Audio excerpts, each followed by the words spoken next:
Saints Central, your black and gold home for the New Orleans Saints.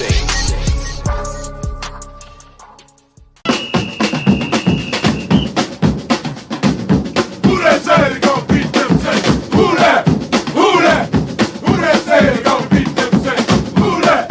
Who that? Who that say they gonna beat them Saints? Who that? Who that?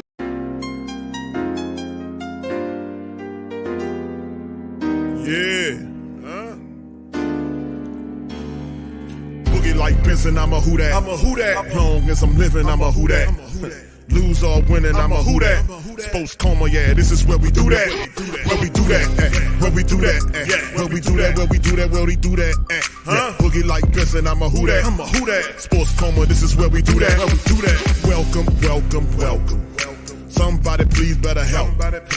Running this thing like Elf. I thank God every day I'm not a felt. Go to YouTube Live with Big Q and the guys. If you ain't ride or die, the bandwagon get flipped. Been marching in, that was way for the ring. I was yelling out your shame for the championship. Bucking on town, duck down. Falcons, pluck, get shut down. Panthers ain't much touchdown. The vision really belong to us now. So much hate on the Saints, you could probably tell. Ever since Bounty Gate hit the NFL, when things seem fishy, then you probably smell the crooked referees or Roger Goodell. Yeah, probably like this, and I'm a who that. Every day I'm living, I'm a who that. Lose or winning, I'm a who that. It's the Sports Coma, this is where we do that. Where we do that, where we do that, where we do that, where we do that, where we do that. Boogie like this, and I'm a who that.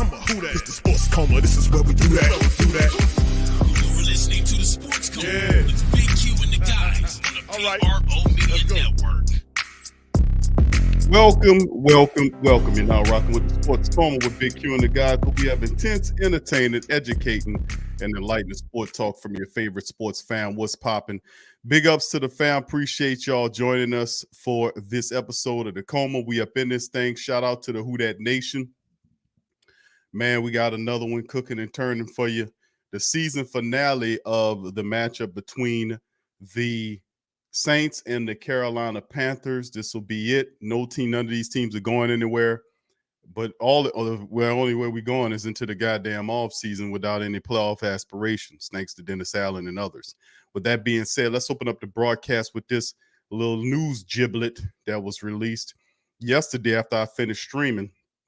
Let me get it in view right here for the family members. And this one is coming from CBS saying that Peyton rumors Broncos and Saints reportedly eye on potential trade compensation for Sean Payton. This is big because this is probably the biggest of the moves that need to be happening for the black and gold for us to be able to move in an area where we can have some clarity on what to do about this. This is a big move, and Denver's looking at it. So Denver officially shown interest in former Saints coach and reportedly willing to meet with Saints asking price for him. So there you go. The Broncos front office has turned their attention in 2023 after his first year.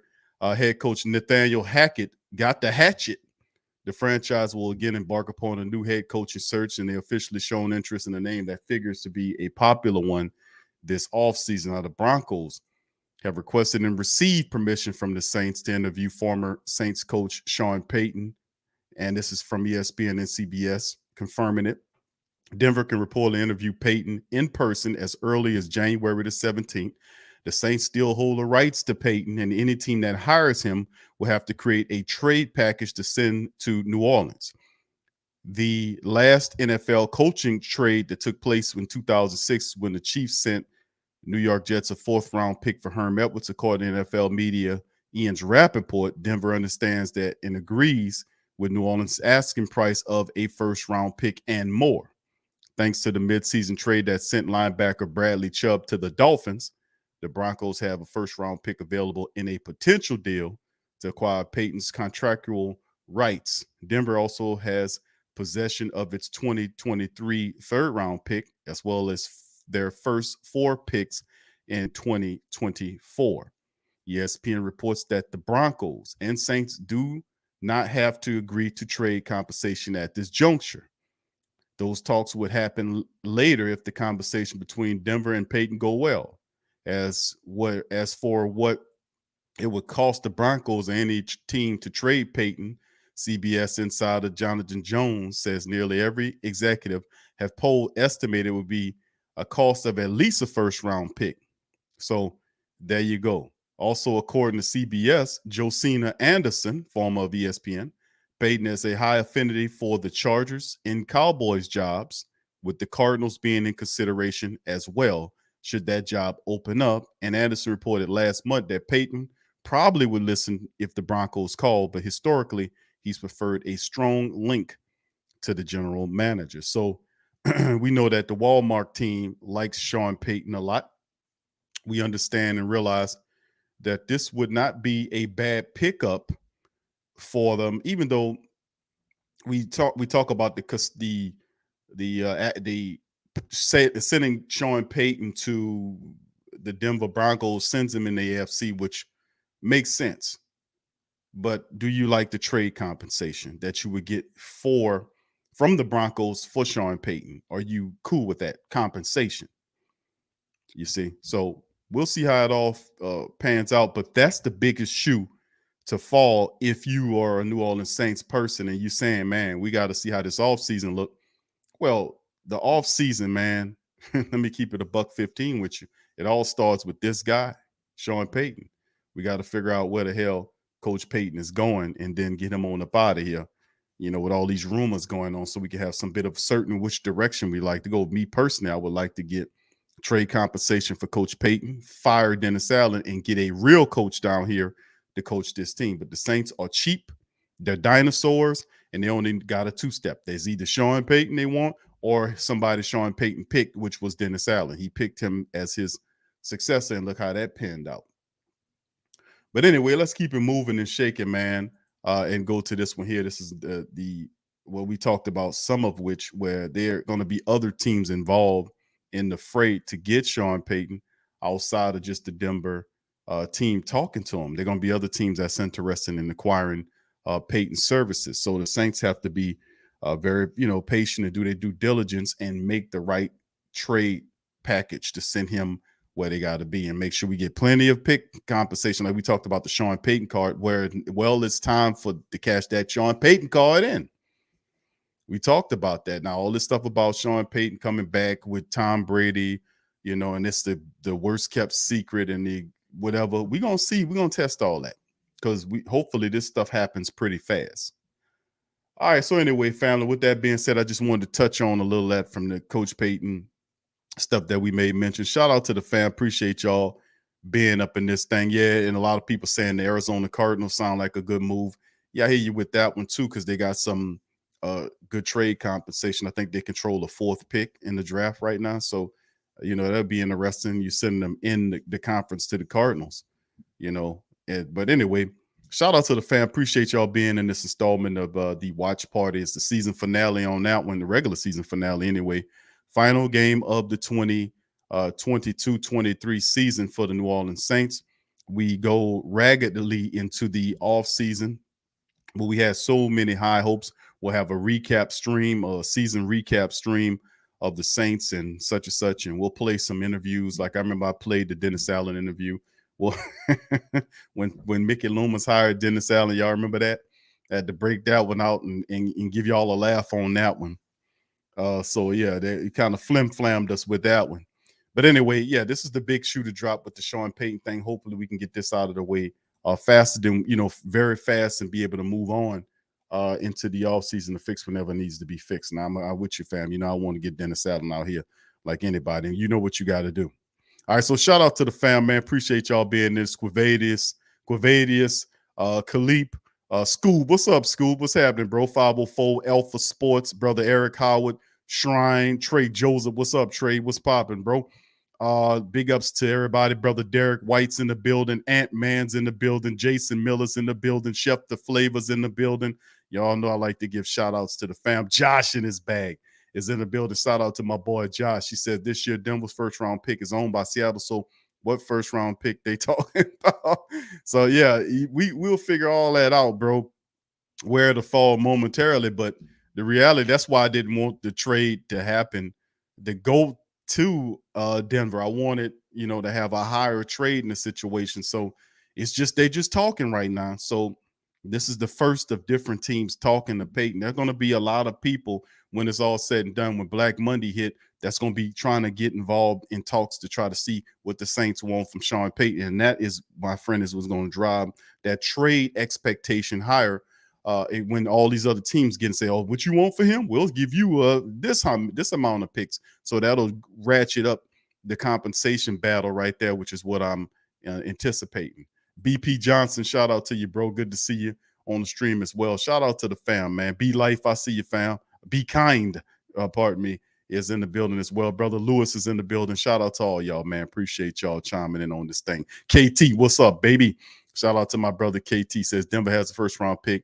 The Bradley Chubb pick, which is they sent that to, that's the Miami Dolphins selection, isn't it?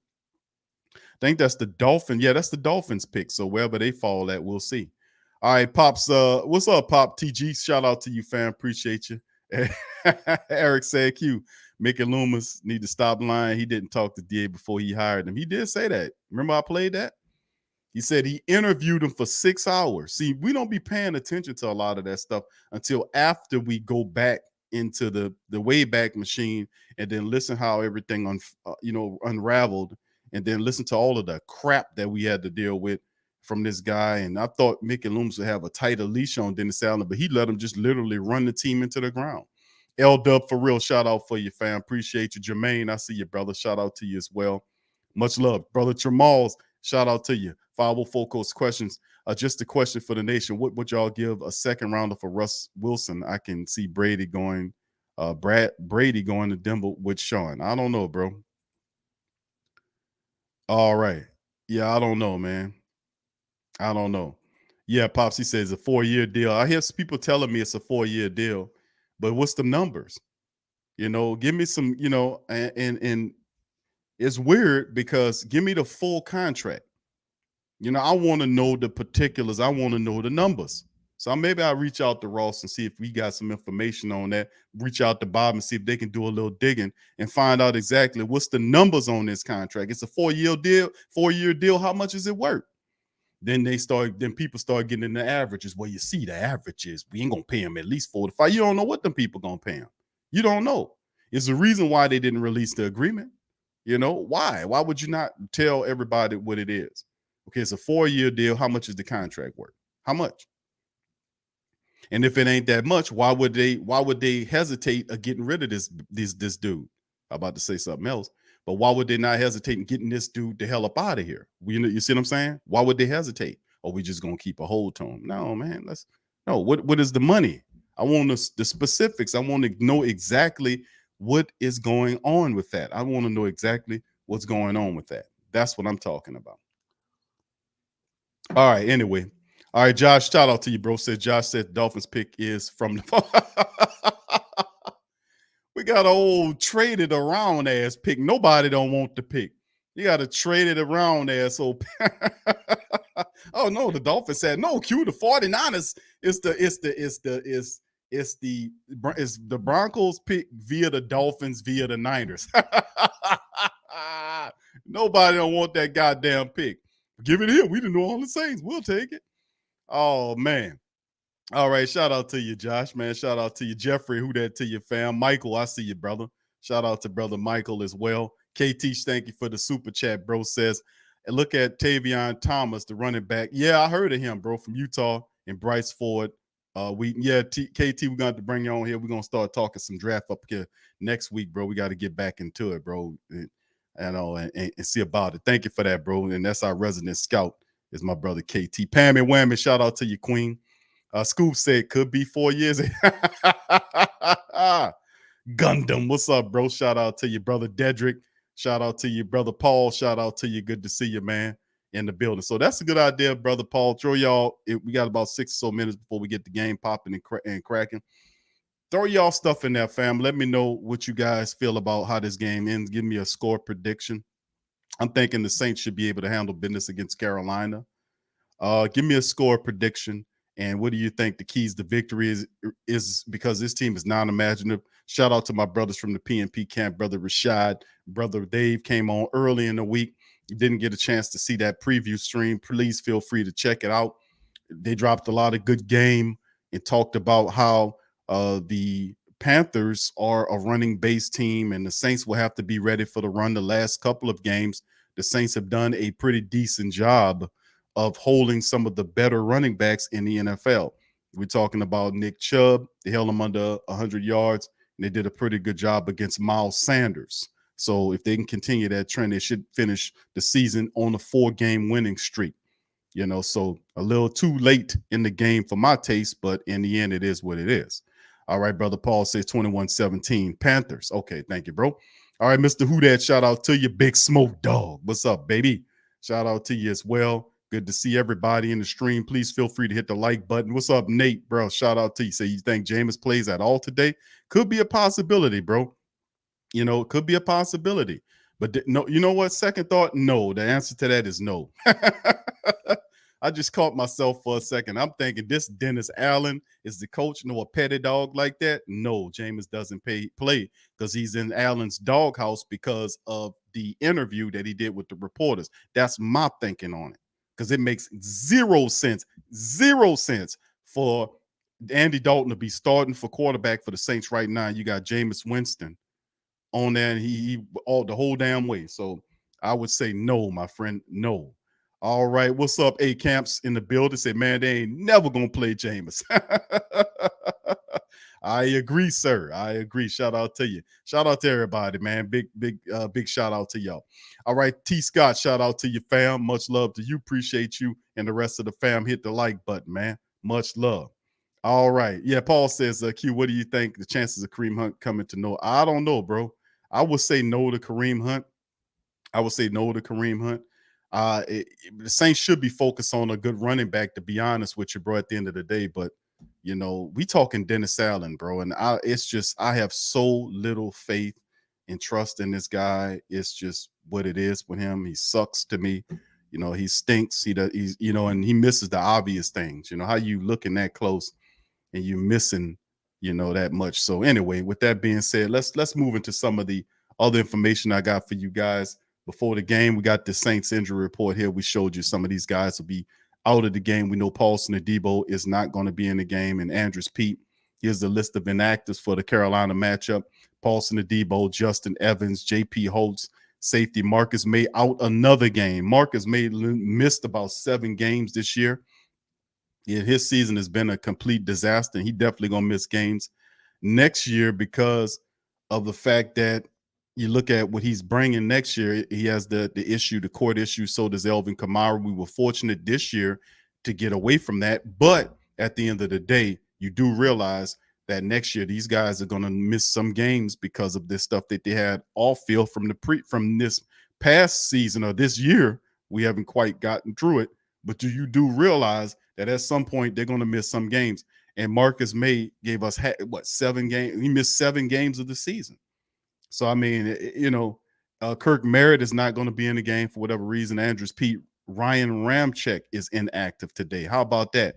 Peyton Turner, Ramczyk, Pete, Merritt, May, Holtz, Evans, and Adebo are inactive. Why? I don't know why Ramczyk would be out, but it is what it is. Ram was dealing with rest, and then he had a hip issue, and the Saints just shut him down. So you better get ready to get all kind of stuff getting ran at you with Ramczyk out of there. And get ready to have Andy Dalton holding the ball every down now. It's going to be crazy. Panthers are without Brian Burns, their best pass rusher, Justin Burris, Larnell Coleman, wide receiver Rashad Higgins, Matt Leonidas, tackle Sam Tacklenberg, and linebacker Chandler Wooten. So that is the list of inactives for the Saints getting into this thing as we get ready to get it popping in the upcoming matchup. So, yeah, this is ridiculous. So we see on screen, I'm watching as the Saints are doing the national anthem. The game is about to start. So give me y'all playoff predictions, family. Let me know how y'all feel about this one. We got some key people that'll be out of this matchup, so we'll see what's going on. All right, Brother Eric says, Q, they gave Jameis an award. Jameis is the Ed Block Courage Award, I heard. Yeah, I heard about that, man. And he probably going to exercise that option. We talked about that on the show yesterday, that Jameis Winston does have an option, according to Sport Track, that's listed in his contract after this season. So he can opt out of the agreement and go somewhere else if he feels to. And I would say it would have been a good step in the right direction between the Saints and Jameis if they would say, okay, let's play Jameis. But Mickey Loomis is not putting any pressure on Dennis Allen whatsoever, is he? When he see the team won a 3-game winning streak falling out of it, he didn't even do anything. He might have had a meek-ass conversation with him, but he didn't even handle the situation between the quarterback and the head coach right. He didn't do nothing. I was like, what is Mickey Loomis doing, man? So, I mean, is it just Sean Payton all those years making him look good while he's sitting up there doing whatever? I don't know what he was doing, but he just sat there and let the team implode, man. How you let that happen, bro? How you let that happen? A team as talented as the Saints. Why you can get your old wrinkled up ass down there, man? I don't like you. I was listening at first. When you called me wrinkled, I had to get on you, guy. Hold on, stop it, stop the presses right there. I'll hold you. I heard you calling me a dinosaur. You can call me a dinosaur, but listen. Well, I'm gonna tell you something. When it gets time to you start calling me wrinkle. That gets me all tensed up. Let me tell you something. Well, Mickey, just take your blood pressure. You'll be blood pressure pills. You'll be all right, bro. But you let Dennis Allen walk this team into the ground. You let him walk it into the ground. You ain't put no real pressure on him. How you let that happen, Mickey Loomis? How you? God damn it! I'm only human. Q. You ever heard that song? I'm only human. Yeah, I heard that song, Mickey. Please don't sing to me. Do something about this guy. Yeah, do something about him. Oh my goodness. Anyway. My goodness, y'all. Anyway, this game against the Carolina Panthers, they're going to come out and they're going to run heavy-handed at us, family. They got 2 really good running backs that they're going to try to throw at us. Is Foreman, who kind of has a running style similar to Lynch, and then is Chupa Hubbard, another one of those power backs that they move in rotation, that they just keep hitting you with. That's what Wilkes says. You know, he believes in the ground and pound, and if he got it going, he's going to keep it going. So at the end of the day, we just have to watch, you know, how the Saints defensive interior line, because I think that's the key to it. The key to the game is the Saints stopping the rushing attack of what the Carolina Panthers are going to bring. And they did a good job over the last couple of games that helped that winning streak out. But at the end of the day, that's what it's going to be. Now, what does the Saints offense look like? That's the whole thing. The Saints offense is terrible. I mean, they're awful. And you have all those people. How could you be terrible with an offense that has Alvin Kamara, Chris Olave, Rashid Shaheed? How could you be so terribly inconsistent with an offense like that? You know, I mean, it's amazing to me, to be honest with you. All right, shout out to the fam. Thank you, brother Khalip. He says if the Saints win today for a 4-game win streak, should not be viewed in a positive way, but negative way, because it shows Allen should have right to ship in the beginning. I put a lot of pressure on Dennis Allen too, family. I put a lot of pressure on Dennis Allen and Mickey Loomis. Actually, it's Mickey Loomis's boy. I thought that, you know, that should be something that Mickey Loomis should have stayed on top of this guy and made sure, you know, that he was not screwing it all up, you know, to be honest with you. But he allowed him to have too much leeway. Thank you, bro, with that. All right, so, you know, we're going to keep looking. As Dennis Allen, 7-9. It's the best record he's ever had. He's a losing coach. But at the end of the day, the general manager's vision for the team moving forward, can the guy get some leadership there? You know, he's not a good guy that's good at making these adjustments. I just what I see from him. All right, so here we go. The game about to get popping and twisting. The Saints, weird combination of jerseys. They got black jerseys, the black jerseys with gold trim around the lettering with white bottoms on. What kind of weird ass combination of jerseys? Didn't anybody ever see this weird combination of jerseys before? Look really weird. They got the black jerseys on with the white bottoms that have no stripe on them. You know, that is, who came up with this? What idiot drew this combination? What anyway? All right, so Andy Dalton Tripes is out there with his 17 touchdowns versus 9 interceptions. Saints, weird jersey combination, black jerseys with the gold lettering, white pants, no stripe on them. It's just a weird combination there. And they get the ball kicked out to the 20, past the touchback, and they bring it to the 25. Dalton under center, 2 wide receivers to the left, tight end. The Saints hand the ball off to Alvin Kamara, and he gets about 4, maybe 5 yards on the carry that goes to the left and then toward the center there. So the Saints gain some. Trevor Penning is starting for the Saints at left tackle with Hurst, McCoy, Josh Andrews, and Landon Young at the right tackle position. The Saints missing several starters there. Alvin Kamara, Troutman, Jawan Johnson, Chris Olave, and Rashid Shaheed are the skilled players for the black and gold getting going for the Saints offense. Saints are now 2nd and 5. It was a gain of 5. Dalton in the shotgun with the running back to his left. There's the snap. He scrambles to the right, throws the ball to Chris Olave, and Olave picks up maybe 8 or 9 yards and gets a first down. 1st and 10 Saints. All right, for the Carolina Panthers, Haynes, Brown, Roy, and Gross Matos up front for the Panthers defense. The linebackers are Thompson, Damian Wilson, and Frankie Louisville. The secondary are Henderson, Chin, Xavier Woods, and Josh Norman. All right, so there you go. Saints at their own 32-yard line, and Dalton in the shotgun. 5 wide receivers. That's the snap. Throw is thrown to Rashid Shaheed. Looked like a gain of 5 or 6 yards as the Saints are moving the ball. 3 positive plays, offensively speaking, for the Saints. A running play, then 2 passing plays as the Saints have a bit of real rhythm on the play. So the Panthers brought back old man Josh Norman to help them out in the back end. Boy, they're quite nostalgic, aren't they? All right, so here's Andy Dalton under center for the Saints at the Saints 43-yard line. There's a snap, hands the ball off to Kamara, runs to the left, gets the first down and more as he gets to the Panthers 48-yard line. Alvin Kamara running hard. He ran to the left and up to the center, gets into Carolina Panther territory to the 48-yard line. So nice run by Alvin Kamara. He ran to the left and cut back to the right, broke a tackle, and carried the defender to the Panthers 49-yard line, picks up the first down and more on the play. All right, so that was real positive. Saints, some positive plays starting off early on for the Saints, to be honest with you.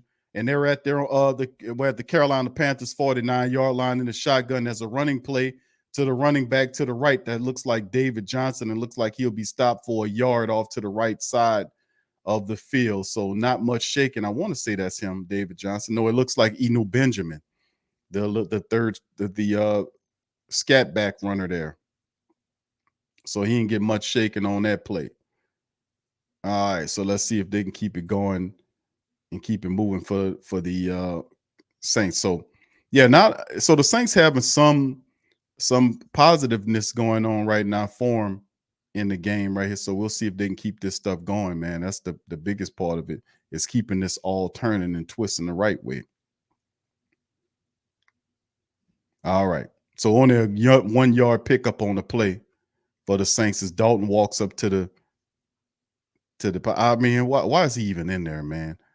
All right, 2nd and 9 for the Saints. 1 yard pickup. Dalton under center this time. Turns and hands the ball. No play action fake. Goes back, checks down to the running back, and that's Johnson. And Johnson gets upfield and he gets down to the 26-yard line. So they send Johnson out there, and he makes the check down throw and then gets all the way deeper into Carolina Panthers territory with the play action to him. And then Dalton just checks it back down to him. He gets out to the right sideline and then was able to get a good little gain there. Gets up to, look like to the 30-yard line or somewhere around in there. All right, so the next play, Alvin Kamara gets something cracking and shaking with the run as the big number 95 brings him down on the play. Dalton 3 of 3 right now for 34 yards for the Saints. And the Saints looking positive right now. You know, he handed the ball off right there to Alvin Kamara, and the Panthers just dealt it out, and he was tackled by 3 people. Derek Brown, the massive interior defensive lineman for Auburn. That's a guy that we could use, a massive interior defensive lineman. We damn sure could use a guy like that to help us out this upcoming year, to help with those issues of stopping the run up the middle. So hopefully they can do that shit right. All right, so here we go, fam. We keep on moving and grooving on this thing, and let's see what the Saints got served up next. All right, so 2nd and 8 according to the to my screen right here. McCoy looking at protections. All right, Andy Dalton under center from the Panthers 25. Another play action there. Ball is thrown there. The Chris Olave breaks out, and he's running, and Chris Olave walks into the end zone, runs in, and the Saints get the score off the 2nd and 8. So there's a touchdown by Chris Olave on the play. So the Saints make it pop on the job, and we get it. Touchdown, Saints. As he finds Chris Olave, and the Saints very positive. Like Benson, I'm a who that. I'm a who that. Long as I'm living, I'm a who that. Lose or winning, I'm a who that. Sports Coma, yeah, this is where we do that. Where we do that. Where we do that.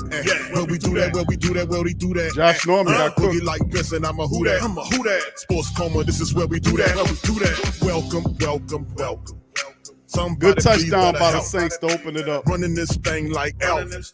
Thank God every day I'm not a felt. Go to YouTube Live with Big Q and the guys. If you ain't ride or die, the bandwagon get flipped. Been marching in, that was way for the ring. I was yelling out your shame for the championship. Fucking on Olave. Duck down. Falcons pluck, get makes the down. play. Saints get on the board. Touchdown. Trevor Pinion looked good in that drop at left tackle, man. So much hate on the Saints. Pinion looked good over there. Ever since Bounty Gate hit the NFL, when things seem fishy, and you probably smell. So the crooked positive, all positive early on. Saints get the touchdown. With Carolina looking on the other side, man. Defense got to step up and hold them down. Hopefully the offense can keep this going. That's been a problem with them, you know. Hopefully they can keep this going. I'm a who that. It's the Sports Coma. This is where we do that. We do that. You're listening to the Sports Coma. Yeah, I seen that, bro. Yeah. They need to send Josh Norman back the way he came from, man. Yeah, Josh Norman, man, you might be a little over your head there, player. You might be a little over your head. So anyway, with that being said, good play by the good setup series by the Saints offense. Now we got to turn around and see what our defense can do. And then the next series, let's see if the offense can add on to the lead and bury the Carolina Panthers early and often, because Carolina's going to come with the running attack and see what we can do here. So very positive, very positive, very positive play by the Saints offense to start the game. So Let me take a quick break, family. I'm gonna be right back with you. Let me take a quick break.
All right, fam, I'm back at it.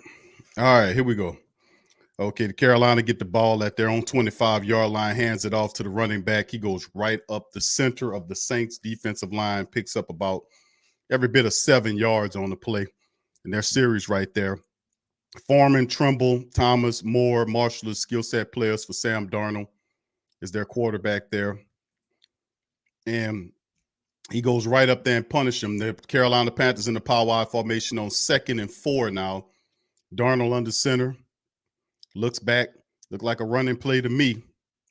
Turns and hands the ball off to the running back. He goes right up the center and gets another chunk gain on the Saints defense. Like I said, the Saints stank up the center. Does Dennis Allen do anything different to fix it? No, he just rolls out the same stuff.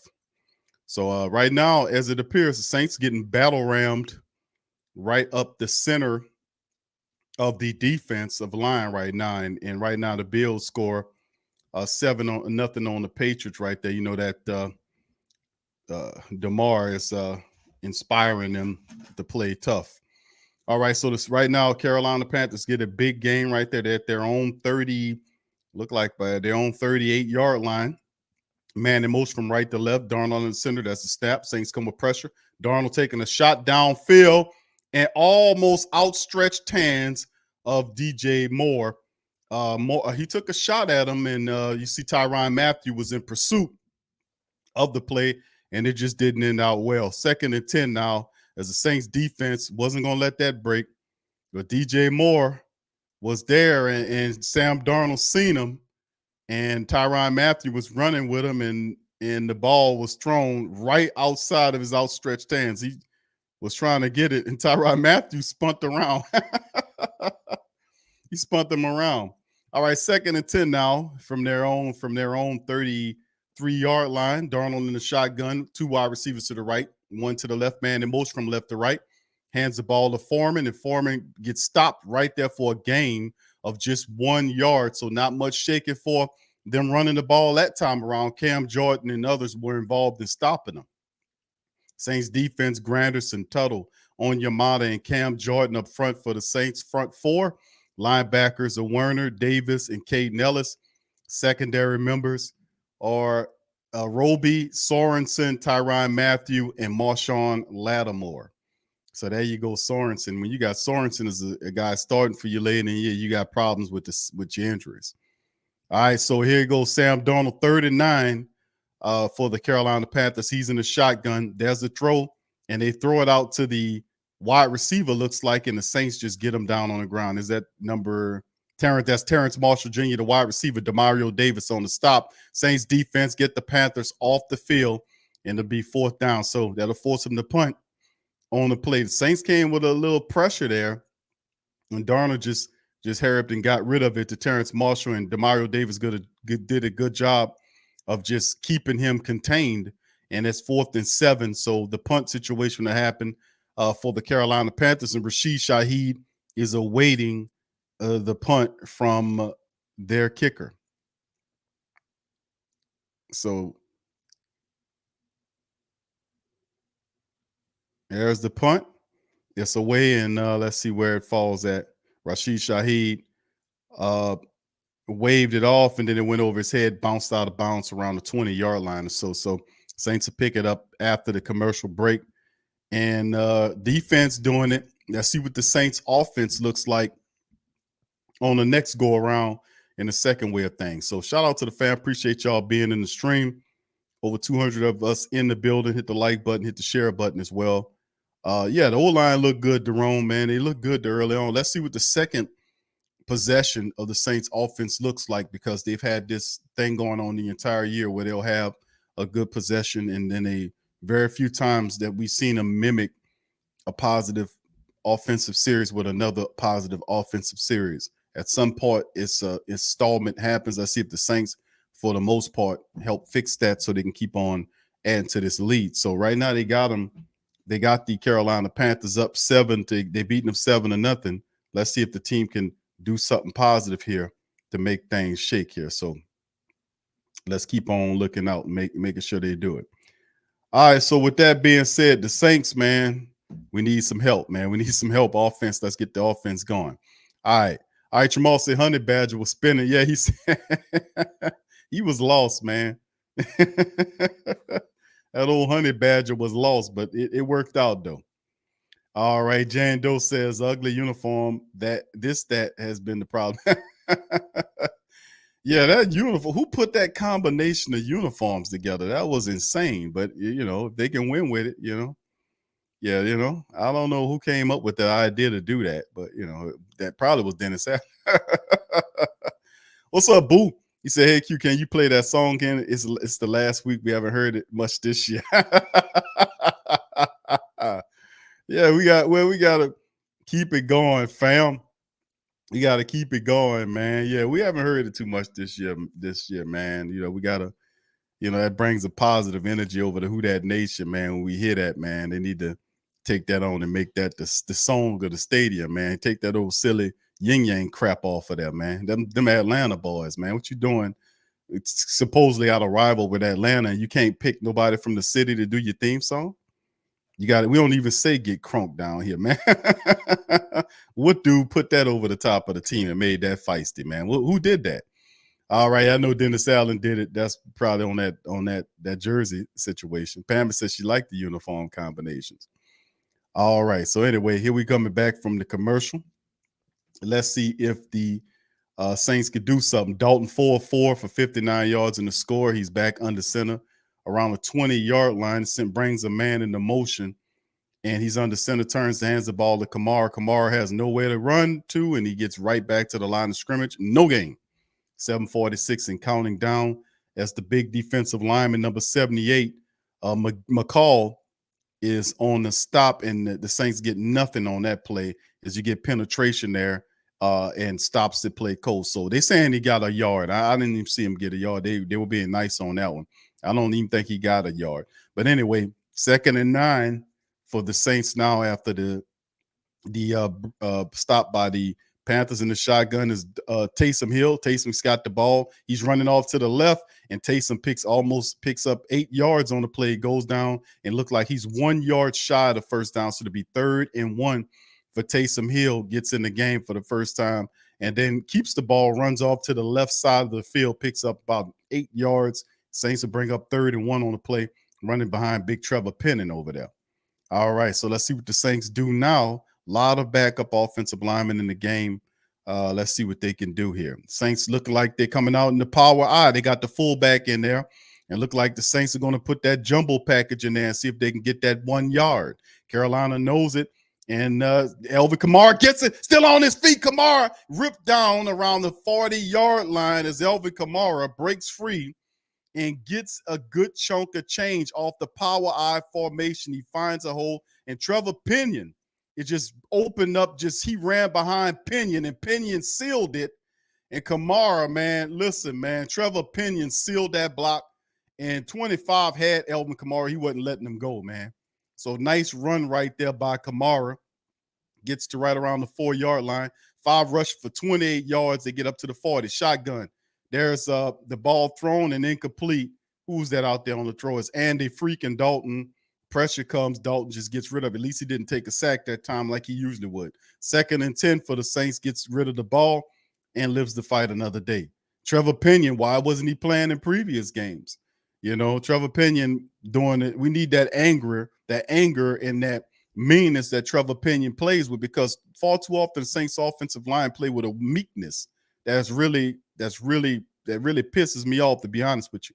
Shotgun Saints from around the 40-yard line. They got wide receivers to the left of the formation, one to the right, man in the shotgun there, and it's a handoff to Kamara dancing around, and Kamara still on his feet gets about 4 yards for the black and gold, and that'll bring up about 3rd and 5, maybe 6 yards on the play as he gives them the little draw play, and number 95 is the one that stops him. All right, so third for the Panthers, McCall, I think his name is. So it's 3rd and 5 for the Saints. Let's see if the Saints can get 5 more yards to keep the drive going and keep the pressure on the Carolina Panthers. Let's see if they can keep it going. All right, no, that's Brown. I'm sorry, Big Brown. All right, so shotgun Saints. They got wide receivers to the left, 2 to the left, 2 to the right, running back next to Dalton to his right, waiting for the snap. Look like Panthers sending some pressure. There's the snap. Ball's out and almost intercepted. Andy Dalton almost threw the damn ball into an interception, man. Louisville on the play. Dalton almost threw an interception on the play. I don't know what he was looking at. I don't know what the hell that dude be looking at sometimes, but he almost threw the ball. No, it was batted up in the air. Okay, I see it. He was trying to get it to Chris Olave on the curl route. I see it. But the guy jumps up and batted the ball down. Right there. Okay, so there it is. Almost was a pick, too. All right, so anyway, they stop him on the play. Guy did a good play. Just jumped up and knocked the ball away. 4th and 5. Saints will have the punt from their own 44-yard line. Blake Gilligan waiting for the punt. Wasn't really, the guy jumped up and batted the ball down on Dalton on that play. So, you know, if that guy hadn't done that, he would have completed the pass to Chris Olave on the curl route. So there's the punt, and the guy fair catches it. Carolina fair catches it around the 13-yard line, and that's where they'll pick up at. So the Saints defense will have an opportunity to kind of play them deep. So right now, as we can see, man, the Saints offense right now, the second series, Carolina gets them off the field, and now it's still their ball game. Saints defense has to come back out there and make the stop. It's still 7-0, still a lot of time on the clock. All right, Kevin Conley says, Big Q, another year with Dennis Allen just boils my blood. These last few W's don't mean you know what. Get rid of this subpar. Coach, his aura don't fix our city. Don't fit our city. Yeah, it don't fix it or fit it. I get what you're saying. I don't like Dennis Allen, and it's not because of something. It's just he's not the right coach here. And the Saints hired him because Sean Payton told him to. You had way more. You had other more qualified coaches that we could have looked at, and for them to talk about, they set up there and interviewed Dennis Allen for 6 hours is ridiculous. Mickey Loomis said that, but we've been interviewing him for 14 years. No, bro, you hired that man because Sean Payton told you to. That's what the real meaning was. You interviewed Eric Bieniemy all that time, and Doug Peterson was. Remember, the Saints interviewed Doug Peterson. Look what Doug Peterson did. Dougie P took his team, got his team in the playoffs. He went to the Jacksonville Sad Wars and took the Sad Wars to the playoffs. Did y'all realize that? Dougie P took over the Jacksonville Jaguars, and that team is in the playoffs. The Jaguars hadn't been in the playoffs in years, but they're in there this year while we sitting up there. We're going to be watching them play in the playoffs this year. So, I mean, we had other more credible coaches with more extensive resumes as a head coach, not as a coordinator. We just went off this dude because of Sean Payton. That's what it is. Sean Payton's influence over the Saints is huge. It's massive. But anyway, I would more prefer to see Jameis Winston in this game. I just don't see it because of the pettiness of that said coach. But yeah, Andy Dalton don't be looking down most of the time. He don't be looking around most of the time. He be trying to keep everything. I don't know what Andy be doing most of the time. You know, I don't know. I'm just sick of seeing him at the quarterback position, man. You know. Anyway, here we come. The Saints defense out there on the field dealing with the Carolina Panthers as they walk up there to deepen their own territory at the 13-yard line. Sam Darnold, rather, is under center. He has two wide receivers to the left and right. His running back is behind him. It looked like a running play that Carolina is going to be involved with. And he is waiting. He turns and hands the ball off to the running back, runs off to the right, and picks up about 5 yards against the Saints. So there you go. Early and often, they do get chunk yardage against the New Orleans Saints, running an attack or rushing the ball. So at some point, if you're the New Orleans Saints, you want to be able to kind of shut that down and stop them from doing that. And there you go. You got a big offensive lineman that's down on the ground there. Look like he just fell on his side right there. So hopefully that guy will be all right there. Yeah, he went down like a ton of bricks there. So let's hopefully he'll be all right there. Number 70. They're going to commercial, see if they can get him up out of there. All right. So anyway, Hemisphere, shout out to you, bro. Says, who that Q? I believe they spent Bieniemy for 8 hours and offered him the offensive. Yeah, and that's something. Now, who would take that in their right mind? Was like, yeah, I'm going to leave the Kansas City Chiefs to come to New Orleans so I can be an offensive coordinator. And I'm already an offensive coordinator in Kansas City. You mean you talk to me for 8 hours to offer me an offensive coordinator job, bro? You really think Dennis Allen would be a better coach than me? Yeah, well, actually, we talked to Sean, and Sean, and they try to make it seem like they was the one that came up with it. No, they don't have a vision. That's obvious to me now. I mean, a lot of this, when you see some of these guys fall out of the way and you see what they really do, like this whole season without Sean Payton, then Mickey Loomis would let Sean Payton do whatever he wants. And if he needed a player, he'd make a move for him. If you want to sign the player, you bend over backwards for him. But when it came down for him being a taskmaster and making sure Dennis Allen don't destroy the team and drive the team in the ground, you allotted him a certain amount of wins. And when stuff started going drastically bad, then you step up and say, listen, we got to do this, we got to do that. He didn't do none of that. You had the people out here propelling Mickey Loomis to get up off his ass and go and check this guy. And then all of a sudden, now that we stuck with this guy, we don't know how much money he's making. The Saints going to try to sell you on him and leak it to their press people that we're going to keep Dennis Allen. Of course you're going to keep him because, like I told the family members weeks ago, I said they're going to keep him because they don't, not because of some loyalty angle. It's because they don't want to spend the money to get rid of him and the money to get another person. See, they greedy. They're going to sit on that money and sell. It is cheaper to sell you on Dennis Allen for another year versus them going and get a credible coach in the cycle. They got a bunch of really good coaches that if you get proactive and go out and do and not be a dumbass dinosaur, you can be able to have some success. So the Carolina Panthers get their offensive lineman off the field right now. And like they're showing us the statistics about the rushing attack for the Carolina Panthers, one of the best in football running the ball. So we knew that coming into this game that Carolina is a running team. Here they go from their own 17-yard line, and there's the running back right there, and he gets damn near all of it except for he'll be a yard shy of the first down on the play, so to bring up maybe 3rd and 1 for the Carolina Panthers. Yeah, they're not very offensive imaginative, no doubt about it. They got old Ben McAdoo, who used to be the Giants coach back in the G with the slick back hair. That guy was completely garbage, but he's their offensive coordinator right there. That explains why they don't have no creativity to their offense. All right, 3rd and 1 for Carolina. They're in the power wide formation, man in motion. The tight end from left to right gets to the opposite side, and he puts the running back into motion. And we're going to see what the Carolina Panthers is going to do right here. They hand it to the fullback. The Saints stop them, and that'll bring up 4th down. The Saints stopped them. Credit indeed to the Saints. It was number 97, Malcolm Roach. Where have you been? Malcolm Roach got in there and stopped all of that stuff up, man. Malcolm Roach got in there and got that penetration, man. Swam right on through there and got that guy. Well, no, actually, that was David Onyemata. I'm sorry. David Onyemata got him. David Onyemata swung right on up in there and got him and made the play. So shout out to David Onyemata getting penetration to stop that play, as the Carolina Panthers will have to punt it off. So the defense handles up again, and they'll have to punt from deep in their own territory. Watch out for all those sneaky little plays and all that. And they actually punted. Oh, it came close to being blocked. There's the punt. Rashid Shaheed received the ball at the Saints 22-yard line and looked like he'll fair catch that thing right there.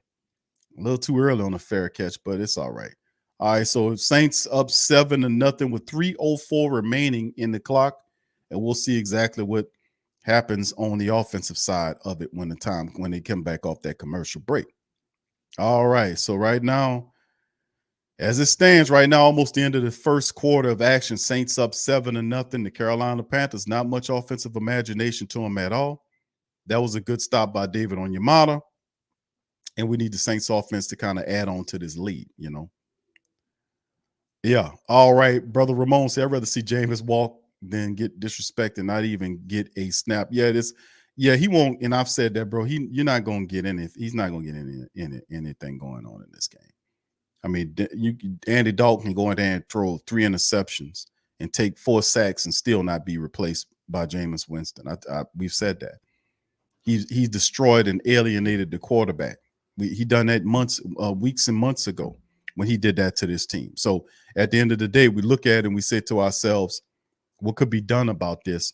You know, you have the Jameis Winston, and Mickey Loomis is really the culprit here, because Mickey Loomis should have never let that happen. Where was Mickey Loomis in this whole situation when Jameis and Dennis Allen gets into it about him getting playing time once he comes back from injury? Where was Mickey Loomis in the equation? You see, where was Mickey Loomis at? Why wasn't Mickey Loomis involved in this process, and why did it get to the press? How did that situation end up in the press's hands when him knowing about Dennis Allen lying to him or saying that to the press? How did that get there? Because Mickey freaking Loomis is asleep at the switch. Like, he's been asleep at the switch this entire season. He's been sleeping at the switch. Hadn't been put no pressure on Dennis Allen. Absolutely none. Let him literally destroy the team and keep him and bottom him out. So at the end of the day, man, you know, we got to kind of move that around as well, man. We got to move that around on all of their asses, man, to be honest with you. Yeah, Derek, we got it. The link, hit the link in the description section, man. And it goes right to the pro shop, and you can get the Fire DA shirts. We got all kind of gear, man.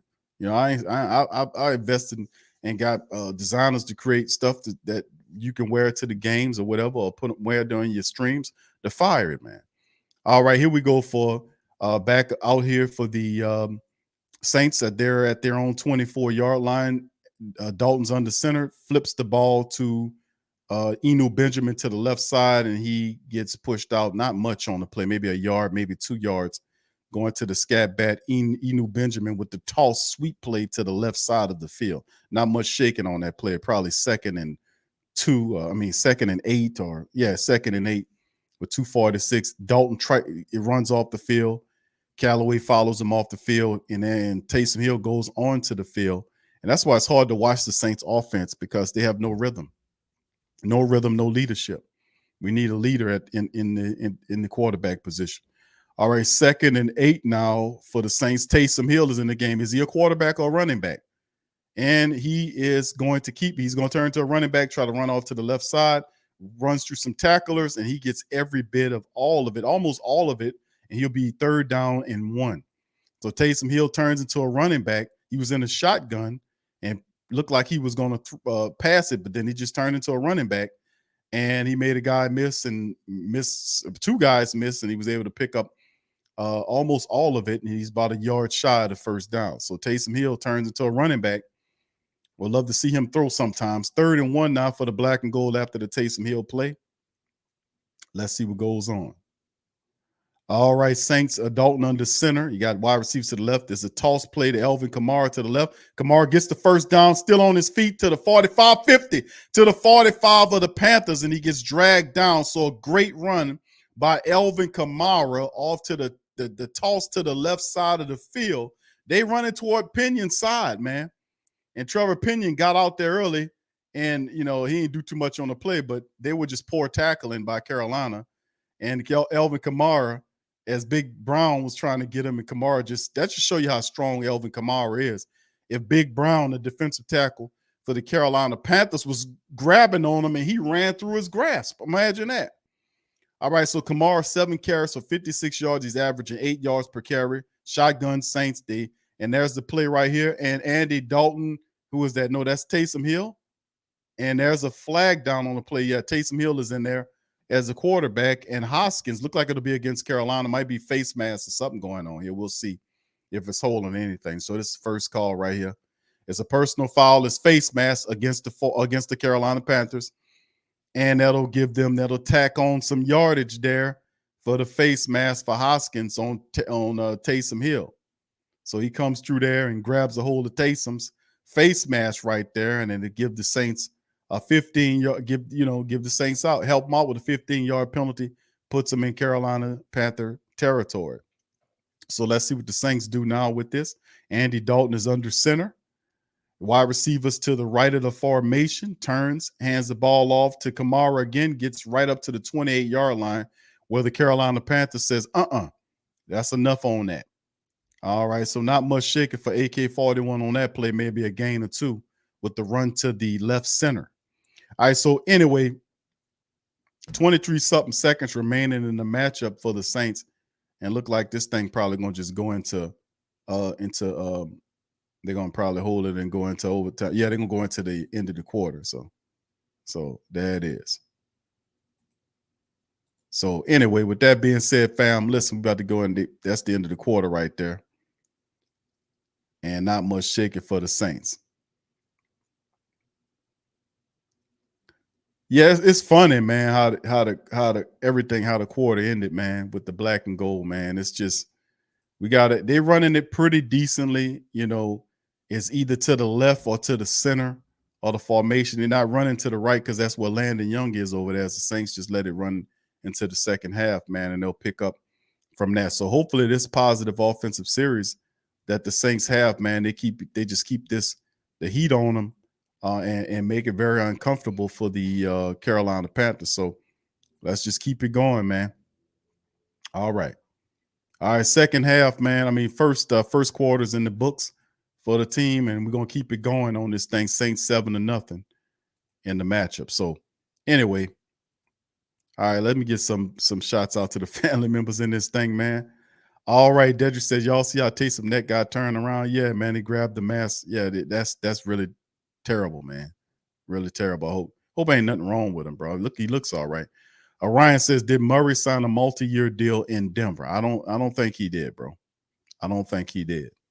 But it would be funny that if that is indeed the case, that Sean Payton ended up going to Denver, that just means he'll just cut Latavius Murray. Let's say if he do, right? Murray trying to get the hell away from Payton. Payton following him to Denver. Thomas said the bad thing is running to the left working, so Pete Carmichael will do it repeatedly and the defense will catch on, right? Because he's showing them it's either we're going to run to the center or we're going to run to the left behind Penning. You're not going to run to the right side because of Landon Young, so, let's see if the defense just says, you know what, let's force them to run to the opposite side. And that's probably the adjustment they'll try to make in the second quarter of the game to kind of neutralize some of the positive running that the Saints are having. And at that point, if you're running into that, well, maybe they can open up with the play action on them and do some stuff. Alpha said they stopped running he said they stopped running hashtag who that for life. The Panthers were ranked last versus the rush, and the Saints threw for 42 times.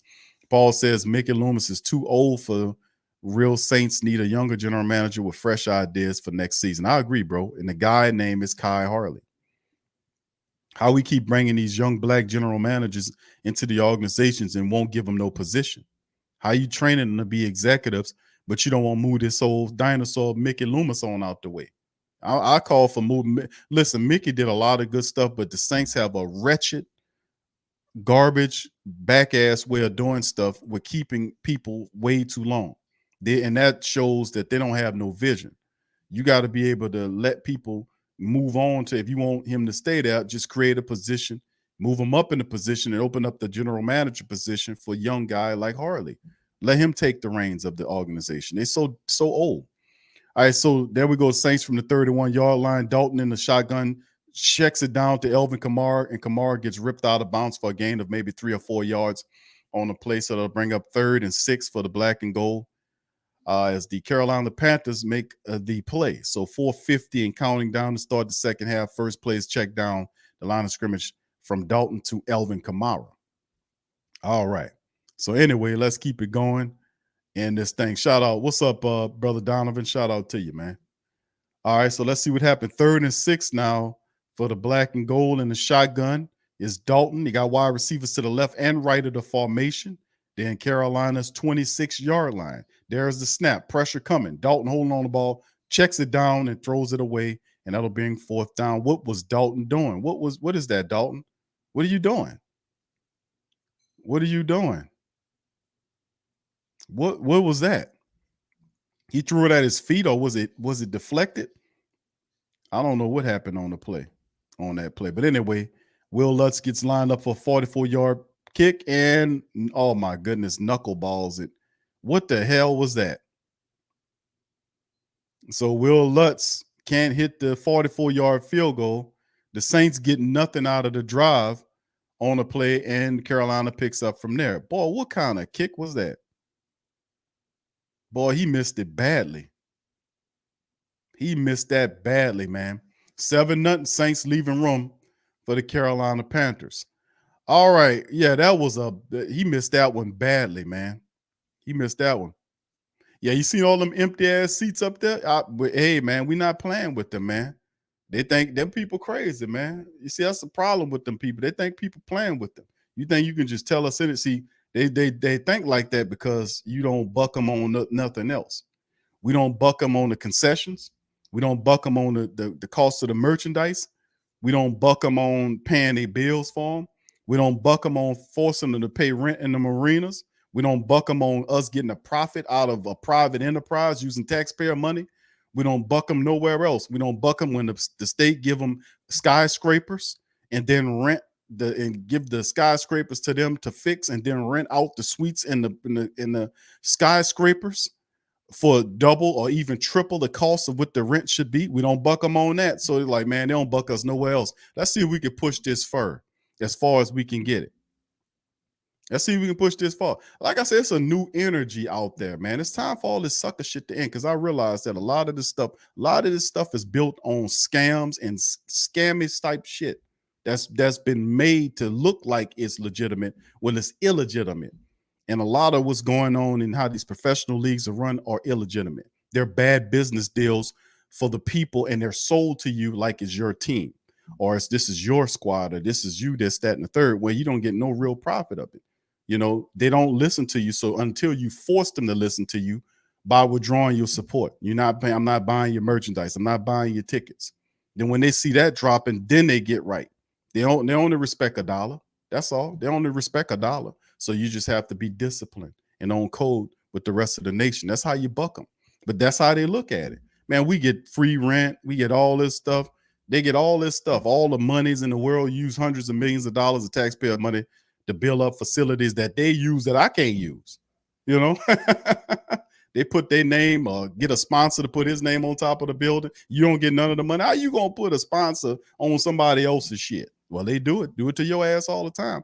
All right, here we go. Carolina Panthers gets the ball, picks it up at their own 30, at the Saints 30, at their own 34-yard line.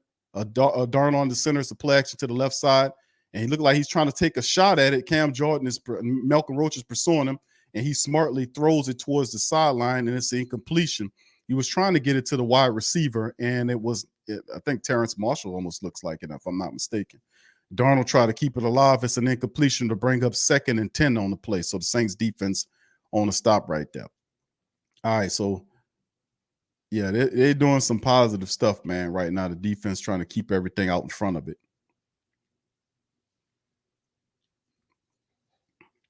Yeah, and Sam Darnold tried to make the throw along the sideline.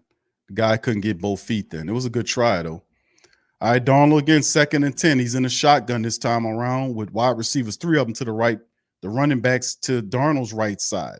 There's a snap. He hands it to the running back, and the running back gets stopped right at the line of scrimmage, maybe a gain of 1. He might have picked up Cam Jordan and company right there to stop it. Malcolm Roach in the picture as well. So it bring up 3rd down for the Saints. So not a very imaginative offense if you look at what Wilks is doing for him. He's an old school coach. But if you got an old school coach, you would probably want to get you somebody that have new school principles and all that, because just running the ball like that's easy to figure out. You just have to stop them. 3rd and 9 for the Saints now. I mean, for the Carolina Panthers at their own 34-yard line. In the shotgun, wide receivers to the right and left of the formation, lifts his leg is Darnold. And here come the pressure. Saints come true. Oh, just missed on a sack. And then Darnold scrambles to the right, throws the ball smartly out of bounds. He avoids the sack. Saints almost had him. It brings up 4th and 9, and Carolina will have to send out the punting unit. So, boy, somebody had a hold to him. It was that Cam? No, that was David Onyemata. Almost had him. And Sam Darnold smartly just throws the ball away to avoid a loss of yards on the play. So, David Onyemata almost had him. And they'll send out the punter to punt off to Rashid Shaheed, and they'll be kicking from near their 20-yard line, man. Once the punter receives it around the 20 off the punt. There's a snap, and the punt is away. Rashid Shaheed fair catched it at the 15-yard line. And notice he got a 10 or 15-yard cushion, and fair catching it with 10 to 15-yard cushion. Rashid Shaheed, man. Yeah, there you go. There you go. Yeah, you seen that? Rashid Shaheed had a 15-yard cushion, and Farrah catched it, or Farrah caught it with that gap of 15 yards, because he knew I ain't taking a hit for nobody. Yeah, that has to be fixed, man. I've been saying that for a very long time, family. All right, Saints with the ball from their own 15 or 14-yard line. Under center, gives it to Kamara. Kamara dances around to the right side and gets maybe a gain of about 4 or 5 yards for AK-41. So Alvin Kamara running pretty good in his final game of the regular season. What's criminally insane is the fact that Alvin Kamara, with all of the positive stuff that he's done this year on the field, is not even, they're still far off from getting 1,000 yards rushing this year. That's crazy. His statistics were trash can under Carmichael in his first year. All right, Saints from their own 19-yard line. Under center is Dalton, turns and hands the ball off to Kamara. And Kamara gets it, runs off to the right side again, and Carolina stops him, and he'll get a few more yards, and they'll be at least about 3 yards shy of the first down. So it'll be about 3rd and 3, maybe 3rd and 2 for the black and gold. All right, so it's just, you look at his statistics, man. Alvin Kamara's statistics this year, man. It's just not. It's not. It don't even look like that it belongs to him, man. It's just not a good look at all, So anyway, Rashid Shaheed, I see him out there doing this thing. Let's see if the Saints can keep everything twisting and turning. Rashid Shaheed comes out there. Andy Dalton's out there. Dalton's 5 of 8 for 62 yards and a touchdown. And Rashid Shaheed, Traquan Smith is out there on the field. So let's see what the Saints do. They got wide receivers to the left and right, man, in motion from right to left to join goes back to the right side, Juwan Johnson. It's a run to Alvin Kamara, and he falls forward, first down, Saints, as Alvin gets the first down. Alvin Kamara running hard in this game, man. Got 11 carries for 68 yards right now for Alvin Kamara. Alvin trying to finish out strong, man. He's trying to finish out strong. Not a bad bet at all. All right. So let's see what it keeps going now for the black and gold. Rashid Shaheed, they're giving him some praise. The Saints found a star, man, in the making of Rashid Shaheed, and pairing him with Chris Olave. Future is bright. Shotgun, and there's the throw by Dalton to Rashid Shaheed. fakes out Josh Norman and gets another first down. So the Saints get the first down. Looked like he fell forward for enough to get the first down. The referee looked like he's going to place the ball just shy, but looked like they're going to fix it.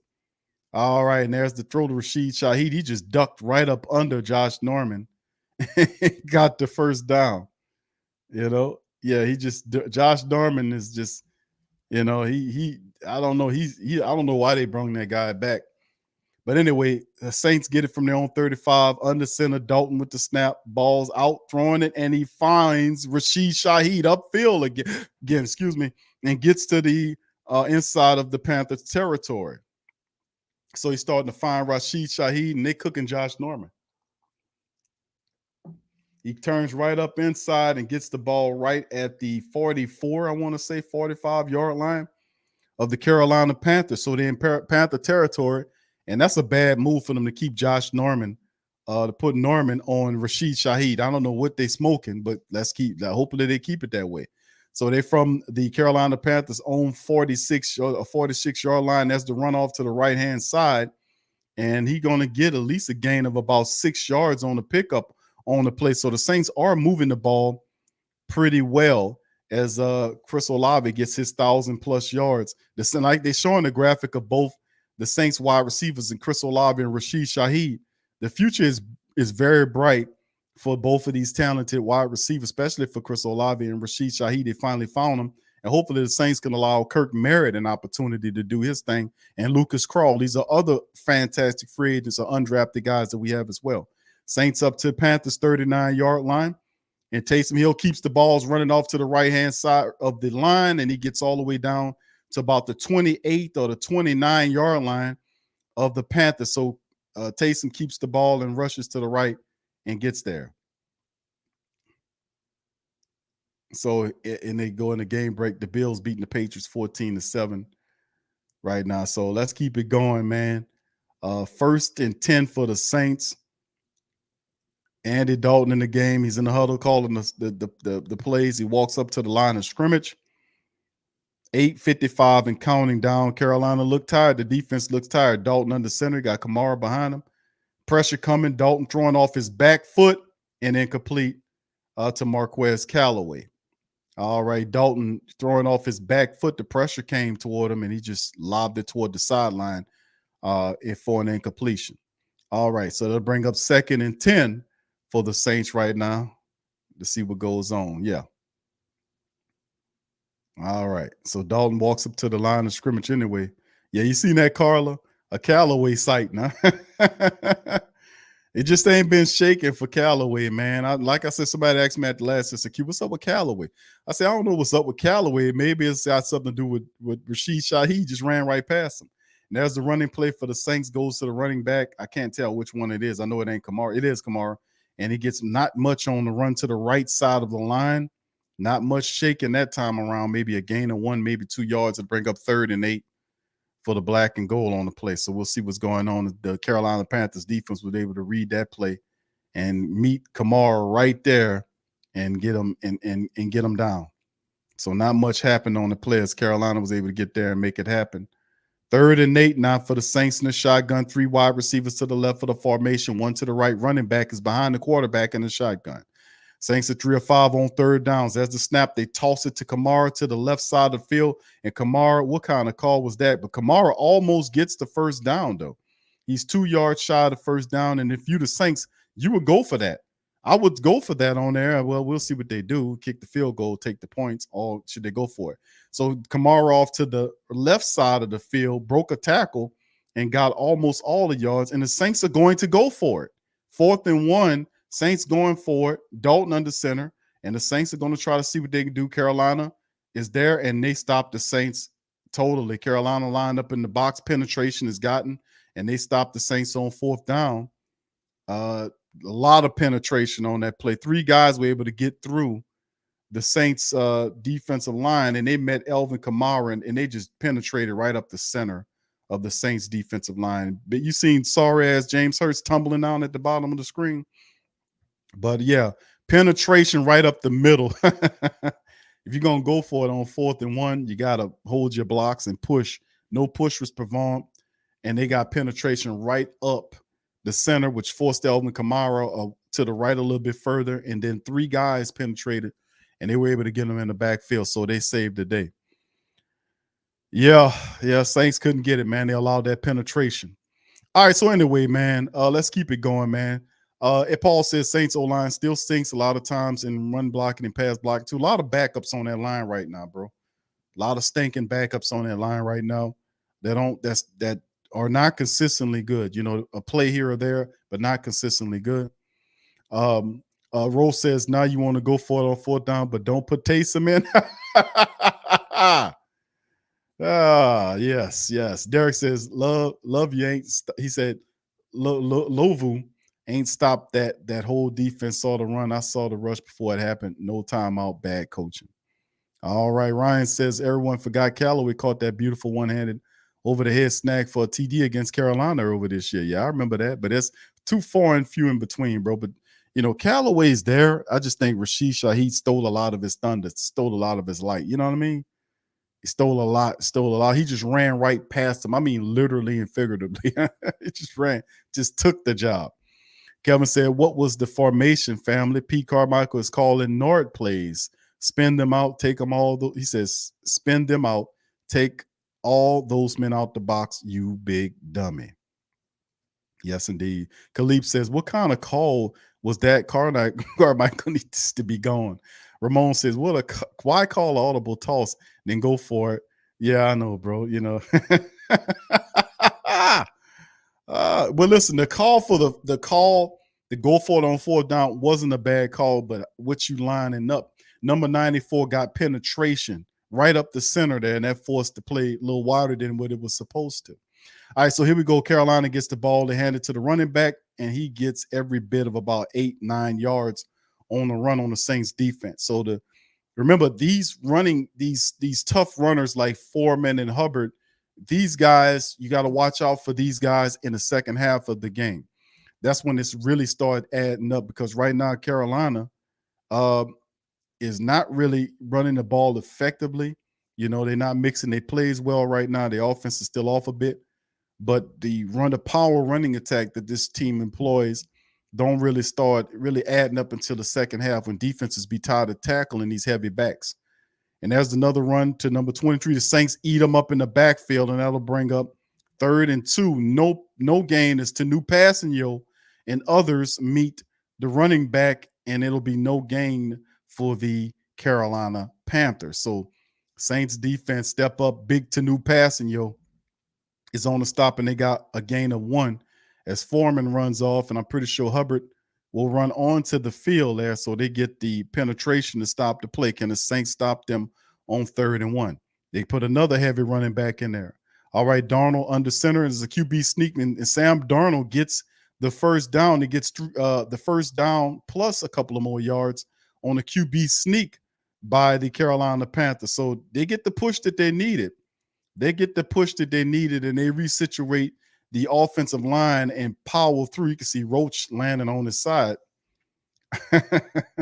They got a great push to move that interior out, and the Carolina Panthers gets the first down off the QB keeper. All right, so here we go. Here it's Sam Darnold under center. You got wide receivers, 2 of them to the left, 1 to the right of the formation. Man in motion from left to right. Turns and play actions to the running back. No pressure by the Saints. So Darnold moves out of the way of a potential sack. He's still back there looking, reverses to the field to the right side, and he's going to try to run that thing, and he slides. How about Sam Darnold? Picks up about 4 or 5 yards. He was moving around in the backfield and then moved and reversed field and was able to make a positive out of a negative, because the Saints had him. Davenport got back there, missed him, and then I thought he might hold containment, and then Davenport blows containment and allows Sam Darnold to run right in front of him. And then Darnold was able to get a few positive yards, about 3 yards on the pickup by Sam Darnold scrambling around. 2nd and 7, he's under center now from their 38-yard line. Let's see what he does. Turn, hand the ball to the running back, Foreman, and Foreman is still running, and he gets almost all of it, and he'll be 2 yards shy of the first down for the Carolina Panthers as Carl Granderson's on the tackle. 3rd down and a couple for Carolina. So a QB sneak, a QB scamper, And then they bring in Dante Foreman, who has 7 carries for 31 yards, averaging 4.4 yards per carry, according to the graphic. All right, so he goes out. Chupa Hubbard comes on to the field. It's 3rd and 2 with 4:08 and counting down. Darnold in the shotgun. They got wide receivers to the left and right of the formation, running back to his left. Let's see what goes here. 3rd and 2, lifts his leg. It's gonna be a check down to the wide receiver, and he was able to get the first down, finding number 82 on the play. So Trimble, I think that's the tight end. He catches the ball, picks up about 3 yards, and gets the first down to keep the play alive. And it's just a quick check down play, and Sorensen chops him down, but not before he gets the 2 yards past the first down. So let's see if we keep going. 3:30 and counting down. Carolina seems to have a little bit of rhythm with their offense currently. And let's see what they do. All right, Sam Darnold, under center. There's a man in motion from right to left, 2 wide receivers to the left, a tight end to the right, running back behind him. And he just checks it down and throws it too low. And there's a penalty on the play as soon as that happened. Let's see what the flag is by the officials and see what they call it. DJ Moore, rather. Offside. Defense number 96 was lined up in the neutral zone. 5-yard penalty, still first down. Saints give it away. 96, Carl Granderson on the play. Carl Granderson in the neutral zone infraction, automatic first down for the Carolina Panthers. 1st and 5 after the play, the penalty on the New Orleans Saints defense. So 3:14 on the clock as it's frozen. The Carolina Panthers are now on the Saints' 48-yard line. Darnold under center, 2 wide receivers to the right, running back behind them. It appears to be a running play. It is a running play. They give it to the running back. Saints haul them up at the line of scrimmage. Not much shaking on that play. It'll be 2nd down, perhaps 9 on the play. Nothing going on with that. Nothing going on. Saints defense smelt it out. David Onyemata and others on the stop. Actually, they said he picked up 6. Is it 6? Did he get that many of them? I didn't see him get that many yards unless he fell underneath there. They said he got 6, so it'll be 2nd and 4. They say second. No, I'm sorry. I'm sorry. It was 5 already. 1 yard pickup on the play. 2nd and 4. All right. Sam Darnold under center on the play. 2 wide receivers to the right, tight end to the left, running back. The same looking play. And he gets taken down for about 2. He gets a couple more yards, but he'll still be a yard or 2 shy of the first down on the play. So it looks like the same exact running play from the previous play that they did. So let's keep it going. All right. What's up, Desi? Shout out to you. All right. So let's keep it going here for the black and gold.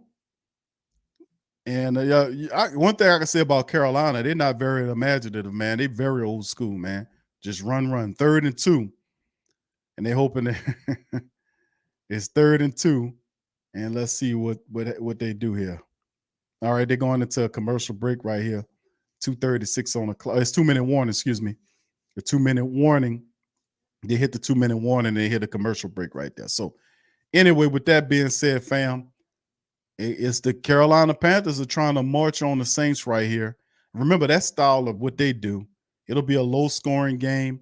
And what's interesting is that they do this type of stuff in the second half of the matchup to try to keep beating you to death with the 2-power running game. And my only question is, how does that look in the second half? You know, the Saints doing a pretty feasible job right now of keeping them in check, but does the wall hold up? You know, does the wall open up in the second half? Because if they start running on you in the second half, that could be problematic. All right, shout out to the fam, man. Otis says you make it way too easy for defense to sell out on the run when Dalton is in on the 3rd and 4th and short plays. Goddamn Pete. Yeah, bro, we kind of telegraph a lot of that. You know what I'm saying? It's because we got the packages. We rolling out certain packages, and people know when Taysom Hill is coming out there, he going to run because he damn sure don't throw the ball. Early, you know, several games ago, they were starting to throw the ball with Taysom Hill, but all that didn't went away. We done went right back to one-dimensional Taysom and him running around, just outrunning people and just breaking tackles to pick up first downs. You know, I just thought that if we can get him to start throwing the ball more, and I don't know if that's Pete Carmichael or Taysom Hill, because Taysom Hill is not patient at all. He'll snap the ball, and I don't know if it calls for a run or they just leave that in his hands to decide on whether or not it's going to be a run or a pass. I can't tell sometimes. Sometimes I can, sometimes I can't. But when you see Taysom Hill in a pocket like that in the shotgun, and he kind of stops for a second, and then he's not patient to see what develops or nothing. He just takes off. I mean, and I'm like, okay, for a little bit of versatility with your play scheme, you might want to factor in throwing the ball. Sometimes it'll make life easier for you as a player if they don't know what you're going to do. Most of the times you'll have an opportunity to throw the ball downfield. You might have good opportunities to find wide receivers streaking downfield in some scenarios. So, it is what it is. All right. So yeah, indeed. This right now, and this is what we've seen. The Saints score offensively the first drive, and ever since then, all the other offensive drives is what it's been. They stall out, incomplete. All right. So here's Sam Darnold, 3rd and 2 for the Carolina Panthers. They're in Saints territory. Sitting up at the 45-yard line. There's a snap. They give it to the running back. The Saints stop him, but he's going to get the first down. The referee is going to give him. And that's Hubbard, number 30, gets the first down. Cam and others on the stop. Not enough to stop him to get it. So 140 and counting, and Hubbard gets the first down. Yeah, he fell forward enough to get it. All right. So 1:30 and counting down. Carolina does have 3 timeouts remaining. Sam Darnold is under center. They're at the Saints, 43 or 44-yard line. Hubbard running off to the left side and gets a better rush and a gain right there. And he's going to be about 2 or 3 yards shy of the first down. So the Carolina Panthers are making no qualms about it. They're going to run at you. And they put Hubbard in there. He runs off to the left side, picks up about 6 or 7 yards. And now it's 2nd and 3. They're kind of operating a no huddle. 2 wide receivers to the right, 1 to the left. Darnold in the shotgun with the running back next to him. There's the snap. Saints send 4. No pressure. 1 up the middle. Ball checked off and knocked away by the line of scrimmage by a Saints defender on the play. Batting the ball away to bring up 3rd and 3. Good play by Shy Tuttle, getting a hand on the ball as Sam Darnold's trying to check it down. So right there, good play, just watching it. And then he beats it. The great play by Shy Tuttle, deflecting the ball away, getting that big mid up there and knocking it away. So 3rd and 3 now for the Saints on the play. And, probably Carolina will try to run the damn thing. They don't have no offensive imagination at all. Very bland in 1986ers. So shotgun Sam Darnold there. Wide receivers to the left, one to the left, 1 to the right, and they're gonna just hand the ball off. The Hubbard stays on his feet and picks up the first down. Man, he got right through the line and stayed on his feet, fell forward, got the gain, and they keep it going. 1st and 10, new set of downs. I thought the Saints might have had him. I don't see how Chupa Hubbard made it through all of that mess there and was able to pick up that first down. I don't see how he did that. I don't see how the hell he did that. And then they go into a commercial break after that situation. So yeah, I don't see how he was able to get through there, and he really stumbled on his own self on the play, man. He stumbled on his own self. All right. So anyway, that go into commercial break here. So the Carolina Panthers doing what they do. They're just running the football. They're just running the ball. All right. Like I said, how does that look in the second half? Because they hit you with both of these heavy running backs. And then, that does the wall hold up? This is still a game that's in play. The Saints are not adding to the lead currently.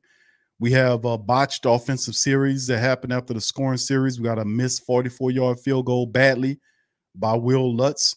So the Saints right now, the game still dangling. We up 7, and we need the defense to kind of step up, and we need another offensive score to help us out, man. So let's see what happens. All right, shout out to the fam. Appreciate you with that. That's your boy Todd says the bad thing about being a defensive-led team is that we don't have enough playmakers in the front 7. All right, Pammy said, I'm sick of the defense always pulling their weight. Hell, I know they tried. All right, Marlon Mall said, hope Carolina don't tie this thing up at halftime. Trey says, Lutz missing that kick was a bad omen. When he misses, we usually loses the game. What's up, Abbott? Says they should just make Chris Richard the defensive coordinator. We ranked 2nd in pass coverage, and Lattimore didn't play most of the season. Another team is going to take him. You know what, Abbott, bro? You were 100% right. And I was often said, man, listen, Dennis Allen's the head coach. You don't know who you're going to pick. When Sean Payton moves on, he's going to pilfer. I said this at the start of the season, bro. And when Sean Payton finally becomes a head coach somewhere, where do you think he's going to go to look to find some talent? He's going to pilfer guys from the Saints. And don't be surprised if Ryan Nielsen ain't one of them. Don't be surprised if Coach Richard ain't one of them. Coach Richard should be our defensive coordinator, but we don't have any vision at the top of the team, to see that, So let's see what the Saints do. All right, Carolina. Under center is Darnold from the Saints 30-yard line, man in motion. 2 wide receivers there. There's the snap. He's dropping in pressure. Saints come with pressure, forcing them to the left. Darnold looking upfield, stops and delivers the throw and throws it out of bounds. All right, so the pressure's forcing Sam Darnold out of the pocket. The Saints just can't seal the deal. They can't wrangle him, man. We get close and close, but Darnold's showing to be quite elusive against the Saints defense here.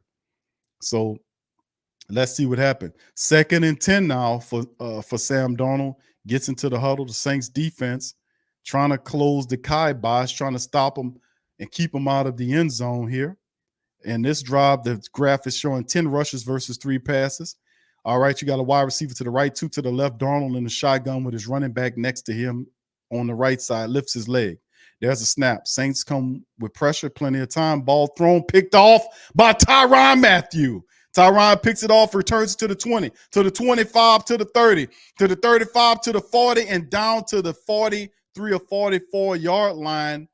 There on the play is Tyrann Mathieu, and the Saints defense step up and close the door on the Carolina Panthers attempt to get a touchdown or a field goal on the play. The Honey Badger steps in there and makes a positive play for the defense, and that was just a terrible thrown ball. Tyrann Mathieu was just waiting right there for it, and I don't know what Sam Darnold was doing, but he put that ball totally wrong. He was supposed to lay it up there and let the guy run for it. He threw it, and he wasn't going to get past Lattimore. That ball wasn't going to get past Laddie Daddy. Laddie Daddy would have had to pick. That ball would have went right to Lattimore. So that was an interception that was destined to happen from the Saints.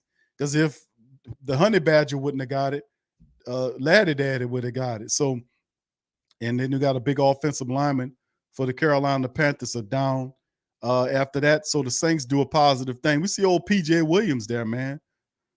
Out there on the field, seeing PJ out there. Why PJ ain't playing safety, man? What's up with PJ? How you got Sorensen out there and not PJ Williams at safety? That's a good question. PJ is dressed out and everything. I just seen him. What's going on what's up with that? All right. Anyway, shout out to Jason says, who that late to the game? Yeah, definitely no identity this year. Never developed. 1 and the D without just Allen focus on it, definitely fell off. An injury to the secondary didn't help. No QB. All right. Thank you, Jason. Shout out to you, fam. All right. Jamal says Big Cat probably tearing his equipment up right now. Yeah, Big Cat, that's a crazy dude, man. That's a crazy guy there. All right. Brother Jerry, what's up, OG? Says Q, I got to hook you up to real time instead of delayed. Yeah, bro. I'm a minute and so off on this broadcast, bro. Yeah. So, y'all just work with me, man. It's just just work with me, man. Just work with me. All right. So anyway, let me keep it going. Paul says, Q, not letting Taysom Hill throw in the RPO package is still dumb play calling in my book. It makes perfect sense. You won't keep the play scheme balanced. You let the quarterback throw and run the football. So I don't know much of it if it's Pete Carmichael or if it's Taysom Hill. Sometimes it looks like Taysom Hill has the option to turn into a quarterback, but he's not patient. He just turns into a running back. He sees something, his eyes get big, and he goes run off. And I can't really criticize him on that because most of the time it's a positive play that gets the first down or it sets up a first down. It makes it a 7 or 8 into a 7 or 2nd and 7 to a 3rd and 1 or something like that. So, but yeah, if he definitely had the ability to start throwing the ball more, to be a positive. So Big Corbett, the number 63, was down on the field. He pops back up and he's limping off to the side. So the Carolina Panthers are dealing with some injuries to their offensive line in this game. And that's a team that's heading into the offseason kind of banged up, and so are we. All right, so there's the shotgun, Andy Dalton right there with the shotgun looking. And Not much shaking with Andy Dalton on the play, man. Can we just get Andy Dalton off the field, man? Can we just go with somebody else? Just for a look. Can we do something else? But anyway, whatever. Yeah, I know. I don't know what Andy Dalton doing, man. But he made a good throw to Juwan Johnson on that play. That's the madness of a guy like Andy Dalton. Like, he'll do something stupid one play and then come back the next play and make a good throw. That's the maddening inconsistencies of Andy Dalton, and which is why he shouldn't be a starting quarterback. He's so up and down, it's crazy. All right, A-Camp says keep Dalton messed up our whole season. Yeah, that's you blame your boy Dennis Allen on that one, bro. All right, here's Andy Dalton in the shotgun right here from the Carolina Panthers 37-yard line, I want to say. All right, they got 2 wide receivers to each side of the formation. There's the snap. Saints trying to get a touchdown. Dalton throws to the right side. He finds, is that Chris Olave? Yes, it is Chris Olave. And the fumble, a ball fumble out of Chris Olave's poked out of his hands. Number 25 gets it and is knocked down. And once again, the Saints defense taketh, the offense giveth it away. So the Saints fumbled the ball back to the Carolina Panthers. You want to talk about, come on, Chris, you got to do a better job. Ball comes out, number 24 pokes the ball, and it bounces right into the hands of the Carolina Panthers. So this is just one of them things, man, where you just got to, and his knee wasn't down. That came out before. So he gives it right back. So the Saints offense gives it right back to the Carolina Panthers offense. So there you go. And Carolina forced the fumble, 3 seconds on the clock. Shouldn't make a heel spit a difference because there's 3 seconds remaining on the turnover. They could have got a field goal out of it, perhaps a touchdown. But instead, the game stayed one touchdown. So, it's boneheaded, to say the least, and they got time for one more play here. And it's just what the Saints do, man, and have done this entire season, family, is absolutely screwed up. All right, so anyway, it's halftime, fam. Let's get ready to do it. As the Saints do get a sack, clearing out the second half, the Saints finally get to him. JT Gray blitzed in there and gets the sack to bring Darnold down in the first half of the game. All right, let's go into the halftime statistics currently, family, for this game right here. The Saints 12-5 with the first downs. There are 3-6. 50%. The Carolina Panthers are 4 out of 7 on the third down. Saints 0 for 1 on the fourth down. Total plays 34-26 advantage Saints. Total yards 234 versus 60 yards by the Carolina Panthers. 5-5 on the drives. The Saints averaging 7 yards per play versus 2.3 by the Carolina Panthers. 125 versus -4. How could we be losing to a team? How could we be losing to a team that got -4 passing the ball? I mean, not losing, but how are we not beating a team is what I meant to say, by more than 7, and they got -4 passing the ball, -4, and we only beating them by 7? Numbers don't make sense, do they? Rushing attack, Saints 109 versus 64 yards. 20 carries by the Saints rushing attack for 5.5 yards per rush, 2 rushes, first down. You know how that goes. 17 rushes for the Panthers for 64 yards. That's 4 yards per carry. No red zone here for the Saints. 0 for 0 there. Penalties, the Saints have 1 penalty in the game. And you can see 1 for 5 and versus 1 for 15 by Carolina. So not much shaking there. 2 turnovers in the game that are costly, plus the missed field goal. 16:53 is the time of possession for the Saints versus 13:07 for Carolina. We switch over to the individuals. It's crazy how all this is ferreting out because most of these stats don't even make sense. All right, Andy Dalton, 9 of 14 for 125, does have a touchdown, averaging 9 yards per throw. He hasn't taken any sacks, so that's a positive. Rating at 116.7. Alvin Kamara has been looking really good. 14 carries for 74 yards. He's averaging over 5 yards per rush. He had the longest rush was a 22-yarder. Taysom Hill, 3 rushes for 25, 8.3 on the average. Longest was a 10-yard scamper. The average. Shaheed had a rush for 7 yards as well.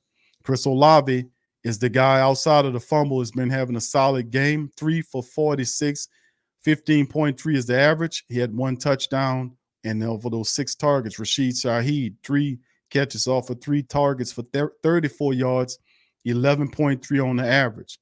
And of course, you look at the rest of the guys, David Johnson and Jawan Johnson, just 1 catch apiece, not too much shaking. Outside of that, Chris Olave with the fumble. You see Demario Davis is the top tackler for the Saints, and he has a half a sack shared with him and JT Gray. Cam Jordan, 4 tackles so far. Laddie Daddy Granderson have 3 for the rest of them. Tyrann Mathieu did have the pick that he returned for 41 yards. Didn't get a squad of it, so it was all for naught. Will Lutz, 0 for 1, missed the field goal, and Blake Gillikin only punted 1 time for 42 yards. Sam Darnold's 2 of 8 for 4 yards in the game, right? Then he took the sack that made it -4 because it was a 8-yard loss on it. So they 0 play from the quarterback position. The rushing attack was 4 and 9 carries for 35 yards, almost 4 yards a rush. Hubbard, 5 carries for 22 yards, 4.4 on the rush. Terrace Marshall Jr. is their top receiving threat. The Saints put the kibosh, the clamps on DJ Moore. Been thrown at twice, not even close. The second one was the throw where it was picked off.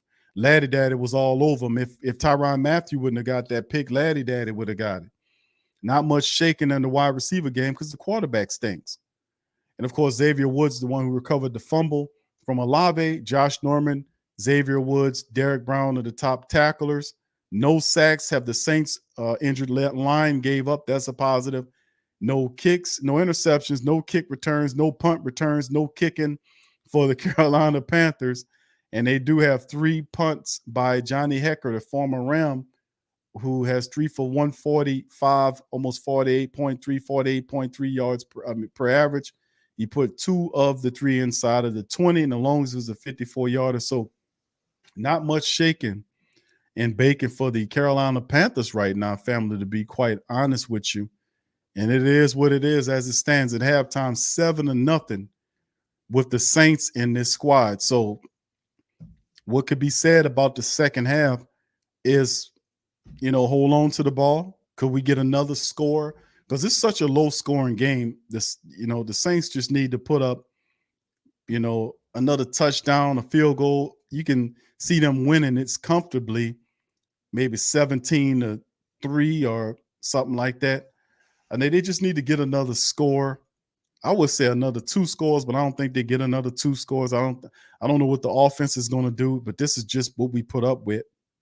We sit up here and put up with the offense getting a positive first series, scoring, and then they just totally disappear for the rest of the game. They botch stuff, fumble stuff, look crazy. It's maddening how all that happens. It's very maddening how the Saints offense is, and Dennis Allen, Pete Carmichael, they don't do nothing about it. They just continue to do the same thing. Now, it would be smart and nice to see Jameis Winston roll out and start the second half of this game, but don't even count on that because you're dealing with a dumbass coach who's very petty. And I don't think Jameis is not, it's just stupid, man. Anyway, let's get into the rest of it. Rich says, Q, you think, how Winston feels watching. I think Winston wants to play, man. It got to really peeve Jameis to be watching this and be like, man, I'm good to go. But, he got to sit up there and watch Andy Dalton stink it up, and Saints offense will know. I mean, that got to be killing a guy that's as competitive as Jameis Winston, but he got a decision to make. They got a decision to make with Jameis going forward, and we'll see. Yeah, but it got to sting a bit, man. He said it before, what he said during the interview. We played it some time ago. It hurts like hell, or he died inside, something like that. Y'all remind me what he said when he talked about wanting to be out on the field. What words did he use? I forgot the exact words, but it was something along those lines. Thank you, Rich, for that, bro. All right, shout out to the fam. What's up, Corey? Says Q, how does the restriction of MT's contract helps the Saints? Well, they restructured it to add some more, open up some money. But that don't particularly mean that, to me at least, that Michael Thomas is going somewhere. That don't mean that. The Saints have restructured Michael Thomas's deal before. This is nothing new, right? But they're saying because the Saints are getting tired of him, but yada, yada, yada. I don't think so. I don't think they're tired of him just yet. And now the reason why is that because they recommitted to him last year, and they drafted a guy that he wanted, Michael Thomas wanted. So Mike's going to leave the Saints and break up and leave the Saints, and they got it all situated where he has the compliment he wants. I don't know. I don't think that happens. So we restructure all the time. Maybe the timing is off with what they're doing it right now before the season ended, and that's leading to a lot of speculation. But this is nothing new. We always restructure contracts. That's how the Saints bat money down into the future. That's how they cheat the cap, by kicking money down the line. You know what I'm saying?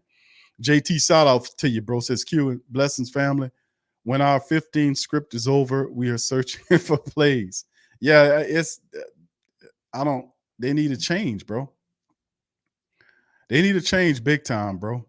All right, Stacy says Bucks go up 16-10. All right, thank you for that. All right for that. Thomas says offense stinks when it matters. They don't turn it up like last week. After Andy Dalton threw that interception right before halftime, the offense died the entire second half. It took the defense to close the game out. I was so upset at the end of the game. I was fussing at the offense to do their damn job. For real. Shout out to you, Tasha. Appreciate you, Queen. Yeah, the same turnovers, being sloppy. This is what a Dennis Allen-led team looks like. This is what they look like. Take a look at this team and say, damn, they're going to clean it up. No, because this is what Dennis Allen is. This is his aura. He's an injury-prone, mistake-filled type of dude, and this is what it is. This is what his brand of football is. This is what it is. It's terrible. It's inconsistent. It's dysfunctional. It's non-accountable. There's no adaptation. This is why we want him out of here. Because if you give him another year, what you think Dennis Allen going to do next year? You think he going to win 10 games? Man, Dennis Allen ain't winning no 10 games, man. He ain't getting no team into no playoffs. He can't spell it. He can't spell playoffs. What's up, John? He said, told out playing the Panthers, letting them stick around in the game. I read the statistics. I'm like, this don't make no sense.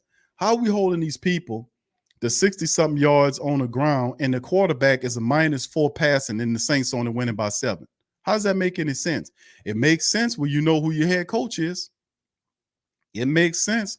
Brian says we need to run the ball on and win the turnover battle in the second half, keep the penalties down, play clean football. Can we do that with Dennis Allen, over the helm? Can they do that? I'm asking not just you, Brian, but the entire great Saint think tank to chat that. Brother William says Dalton and Pete Carmichael is why no offensive imagination or production that's consistent. It's terrible, because we got Chris Olave, we got Rashid Shaheed, you got Elvin Kamara that's healthy out there. Jawan Johnson performs, and we can't put together several pass drives to lead to 14 points in all these drives, and the Saints offense continue to stammer and stumble out. It makes no sense to me. That I got you, William. Valika says, let's finish the season strong. Yeah, we need to clean it up now. Ain't no doubt about it. We got to clean it up, y'all. Absolutely right. Thank you. Thank you, bro, for the shout out and the super sticker. Much love to you, fam. Appreciate you. All right. Dana says he's a backup QB at best. What else he's supposed to do other than check it?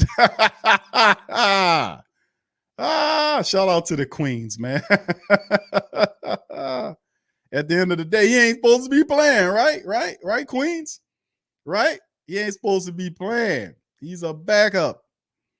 All right. Vu said, I love Davenport when he's healthy. He's a beast. Davenport hadn't done a damn thing all year for us, bro. But something tell me the Saints gonna keep him to stick him around. Eric says, what sense does it make doing the same thing over and over again? This has been the Saints season, no imagination, Q. I agree with you, bro. That's what you get when you got Dennis Allen, who's also a backup at the head coach position. He's a backup as well. All right. So anyway, let's see if we can get this popping and snapping. They're coming out there, Saints smiling and laughing and shit. Coming into the second half, it ain't no smiling and laughing thing to me, to be honest with you.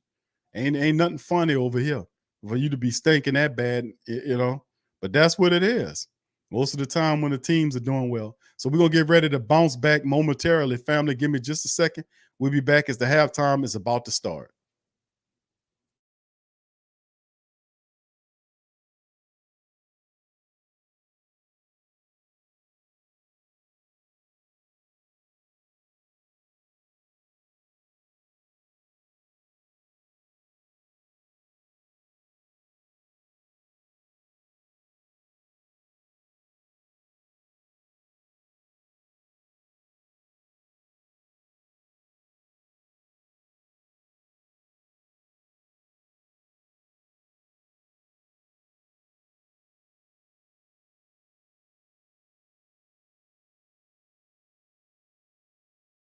All right, fam, we back at it. All right, and the halftime period is about to end. They're about to get ready to kick the ball off back to the Carolina Panthers as they're waiting for it. The Saints kicking it off to the Panthers from right to left on my screen. And Will Lutz is about to kick it off to him. Now, really forecasting into the second half of the game, the Carolina Panthers are going to continue to do what they do. They're going to keep trying to run the ball at the Saints to try to wear the defense down. Do the Saints hold up? There's the kick. Saints coverage team get a hold to the kick returner and bring them down around the 11-yard line of Carolina. And Sam Darnold, who has -4 yards in the game currently, trots back out there for Carolina, and he looked like he's going to be in the shotgun with Carolina, and he gets into the huddle with him. So we'll see exactly what goes on here, but really and truly, this game should be a lot further out. So that's a snap by Darnold right there. He's being chased by a Saint defender, just throws it into the ground. And Cam Jordan was in pursuit of him, and he just throws it away. So we just can't seem to get this guy, man. He's been very elusive today, despite the fact that he's -4. Yeah, and you know what? A great point was made earlier about the family member saying, say, Q, we need to make Coach Richard the defensive coordinator. His secondary is showing up, and Dennis Allen's, front four or whatnot is just stinking it up in the joint. So, I mean, that takes vision, bro. All right, 2nd and 10 now for the Carolina Panthers. They're at their own 18-yard line. There's a snap by Darnold. It's a hand to the running back. He runs off to the left side, gains some yardage, and gets pushed out of bounds. Gets a nice little run, a pickup of about 14, 15 yards on the run by Foreman.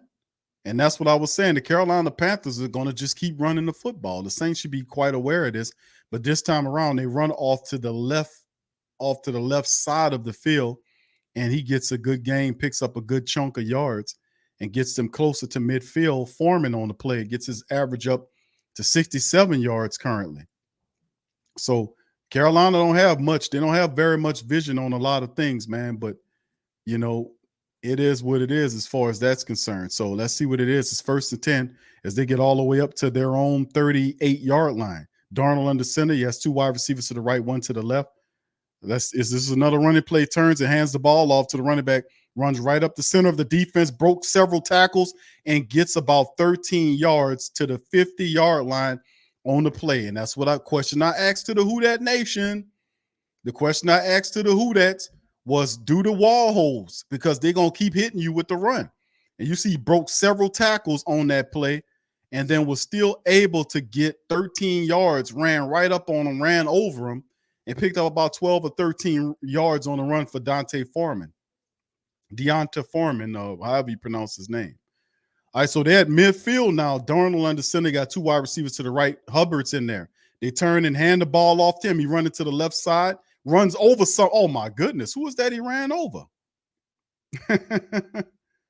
All right, good Lord. 7 yards. It looked like 7 to 8 yards pick up by the running back, and Carl Granderson on the stop right there.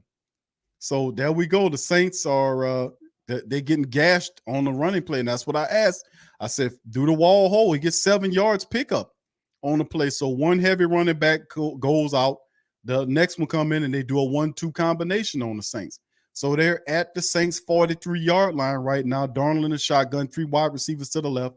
Saints showing some blitz. Look, did they gonna do it? And there's the quick toss play to the running back, to the wide receiver. He gets the first down and twists and turns down to the Saints 25 or 35-yard line.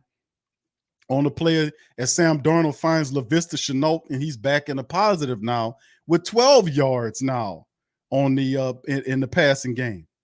So the Carolina Panthers using a running attack to make things, to open up things right here, and the Saints' folly to stop the run is kind of hurting them right now. The Carolina Panthers are at the Saints 35-yard line. Darnold under center, 2 wide receivers to the left and right of the formation. Running back is behind Darnold, waiting for the snap. Darnold snaps and hands the ball to the running back. He runs to the right side, and he's taken down by Davenport. And the running back don't like it. And Davenport stupidly slaps the guy in his helmet, and double flags come out. Foreman pushes him, and Davenport slaps Foreman in the helmet, and the flags pursue.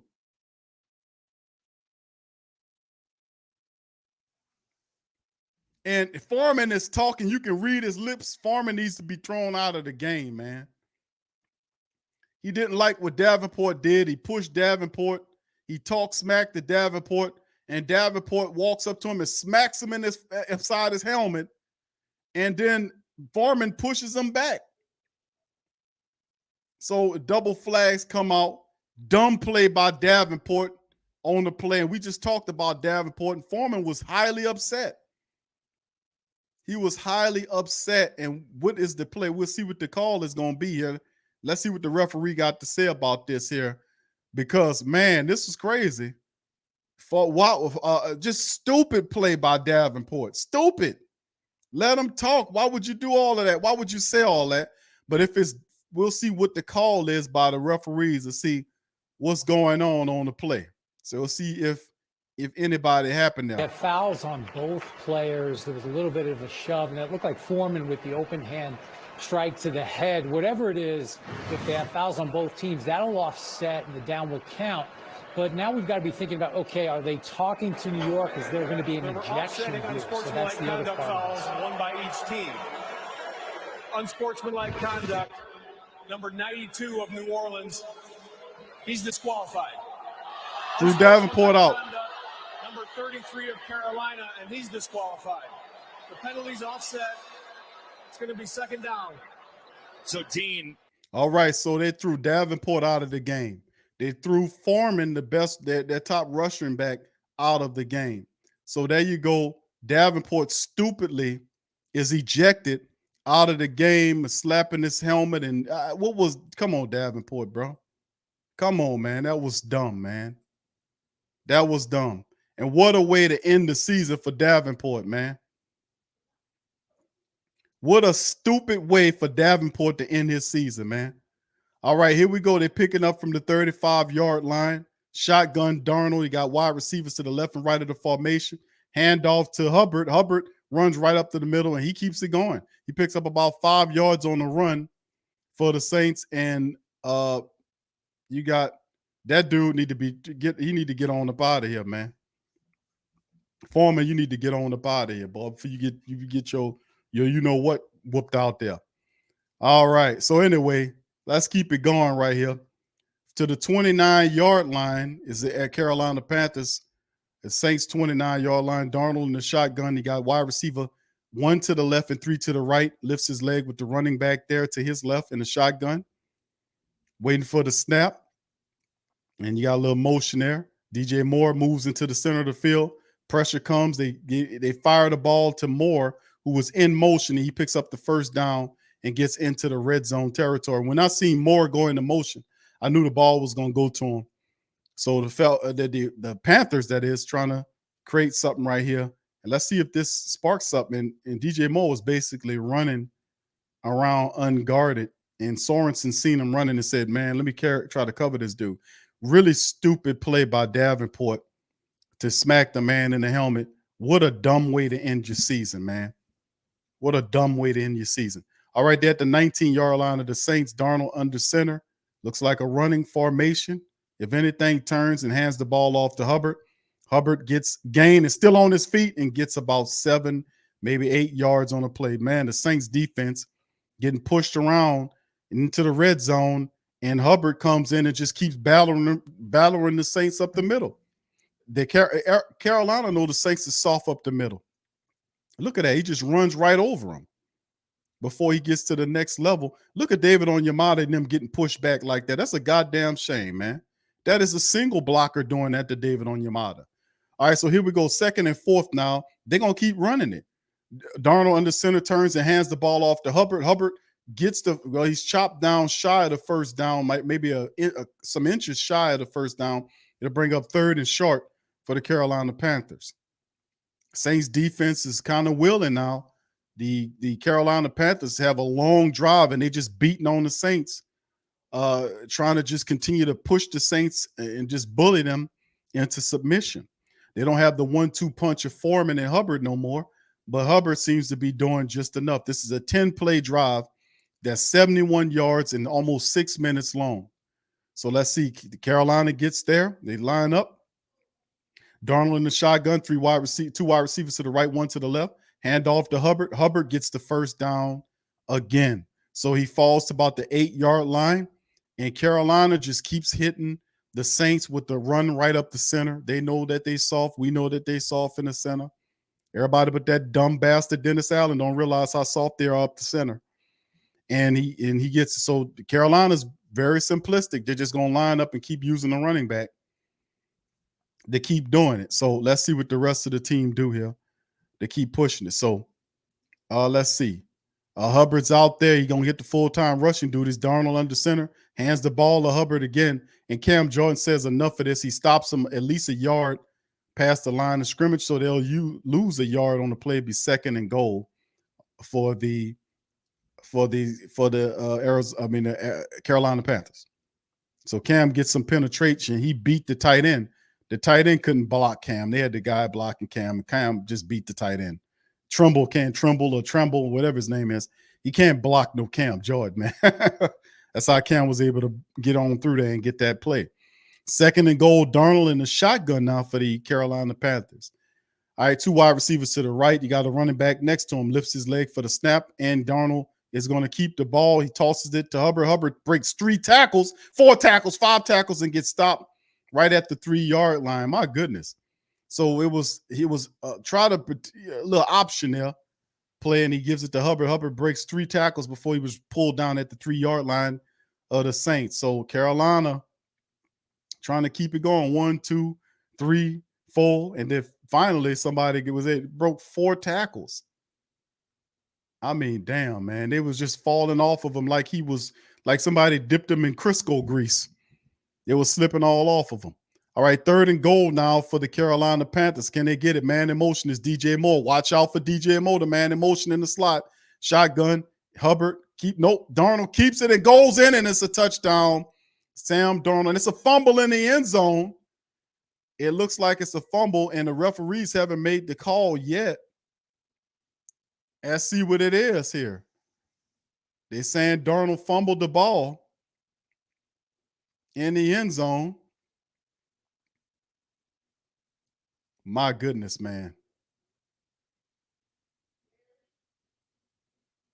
That ball's out, man. The ball is out. Before he even got to the end zone, the ball is out. And then did he ever have possession of it? No, that's a fumble, man. That should be a fumble. Yeah, the ball comes out thanks to Tyrann Mathieu. He never had possession of the ball. That's a fumble, man. They better, and the referees, shouldn't they look at this before they try to, shouldn't you try to get them ain't they supposed to look at every, and it doesn't. Dennis Allen doesn't even challenge it. Why didn't Dennis Allen challenge that, man?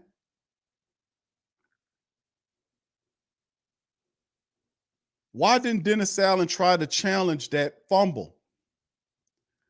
Whatever. Well, then again, Dennis Allen ain't changed the fumble because he's yeah, but bro, no, he didn't have total possession of it. If you watch the play, he was fumbling it before he even got in the end zone.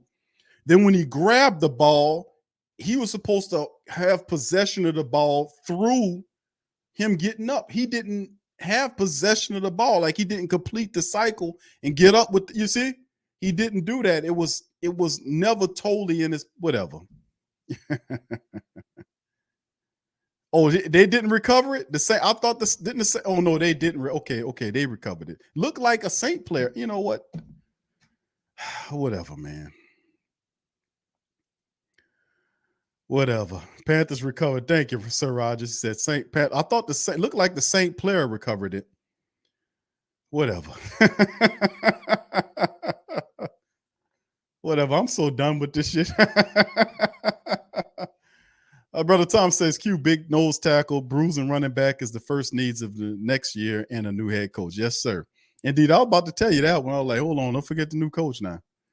Don't forget to throw the new coach in there, bro. We got to make sure we get the new coach involved as well. Yeah, T-Cell, you're right, bro. That's about right, man. Might have to do that, man. My goodness, man. Yeah. But anyway, the first drive, and that's a long scoring drive too by the Carolina Panthers family. They marched the length of the field. They get the touchdown by just running the ball, running over the Saints in that drive. They just run over the Saints. They scored a touchdown. And guess what? The Saints defense gave the Saints offense several opportunities to do something. The offense fumbled it back to them. Now the game is 7-7. Do you think the Saints offense score? The Saints offense hasn't done anything, and we got half the quarter left. We got a quarter and a half left, and the Saints offensive stalled to a stop. Yeah, I'm looking at the replay. Yeah, the Carolina plant, I see him. The offensive lineman for Carolina recovered it in the end zone. So there you go. Yeah, the Saints defense, what more you want them to do? Like, they get the interception, give it to you on the short field, the Saints fumble it back. We missed the field goal that could have helped right now, and the Saints just can't get out of their own way, and this is the vibe of this team with this head coach on top of it. They're a fumbling, stumbling, dumbass team with Dennis Allen on top of them. No doubt about it, because he's a fumbling, stumbling, dumbass coach. And the team mirrors the behaviors and the mindset of the coach. That's how that goes. 504 Docs, I can't, Carlito, cuz I saw DA in Oakland at the time. This is his second time around, and it's like the first. Yeah, ain't no doubt about it, bro. No doubt about it. Barbara says, about to have some beef stroganoff. Barbara, you over there eating good, girl. All right, the Saints get the ball from the 25. Play action to the running back. Dalton fires it to Traquan Smith, who gets about 5 or 6 yards on the play right there. So there it is. Traquan Smith makes his grab there. And it'll be 2nd and 4, maybe, 2nd and 4 for the Saints, perhaps, on the play. So we'll see. Yeah, man, it's really crazy, man, to say the least, about our offense is just despondent, and they're not going to do anything about it. They're not going to run out anybody else or try to change something. They're not going to do it. Taysom Hill comes in, and Pete Carmichael runs Taysom Hill in there. Taysom Hill will turn into a running back on this play. 2nd and 4 for the Saints. And the Saints are not very visionary either. Let's see what this play is as they're looking at Pete Carmichael. Taysom Hill is in there next to his fullback there, wide receivers to the right and left of the formation. There's a snap. Taysom turns into a running back, runs to the left side, and the guy wraps Taysom up and grabs him. Like I said, and it'll be 2 or 3 yards shy of the first down. So once again, I can't tell whether or not Taysom Hill does he have the control? He's in a shotgun, and he don't even look to pass. He just turns into a running back every time, and I don't know if that's called for that or he has the ability to do that. Shotgun Saints, 3 wide receivers to the right, tight end to the left, running back next to him, and a shotgun to his left. 3rd and 6. 3rd and 3. 3 out of 6 are the Saints on 3rd downs. Waiting for the snap is Dalton. There's the snap. Pressure coming. He pump fakes, looks, and throws the ball, and it's knocked away, incomplete on the play. So Dalton tries to find Chris Olave. The ball's batted down. Saints offense stall out again. And put the defense back on the field again. And yes, we are not kidding you. The Saints offense this is what they do. The Saints offense stall out, and they stall out, they die on you, and they cannot be counted on. And then they do not do anything differently. They do not have any imagination. They continue to do the same thing over again. They keep putting Andy Dalton out there, and they will not put anybody else out there. Taysom Hill turns into a running back. I can't tell whether or not the Taysom plays that he's running, any of these plays that Taysom Hill is, they punt the ball off and it goes out the back of the end zone. So you know where the Carolina Panthers will retrieve the ball from. But the crazy part about it is the Taysom Hill package. It's totally stupid and voidless because it has no balance. I don't know, when Taysom Hill snapped the ball on the last one, I was looking at the replay, he looked like he was going to study something, and did he just turn into a running back? So I don't know why does he not take the time to go through the progressions like he's supposed to do if he wants to be a quote unquote quarterback? He has every opportunity to go through progressions. He turned into the running back. You can't turn into the running back on every one of these plays, bro. Sooner or later, you got to throw the damn ball, right? I mean, I don't know, man. I don't know. All right. So anyway, yeah, this Pete Carmichael looks awful, man. He stinks. He stinks to high hell. He has no imagination. He keeps and really too, and really what makes it look even worse, family, is because the Saints have no leadership at the quarterback position. That's why your offense stammers, stumbles, bumbles, because most of the time you'll get somebody that'll come in here and grab control of the offense and say, listen, you go over here, you go over there, we're going to do this, that, and the third. Being that the Saints are cycling quarterbacks in and out, nobody is taking that role. There is no leader at the most important position on the team, which is the QB position. There is no leader there. There is no leader. That's why this offense can't seem to get going when it needs to go. Who takes possession of the offense and guides them where they need to be? Tell me who that person is. Who takes control of it? Is it Andy Dalton? Hell no. Is it Taysom Hill? He's too busy turning into a running back. So who takes possession of the Saints offense and directs them into positive scenarios so they don't be stumbling, bumbling, fumbling all over the place? Who does it? The answer is nobody does it because they do not have a quarterback leader at that position. They don't have anybody. They just got a bunch of people they cycling in and out of there, man. That's why it looks like that. And then, of course, if you got a guy you paying $20 million to a $15 million this year, if you get from up under him, only thing I know is the Jaguars is the Jaguars made the playoffs. That's all I know. That's all I know. Is the Jacksonville Jaguars, who've been a bottom feeder for years and years, made the playoffs. That's all I know. Doug Peterson, who was interviewed he was the first guy the Saints interviewed, went to Jacksonville and turned that team and took them to the playoffs in his first year. Went the worst to first in the first year. Here we go from where we are to where we are now. Terrible. From the 20-yard line, Carolina, wide receivers in the left and right formation. Darnold under center, running back Hubbard's there. Hand the ball to Hubbard. Hubbard gets stopped at the line of scrimmage. The Saints ruffle him, no gain. It'll be 2nd and 10 for the Carolina Panthers. So nothing shaking, nothing baking on that end.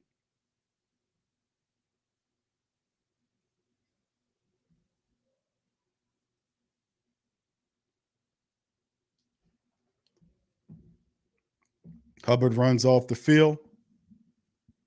All right, so let's see what they do with it now. They put another running back in there. All right, so they're from the 20-yard line again, 2nd and 10. After that, no gain. Shotgun, Darnold in the shotgun. 3 wide receivers to the right of the formation. His running backs next to him in the left. It's going to run and play to that running back. Saints get him. It's Pete Werner gets him wrapped up, maybe a gain of 1 yard on the play. So they do a very positive thing that time around by stopping him up right there. Pete Werner ran and got him and held on to him, and that'll be 2nd and long for the Carolina Panthers. 3rd and 9 to be precise. So the Saints defense is doing what they could do to stop the whole line of Carolina. The Saints offense will get another opportunity in the 3rd quarter to do something. Darnold shotgun there. Let's see what happens. Wide receivers to the left and right of the formation. Hubbard's back there, and it's another handoff to Hubbard. Then people handed the ball off on 3rd and long, and he'll be about a 2 yard shy of the first down. So he gets a big chunk of yards, but not two. He needed 2 more yards to get it. I mean, these people lack offensive imagination like a dog. But they missed a missed tackle on a play by Demario Davis, allowed Hubbard to get and going, and he carried several Saints 2 yards shy of the first down. So these are burly running backs that run hard, man. All right, 4th and 2, Rashid Shaheed waiting for the punt from the Carolina Panthers. Hecker. All right, and the time is they letting that time tick down close to a delay of game, almost blocked. And Hecker gets it up. Rashid Shaheed, fair catch. And like I said, that special teams ain't shit. That guy couldn't, and that was Alontae Taylor. Let the man run right past him to get right in the face of Rashid Shaheed. That's why I said special teams coordinator needs to be fired as they go into the commercial break. Special teams coordinator need to be fired because Rashid Shaheed can't even get in a room to even return anything. He can't get anywhere. Every time you look at him, he has 10 to 15 yards worth of space and can't seem to get any light to do anything because the guys running past him, they run right past the blockers and get right in the face of the return man. That's poor, very poor. All right, Brandon's World says, let's go Panthers, F them Saints, hashtag keep pounding Blue Heart. All right, well, appreciate your super chat, man, chiming in on this thing. Appreciate you. I don't share your sentiment with F them Saints, but thank you for your super chat. That's your boy Todd says, facts BQ. That's why I would be okay with the Saints going in all on QBs this draft, getting at least he's getting at least 2. Peterson is a better coach. Yeah, that's all I know. Jacksonville made the playoffs. Dude, that's big. Them people ain't been in the playoffs in years. They made it. Father Tom says 2 receivers, 12, 8 and 9 to take the top off the defense. You have Andy Dalton who can't make the throw. And they're going to keep running them out there. They're going to keep running them out there. You ain't going to see Jameis out there. I promise you that. Tyrone said this game looked like the Saints going to drop this game if they keep on playing the way they're playing. Yeah, it's the offense. It's a lot of time left in the game. We still got a couple of minutes left before the end of the third quarter. There's a full fourth quarter. But the Saints offense hasn't scored since the first drive of the game. And that is what they do. That is the thing that they always do. They come into these games and they can't consistently put anything together because they don't have a leader at the top of the offense. Corey says it would be so sad if football didn't take forever to start a new season. We should have a great season to begin with. Well, you do. Listen, this year will be good in the off season because there are 2 football leagues that will be playing. There'll be the USFL and the XFL that will be playing during the time where a lot of these other teams ain't playing. So this will be unlike any other time. This year will be probably one of the better times for pro football in the offseason with 2 football leagues operating during the period of time where the Saints are not playing games. You get what I'm saying? Plus the draft and free agency. So it's a lot of rich football is going to be happening this year.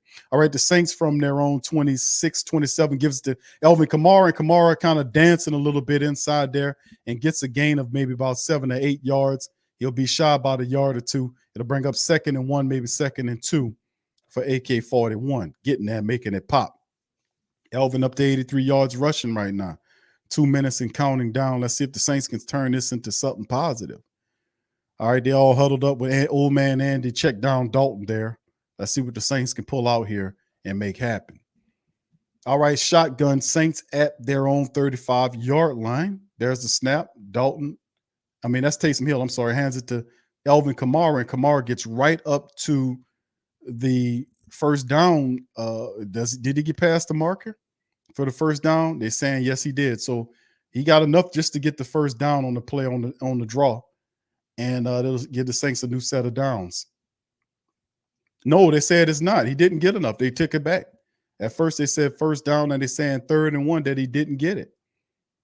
All right, so the Saints got 3rd and 1. Do they put the jumbo package in there and go get the yards? Do they get the yards? And they do it. They do it and look like, did they get enough? And look like they got enough for the first down on the QB sneak by Andy Dalton. So Andy Dalton gets up wincing real bad in his hand. Look like Andy Dalton gonna come off the field.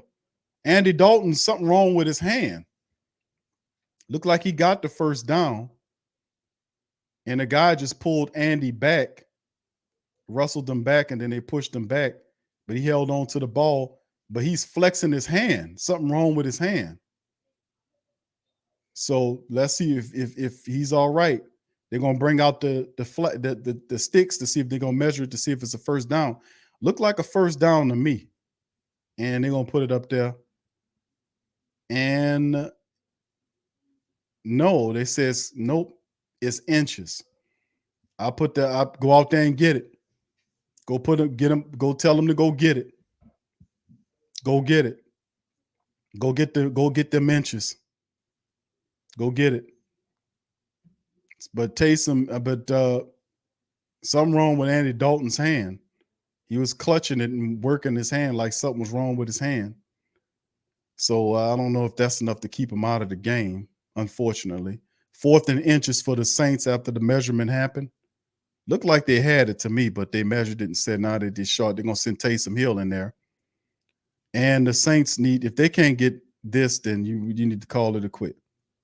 They need to call it a quit. All right, so here we go, and let's see what happened here for the Saints. And is it what's going on here? New Orleans has challenged that ruling. Now, Dennis Allen's been successful at points in challenges. We'll see if he gets it overturned next. So Dennis Allen's going to challenge the spot of the ball or whatever it is and see if he can get it. I don't, well, we'll see. He's such an idiot. So anyway, that's what we at with ours right now, family. Dennis Allen's challenging it, and see, just put the damn team in there. Just put what you're doing, bro. Just put the jumbo package in there and go get the inches, man. Dumbass challenging it at that point. It's a bad spot indeed, bro. But you're gonna feather about it. Just go get it, bro. It's inches. We can get inches, can't we? We can go out there to do our football team and get a few inches, right? Whatever. I would just go. I would just send them out there, man. I'm not gonna haggle over that. It like I said, it looked like we got it, but if they put it at 4th and inches, can't your team go and get a few inches to get the first down? Just send them on out there. Besides, we still got a full quarter of play left. Why would you burn the whatever, man? Whatever. I know, man. I just, dude, what's up with this guy, man? Where does this rationale comes from? This guy, man. KT says, Q, remember the beginning of the season, I had not to hire Allen, but folks were talking about continuing the culture. How's that working out? The culture, this is not the culture, bro. This is not the culture. The culture wasn't about him not being accountable and not being disciplined and all this kind of stuff and doing dumb shit. That wasn't the culture. We wasn't the smartest team in the world, but we damn sure wasn't the dumbest team in the world. You know what I'm saying? It's not the dumbest, but let's see what this dummy doing and what they think. Challenges, and here's what happened. So what you're going to see is just a surge, and he just got to break that plane. And it looks, even there, it looks like he did. And then when we saw it on the sideline, it looked the same. You just don't know where the angle is, but they were able to ascertain the right call. And so they changed it to 1st and 10 on the play.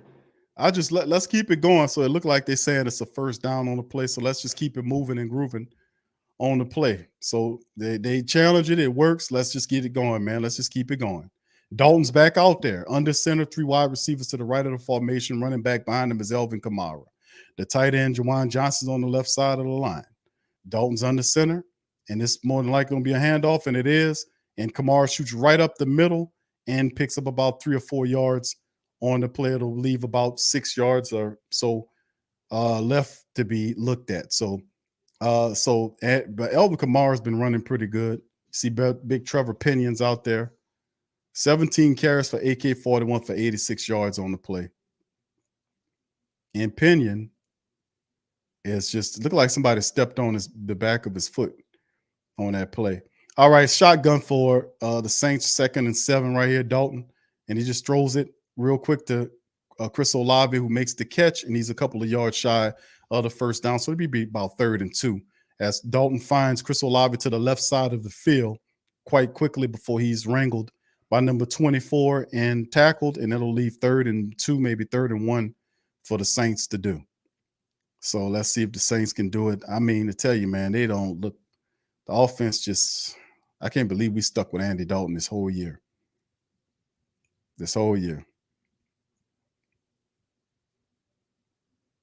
So right now it's the end of the quarter.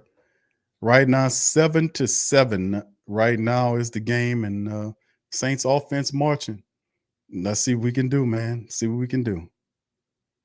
But yeah, but in terms of like the offseason family, I think this time around, you're probably gonna see a lot there's an advertisement right now with the USFL.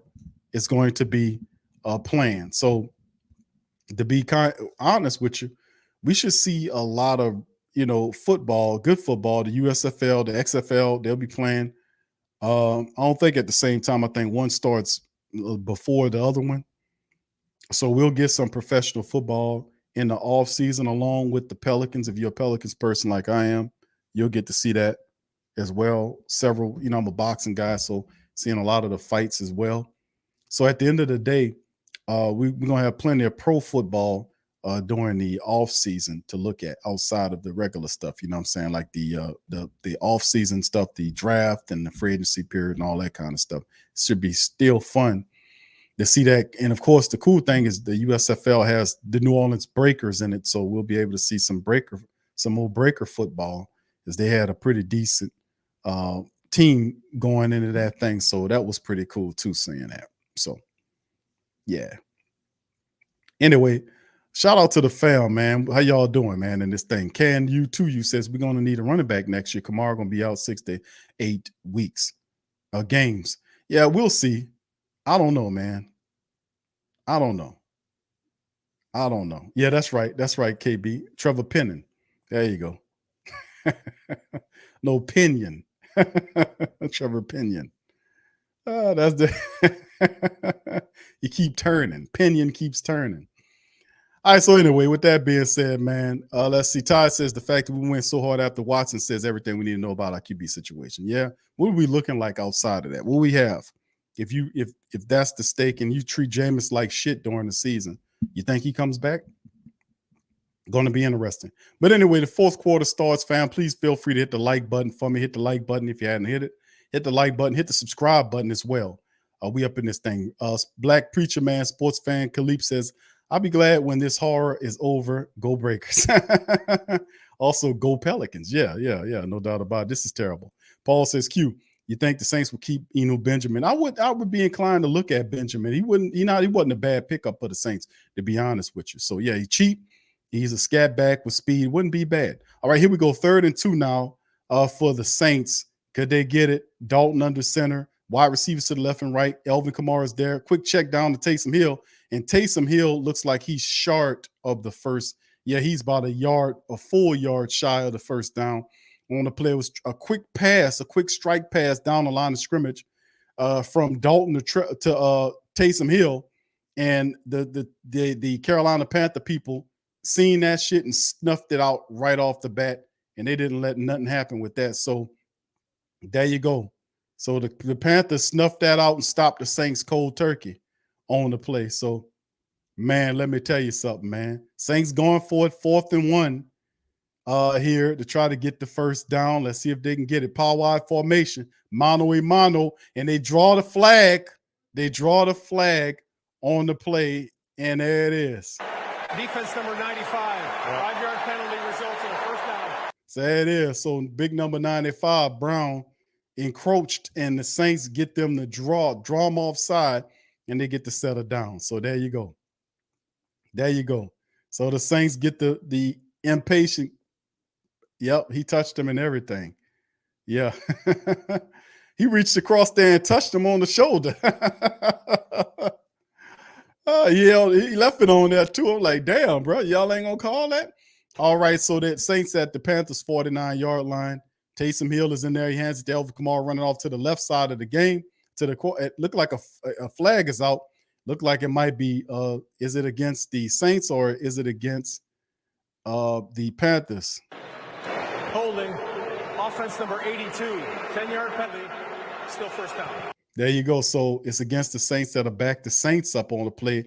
Adam Troutman gets caught with the holding, and that'll back the Saints up. And that's seeing the crutch moments of the game. Here come the folly from the players. 1st and 20 now, backs them up on the other side of the field. Saints in the shotgun. How do they regroup from having that ridiculous penalty? Can he regroup?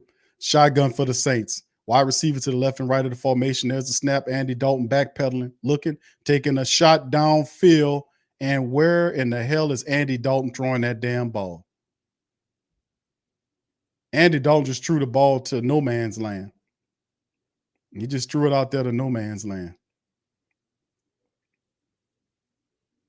Yeah, he threw it out there to no man's land. So anyway, it'll bring up 2nd and 20 now for the Saints.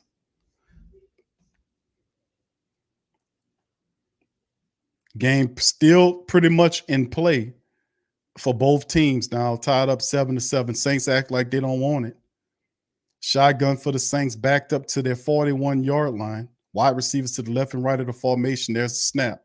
Dalton backpedaling, throws the ball. He finds Chris Olave, who slips down at the 48-yard line of the Saints. He was trying to turn upfield. He came around and was trying to spin upfield, and he slipped down.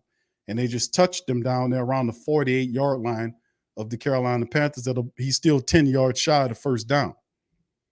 So 2:58 and counting down on the clock for the Saints as they're looking to huddle up and see if they can do something here. A break huddle, run up the lineup. Wide receivers to the left, one to the right of the formation, quarterback in the shotgun. Let's see what the Saints have dialed up. Can this be a first down? There's a snap. Dalton backpedaling, looking. Dalton is going to get sacked.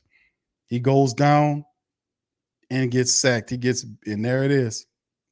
Who is that? I can't tell who the guy is. Bano, something like that.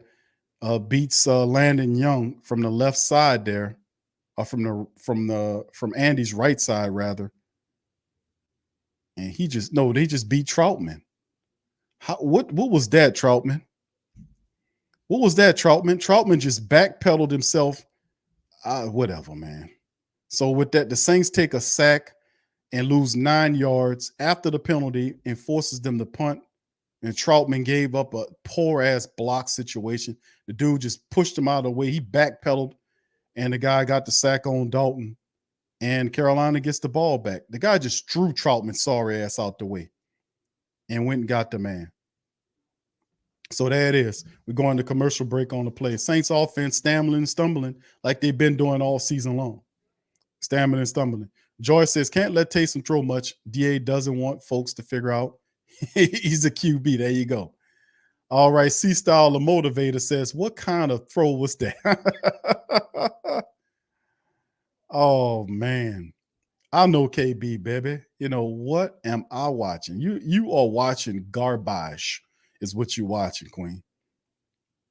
William says, man, please put Taysom and Kamara in and let Taysom throw sometimes. See, and that's the question I've been asking all show long that I've been posing to the family members is when Taysom Hill plays are called and Taysom is the ball is snapped and Taysom stands and his QB stands for a second and then turns into a running back. Are those plays designed to be all running back plays? Some of them I can see, some of them I can't, I can't tell. Some of them I can tell, some of them I can't tell. And a lot of them that appear to be plays where he has the option to throw a pass, he's not opting to throw the ball. He doesn't even go through progressions. He just impatiently turns into a running back and starts running. I'm like, look, that's fine on certain circumstances, but if you have the option to throw, why not throw the ball? So it's hard for me to kind of determine which are which at times, so it's crazy. But it's sorry and sad at the same time. So definitely changes have to be made, most certainly. What do the Saints do at the offensive position? If not Carmichael, do the Saints even recognize Carmichael as a problem? No. Do the Saints recognize Dennis Allen as a problem? No. So if you don't recognize problems, how are you supposed to fix said problems? You don't. You just gloss over them until this sorry bastard gets fired. Because that's what makes coaches fireable, because they don't see the things they're supposed to see. He's supposed to see stuff that his assistants don't see and vice versa. But it just doesn't get fixed. None of it gets fixed. All right, Thomas says this is why we put teams away early. Now the Panthers feel like they can win. And listen, the Panthers scored a touchdown late, and they're going to run the ball against the Saints' tired defense. Saints offense can't score. They score a touchdown, game over with, bro. All right, here to Carolina go from their own 20-yard line. Dalton under center, wide receivers to the left and the right of the formation. He got his running back there. Moore goes in motion from right to left. They hand the rush. He's ran. That's a block in the back. They're not going to call it, but he gets about 6 yards on the pickup running to the left side of it. Looked like a block in the back to me, by the player on the play, but the referee was standing right there and it didn't say anything. So the hell do I know? All right, so there you go. So the Carolina Panthers are hell bent on running on the Saints defense, and they're gonna try to put the Saints away on this. So we'll see. Brother Rich, thank you, bro. Says would Winston still be in playing? Will still be in playing like Andy? Would Winston still be in playing like Andy? No, he wouldn't. No, he wouldn't, bro. I got you.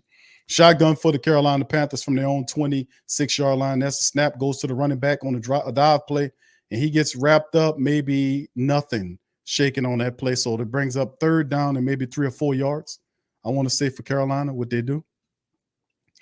All right, Randolph says 7-10, and they still bring this man back instead of evaluating his performance as a head coach during the entirety of the season. Poor play calling, poor play execution, and they don't try and sell us on injuries. They're going to try to sell you on injuries, Randolph. You know how this go, bro. You know this. You're a smart man. You know how that go, bro. That's what they're going to do. They're going to open up the publicists in the press to sell you on the fact that Dennis Allen, at least he won the game. He was only 1 game from 500. That's what they're going to do. And then people going to swallow it.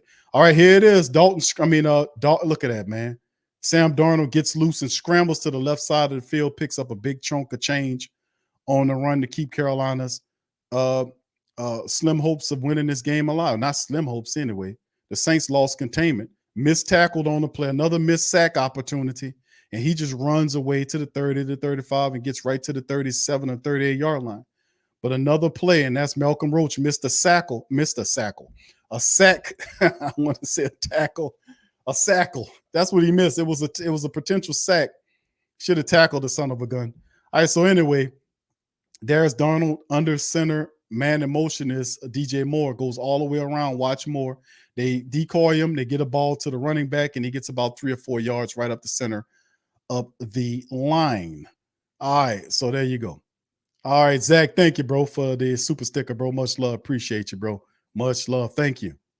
Shout out to all of the family members with the super chats. Much love to you guys. Appreciate you.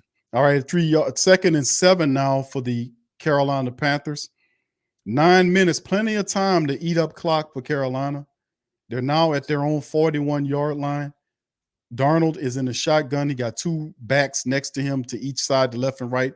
Running, he got 2 wide receivers to the right. One of them circles to the right side of the field. The running back gets it, falls through, and gets tackled there. And he'll get a gain of maybe 2 or 3, and they'll still be 2 or 3 yards shy of the first down. So the Saints, I don't know how many sacks the Saints missed on Sam Darnold. They missed a ton of them.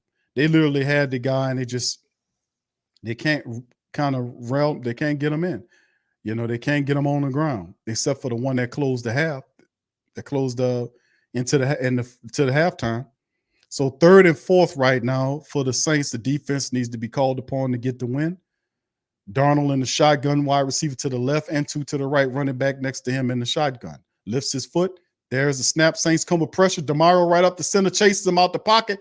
Darnold still using his wheels and throwing upfield and incomplete. Nobody there, but throwing it away. 4th and 4. Saints come with the pressure. So that's a good play by the Saints. Demario Davis came right up the center of the line, forcing him out. He runs away and kind of, moves away, and the Saints force him to try to punt the ball. Otis says, example, why Pete Carmichael needs to go. Big Q coach's job. He says coach's job is to put players in positions to succeed. That play had no chance from the snap. He says tight end and fullback blocking outside pass rushers. What the you know what? Indeed, bro. The what the you know what has been the entire thing over the entire season. As they punt the ball off, the Saints will, of course, receive it, and this will go into halftime on the play. So like I said, man, it's just been a horrible comedy of errors with this team the entire season long. The Saints defense has done the best that they can do with what they have. The offense have letting us down. They're letting us down right now. They let us down in the San Francisco game. They let us down in the Tampa Bay game. Really, truthfully, honestly, the offense has been the problem all season long. You scored 2 touchdowns against the 49ers. You beat the 49ers. You score a touchdown in the back end of the game against the Tampa Bay Buccaneers. You beat the Tampa Bay Buccaneers. Current example, You score a touchdown against a couple of touchdowns against Carolina, you beat the Carolina Panthers. The defense can't do everything. The defense last game had to close it out with an interception because the offense refused to do anything. They're doing that now. They don't make any adjustments. The same stuff we were dealing with the last couple of games, despite the fact that they won mostly because of special teams and defense. So we know that they're incredibly incompetent, but do they see that level of incompetency? Mickey Loomis doesn't. They're willing to look blindly past it to try to get to make money off of you next season with all the renovations to the dome. They sitting there licking their chops about to sell your ass that $8 popcorn and that $10 Coke. They licking their chops saying, we about to fleece the hell out of these fools. Boy, we about to hit these jackasses with $12 popcorn. We about to tear them up with these nachos. We about to tear their ass up with this $8 bottle of Coke that I spent less than 50 cents for. We about to tear these bastards up. That's what they do. But you got to be smart enough to say, we ain't going for that, man. You're not going to chump us. We ain't playing that shit. At some point, you got to get on code. I'm saying, bro. At sometimes, you can't constantly just be a speed bump for these people. At sometimes, you got to get on code some kind of way. I mean, goddamn. What are we supposed to do? Just let them run over us? At some point, you got to get on code with some shit. I mean, I'm sorry. All right, so here we go. Saints get the ball from their 15-yard line in their power I formation. They hand the ball off to Alvin Kamara. He don't even get back to the line of scrimmage, it appears, on that play. So why would you go power I right there? I don't get that part of the game, so I don't know. Why would you go power I for that? I thought maybe a better stratagem would have been kind of to spread them out, but what the hell do I know? You know, what do I know? All right, so anyway, it is what it is. All right, it's now, I don't think they got anything on that. So it'll be 2nd and 10 for the Saints. Shotgun, 3 wide receivers to the left, 1 to the right. There's a snap with old man Dalton in there. He checks it down, of course, to Dave Johnson, and Johnson is going to get tackled there. And the Saints with 7:34 on the clock. So the Saints trying to make a move here. And he gets close to the first down, maybe a yard shy of the first down as he's wrestled out of bounds by Carolina Panthers. All right, 3rd and 3 now for the black and gold. Can they get on code right here and fix things and make it correct? That's what it comes down to. Can they get on code here? All right, so 3rd and 3, Dalton walks up. Oh, he's in a shotgun, turns and stands. I can't believe this guy's our quarterback. All right, shotgun, 3 wide receivers to the left on 3rd and 3. You got the tight end down there, and he just stares the guy down and it's incomplete. You going to Chris Olave, and it's in and out of the hands of Chris Olave. The Saints offense fail you again. Saints offense fail you again. They fail you again. And Andy Dalton just literally stared down Chris Olave. He didn't check nobody, didn't go nowhere else. He didn't use his eyes to lure anybody away. He just literally stared down Chris Olave and threw the ball to Chris Olave. And Chris Olave should have caught the ball, went in and out of his hands. And that should have been a catch. If you Chris Olave, that should have been a catch. So check down Dalton, but that was a good throw to Chris Olave, and that's on Chris Olave. He dropped the ball outright. That's on Olave on that one.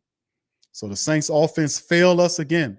Chris Olave fumbled the ball away today, dropping passes. My goodness, man. There's the punt. They sent it to them, and there's a fumble, and they get the Panthers get the ball back at right around the 40-yard line, maybe the 41-yard line.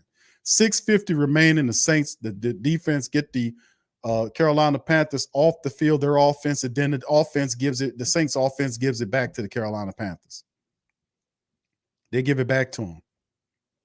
So, yeah, this is the offense. This is what we seen last game. Remember when in the fourth quarter, remember it happened like actually the last game against the Philadelphia Eagles.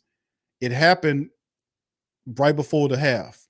Remember Andy Dalton threw that interception. He tried to force it in double coverage, and it got picked off.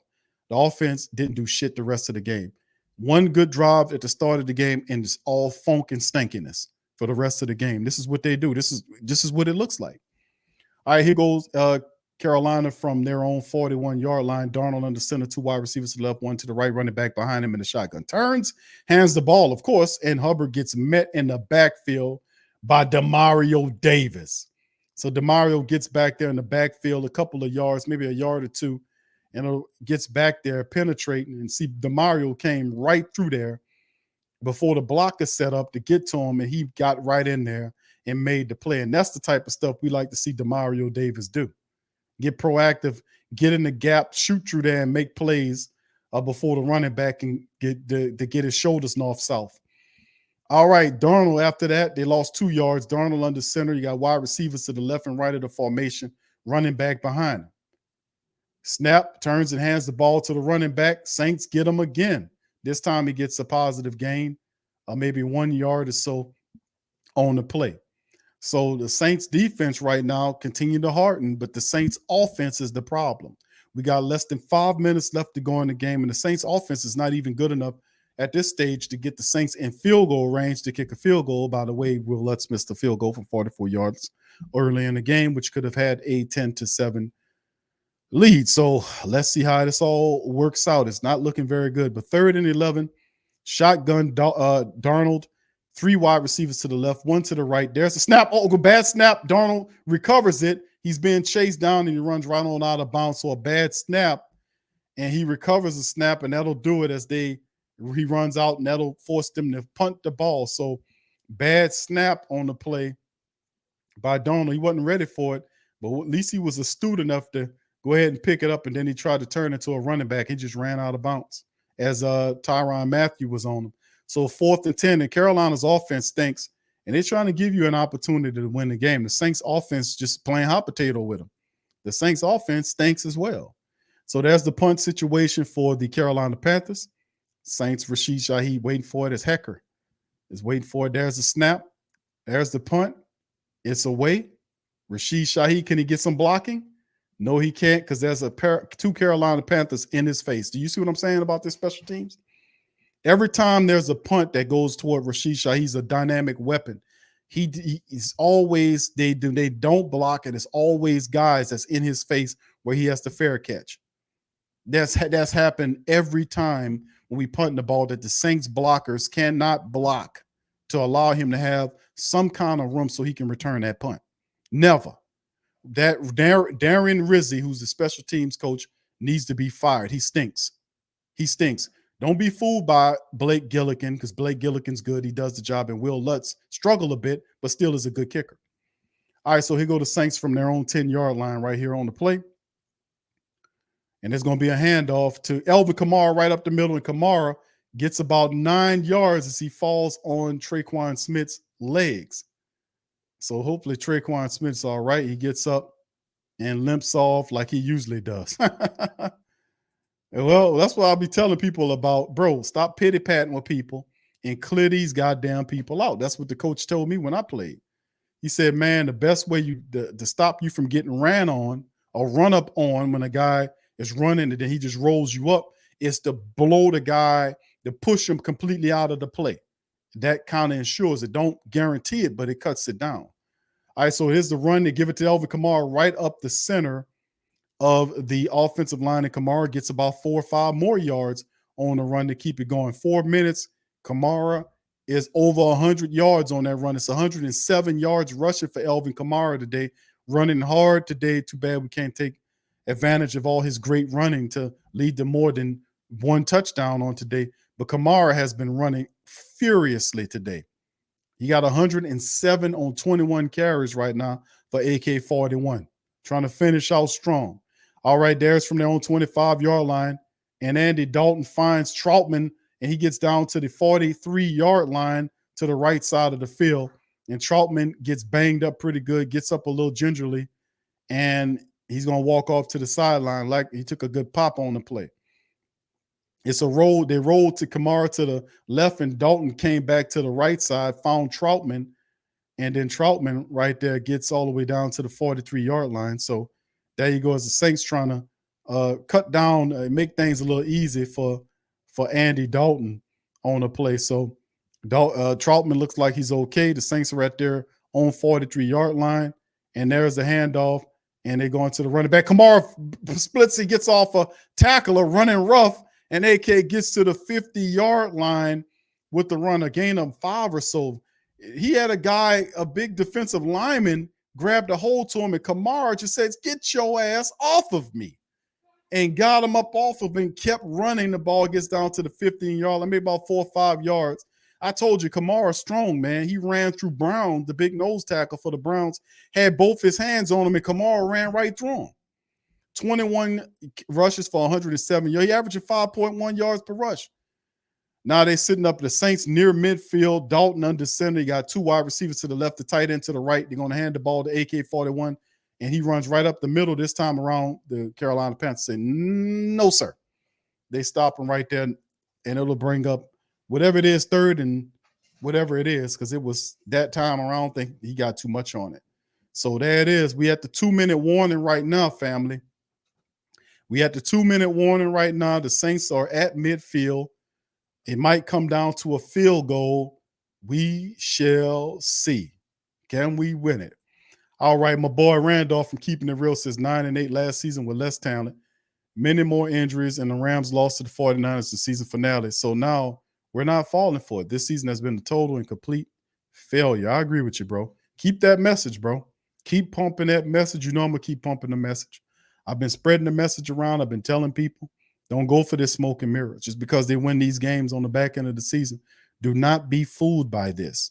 Look at what the team looks like right now and remember how poor this offense looks, how they don't have a head over the top of the offense, how meek and flimsy and garbage this offense is with Pete Carmichael on top of it, devoid of any type of leadership, how inconsistent Dennis Allen's play calling is, how poorish the special teams look.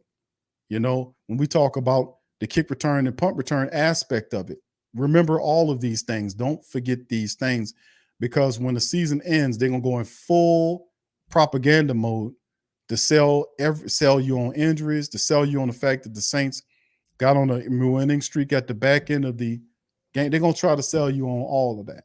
We done been through this before. They think you're stupid enough to fall for it.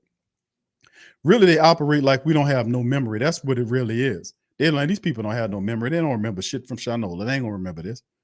They don't think you have no spending discipline. They don't think you have no critical thinking at all. And most fans don't have that.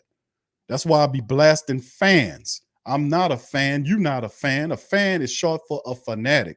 A fanatic is a dumbass bastard that don't have no type of thinking that's involved in critical analysis. He does whatever whatever consumerism pushes toward him. If they tell you to go do this, you go and do it.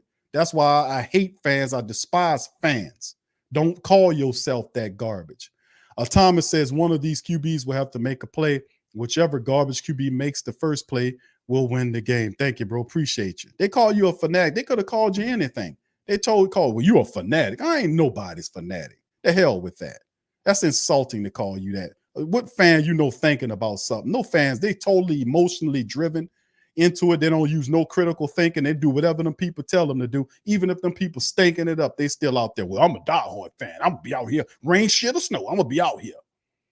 And there's the play right here, 3rd and 4. And look, they threw the ball. I don't know where Andy Dalton was throwing the ball to. And Dalton threw it. Can I get a replay on that? Because that was totally horrible, whatever they tried to do. Saints in the shotgun. Dalton tried to he threw it. And he threw it. Andy Dalton put him into come on, Andy Dalton. You trying to set the man up? That's called a setup throw to get you knocked the hell out of here. All right, so there you go. Drop place. Offense fails us again. So here comes the punt game out. The punt it. There's the punt off and away by Blake Gillikin. Coffin corner pointing. And it takes a Carolina bounce to the 13th-yard line. It looked like the Saints didn't want to win the game, right? The Saints had the ball at midfield, and that's what it is. So hopefully we could turn it around. Maybe the defense makes a play here, but it won't be the offense. It's going to be the defense doing something. So we'll just have to see how it looks. We'll see how it looks. All right, so here we go, fam. This is 1st and 10 now for these people. Sam Darnold right here in a shotgun. 14 yards worth of passing. Isn't that awesome? Wide receivers to the left and the right of the formation. There's the snap. Saints come with the pressure. Darnold looking, just threw the ball up stupidly. And picked off again. This is Thomas Sorensen. And Sorensen gets down I can't see where he got out of bounce at right there, but what $136, Sam Darnold sold us out. I think somebody must have paid him off or cash stapped him because that was a dumbass throw. He put too much air up under there, and Sorensen just got right up under it and made the play. So look at that. That was just poor, man. And Sorensen just stepped right in front of it and made a good play. So Tyrann Mathieu and Sorensen, the former two Chiefs, making plays today for the Saints, and there's a great play by Sorensen. And it sets the Saints offense up in easy to win territory. So this should be, once again, the offense can't handle the business. The defense says, man, let me come on in and help these sorry ass people. So the defense picks the ball off in Carolina territory. Let's see with the offense. They put Andy Dalton back out there. Can we do something now? All right, so they're at the 37-yard line. They hand it off to the left and look like not much shaking on the play. And Trevor Penning pulls up limping now. Penning pulls up limping now. Boy, we just can't seem to catch a break, man. Penning pulls up. What's going on with Penning now, man? And he's limping, having a difficult time trying to get off to the sideline, and that's just too bad, man. And it's the last game of the season, so hoping it's not too dire for Penning, because he was doing a pretty decent job today on the offensive line for the Saints. It's just unfortunate. We got a $1:33 left in the game, and Will Lutz should be primed for this. The Saints defense, remember the offense, remember this. If the Saints win this game, it's not because of the offense. The offense stutters, stumbles, bumbles, and keeps punting the ball off to these people. The defense has to make stops to put them in the position to win. Penning is still on the turf. Look like they're going to try to help him up now and see if he can walk. And he's putting some weight on it. Penning's a big old guy, man. And he putting some weight on it. And we're going to have to see what's going on with Penning, man. So hopefully this, whatever it is, it's not too bad for Trevor, man. Hopefully he's all right, man. So Saints got 1 minute and 33 seconds left for the finale of the regular season, as they will become like us, and they're taking Trevor into the tent to look at it. So hopefully it's not too bad for him, as Will Lutz is practicing kicking his field goals. He missed a 44-yarder. He'll be called upon more than likely to do something here, because I know for a fact that the Saints offense ain't going to do nothing with this ball. They ain't going to do a damn thing with it. All right, so Taysom Hill's in the game now. Let's see what Taysom can do. They put Andy Dalton on the bench. I mean, what more you got to do to get benched? The Saints at their own 35-yard. I mean, at the Carolina Panthers 35-yard line. Taysom Hill's in a shotgun. Looks like he's a quarterback here. Does he turn into a quarterback or turn into a running back? What does he do here? There's a snap, and he turns to a running back. See what I'm saying? That's what I'm saying. What the hell is going on with this Taysom Hill package? You mean to tell me every Taysom Hill play is a running play? That's what I'm saying. That don't make none of that makes any sense to me. That Taysom Hill the snap puts him 6 yards behind the line of scrimmage. Why would you turn into a running back there? That appears to be a passing play. He don't even look. I just don't understand, man. I don't get it. I don't get the Taysom Hill bullshit. I just don't understand. How is it supposed to function? Every play is supposed to be that? That part of the game I simply don't get. I don't understand the Taysom Hill stuff, man. Because I'm thinking in my head, Taysom Hill has the ability to turn into a quarterback or a running back, and it's just the offense gives you nothing. That was a stinky garbage situation there. You'd be thinking, okay, this team, I just don't get it, man, with the Taysom Hill garbage. I don't understand. He's 6 yards behind the line of scrimmage. Why are you trying to run in that position? Aren't you a quarterback? Why don't you throw the ball? I don't know, man. I don't know. Whatever.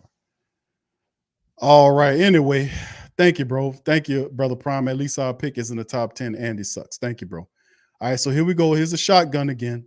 3 wide receivers to the left. That's Dalton. He just takes a shot and throws it. What was that, bro? Andy Dalton tried to give the game away, man. What was Andy Dalton throwing at out there?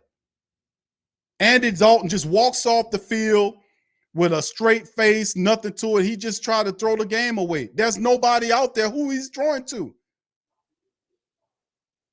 Andy Dalton literally tried to throw the game away. Andy Dalton almost tried to throw you away, tried to throw the game away. There was no one out there. 55-yard field goal now for Will Lutz, and more than likely they'll try to ice him if Carolina is smart. They'll call a timeout and try to ice him. No, they're going to let him kick it. And I don't believe it, man. Are you kidding me? Are you kidding me?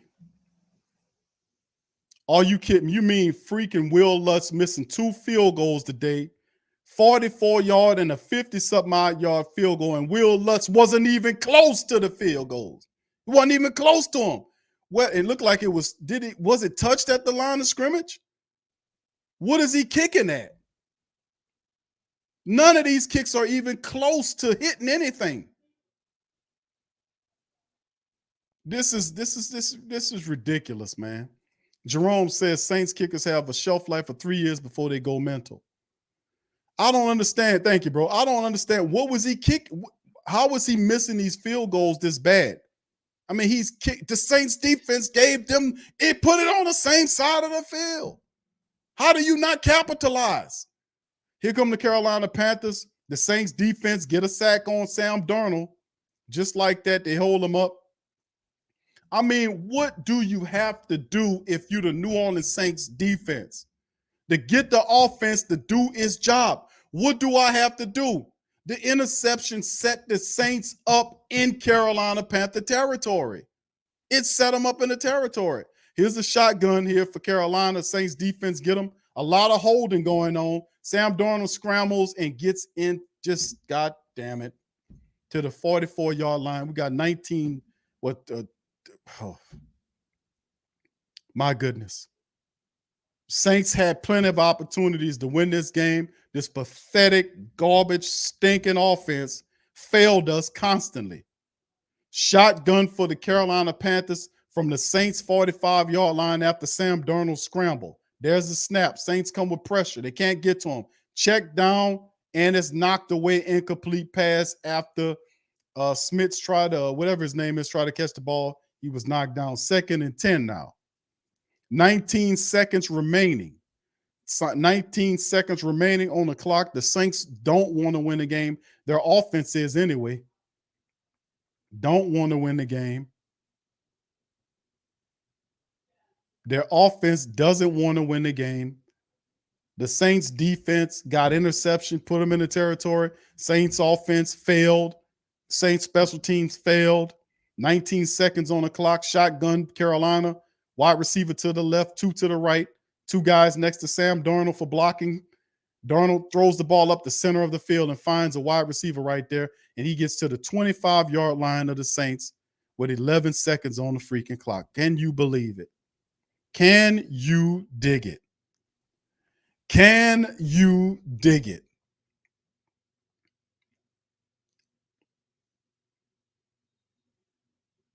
Unbelievable.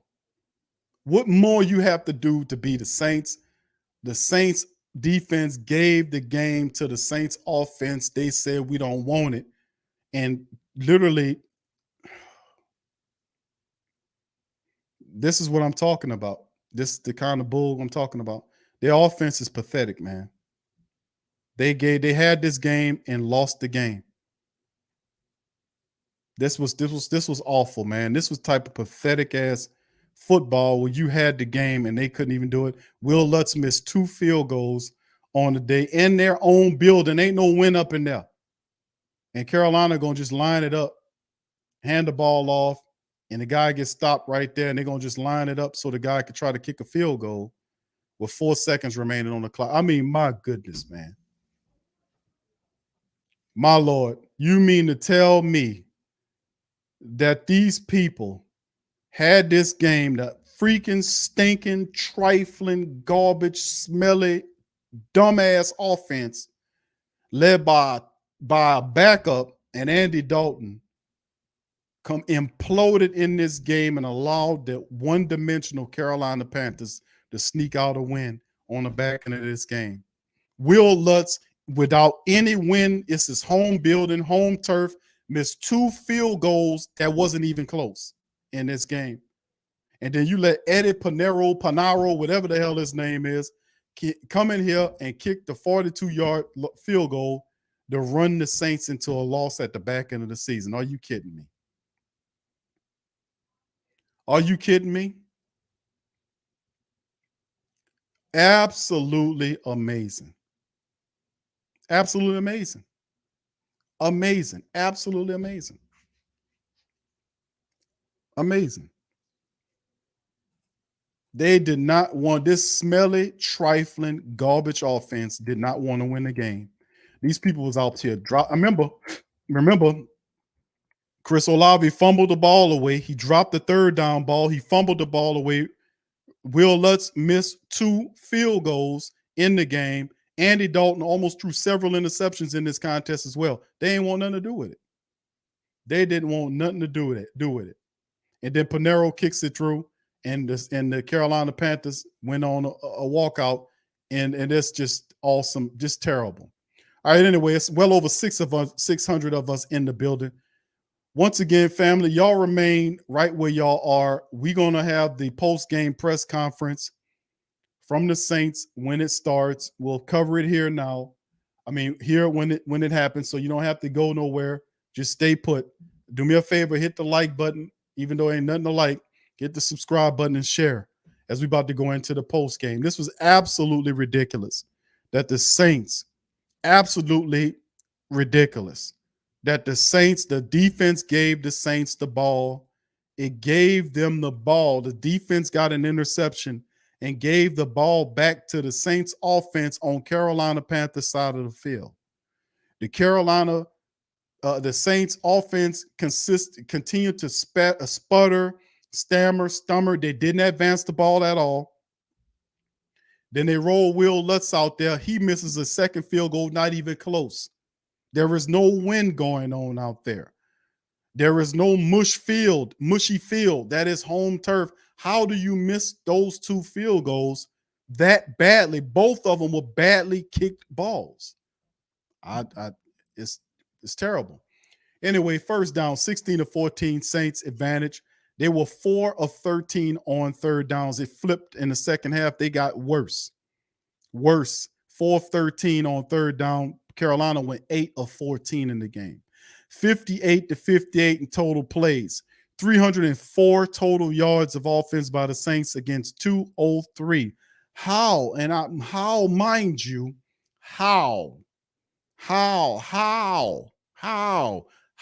mind you, did you let a team with a quarterback that only threw for 32 yards beat you today? How did you let that happen? Shout out to Arnold, said we need Miss Benson to hold Loomis accountable. He's the one making these decisions. She gonna probably tell him to keep Dennis Allen, bro, because they do not want to spend the money, bro. I done talked about this. I know these people, bro. I know these people, and I'm telling you, when this came, before that memo came out, I was telling the family members it ain't got nothing to do with no loyalty. It has about money. The Saints don't want to break whatever his contract is and get rid of him to bring on a coach that will actually turn things around. They would rather sell you on Dennis Allen for another year than to do the right thing, which is to fire him because he does not deserve. You don't earn another year in New Orleans by being a less than 500 ball club. That works if you play for the Miami Dolphins. That works if you play for the Jacksonville Jaguars. That works for a bottom-feeding team. That philosophy does not translate when you're a team that's used to winning. And you got a guy that don't even get the 500, who's flumbered, stumbled away all this, and you talking about we're going to give him another year. It's not about giving him another year. It's about them not wanting to give the money up to fire him and then hire another guy. They don't want to do that. They will rather sell you on another year of Dennis Allen because it's cheaper. It's cheaper to do that than to make the right move and to do what needs to be done to make the Who Dat Nation happy. See, it's all about money. That's why I'm telling you, not talking to the fans. I'm talking to the diehards that got brains, not the dumbass fanatics. This is the part of the game that the fanatics don't get. It's when the team stinks like this, instead of challenging the team and the people you giving the money to, they would just say, we diehards, we're going to just sit here and the team stink, and I'm just keep on supporting because I'm a dumbass fan. No, people with power use their power. They're telling you it's your team. Your power is in the money. They want the money, so there you go. If you want this money, you do what I tell you to do. You fix this team. You get this bum-ass bastard off the top of this team. You get them up out of here. And if they don't want to listen to you, you keep your money. You don't buy their merchandise. You don't go to none of their functions. I don't care how cheap they make that stuff. You don't buy it. Use your spending discipline and your common sense on this. That's what I'm imploring people to do. I'm not talking to the fanatics because the fanatics, they're the ones that'll undermine you. They'll be the ones, if you having a strike at a picket line, they'll try to break the picket line to go in there to do it, to try to get and that's the ones that get your goddamn head caved in. You don't break a picket line strike. But see, that's what I'm not talking to them. I'm talking to people that understand. So at the end of the day, the reality is we have to do much better than this. And the only way they're going to listen to you is if you hold your money back. Think about that. Hold your money back. And the reporter's going to tell you, not the real ones that ride with us, because they got a lot of real ones, Saints News Network, all them guys, they're going to ride with us. But the reporters, you're going to know who on their payroll because you're going to start seeing these articles come out that's advocating for you to go there and support them because they're getting their money from them to tell you that. And most of the times, they ain't even paying for them tickets. They got badges to get up in there. You paying for the tickets. So at the end of the day, we're not playing this game. So y'all stay with me. We're going to have Dennis Allen on the podium momentarily. Let me get through these stats. Thank you, Brother Thomas says, Lutz been touched by the great Dennis Allen effect. How do you miss them that badly? There was no win, and it was a steady field. That's your home field. That dude missed those kicks, both of them, very badly. Very badly. Khalif says getting swept by the Panthers is enough to be. You got swept, and I wasn't even thinking about that, but you got swept by the Panthers. You know, and this is pathetic, man. This is epically tragic, and it's garbage, and it is the epitome of what Dennis Allen is. He's a garbage, awful, trash coach that don't hold anybody accountable. He kept that trash bum-ass bastard Andy Dalton in the game, and Andy Dalton trying to turn the game over to the Carolina Panthers. He threw that interception to Josh Norman. Nobody was out there. Who was he throwing to? Did you see his face at the end of the game? He just you just walked off like, well, damn, he missed it. I was trying to give him the game. They wasn't trying to win the game. You think a team want to win gonna act like that on the back end of the game and pretend like they don't know what they're doing? They wasn't trying to win.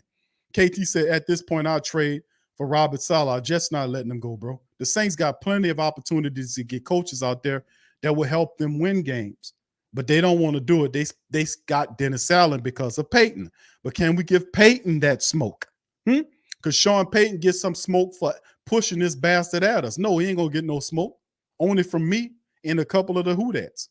All right, so anyway, let me finish up with this mockery of statistics. Saints average 5.2 yards per play. Carolina 3.5, but they still won. This team beat you with a quarterback that had 32 yards of offense passing through the passing game. 32. They did run at you. They put it all on the back. They were totally one-dimensional. And the Saints couldn't stop them.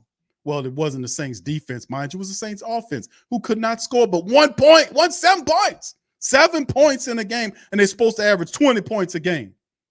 So, I mean, it is what it is at this point, right? 161 passing yards for the Saints versus 32 by the Carolina Panthers. Panthers 171 yards rushing off of 41 rushing attempts, 4.2 yards on the rush. Elvin Kamara's great day. He had 107 yards rushing off of 24 carries, going away. 143 yards of rushing by the Saints, 32 carries, 4.5. 2 penalties for 15 yards for the Saints versus 2 for 20 by the Carolina Panthers. 2 turnovers by the Panthers versus 1 by the Saints. 29-05 on time of possession versus 30. 55 by Carolina. It was a wash. You take a look at the Passing statistics laughable. Andy Dalton, 15 to 25 for 171, 1 touchdown, didn't take but 1 sack, but just wouldn't put the ball where it belongs. No leadership. Elvin had a fantastic day, 24 carries, 107, 4.5 on the carry, just squandered his day. Taysom, 5 for 24, averaged almost 5 yards per carry. Chris Olave, 5 for 60, 1 touchdown. He was thrown at 12 times, dropped several balls, and fumbled the ball away in on their side of the field, which would have been a drive. So it was a lot of messed up stuff. The Saints offense was totally the factor on why this team lost. And you can throw in the special teams in there with 2 missed field goals. Rashid Shaheed, 3 for 34, 3 catches, 34 yards, and whatever else the minuscule stuff with the other wide receivers are. Chris Olave did fumble the ball away. I mentioned that. Tyrann Mathieu gave him an interception. So did Sorensen. Matthew led with 8 tackles. Laddie Dad had 8. DeMario had 8. Cam had 7 tackles. The Saints, Onyemata had a sack. So did JT Gray. Had 2 sacks in the matchup.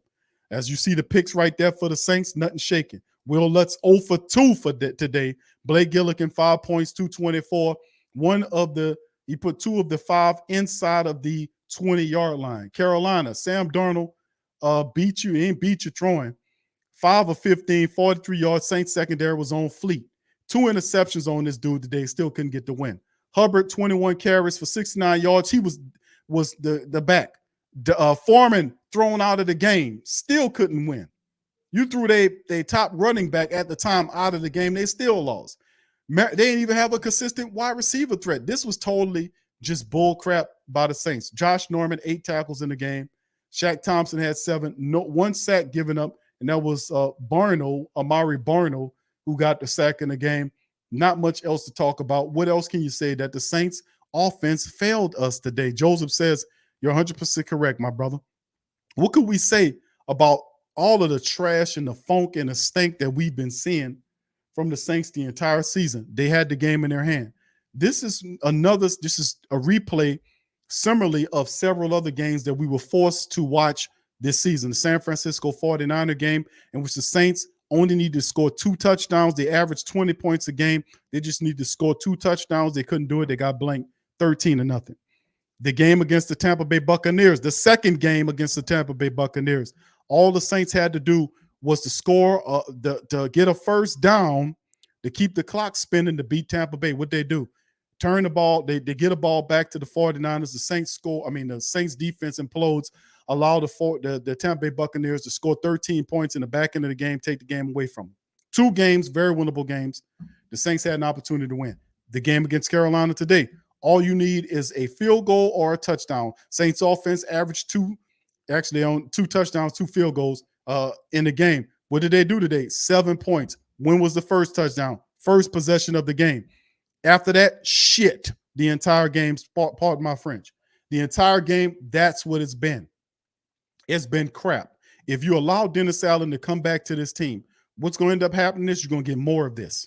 You're going to get more of this. You're going to get more and more of this topsy-turvy, up and down, inconsistent play of this team. There's no way in God's green earth that the Saints should be swept by the Carolina Panthers right now, and their quarterback had 43 yards passing today. How do you even have that happen? They were totally one-dimensional. The Saints defense gave the offense several opportunities with interceptions and short fields to win games, and they totally threw it away. Totally threw it away. Even when they were stammering and stumbling and bumbling, they refused to do a QB switch.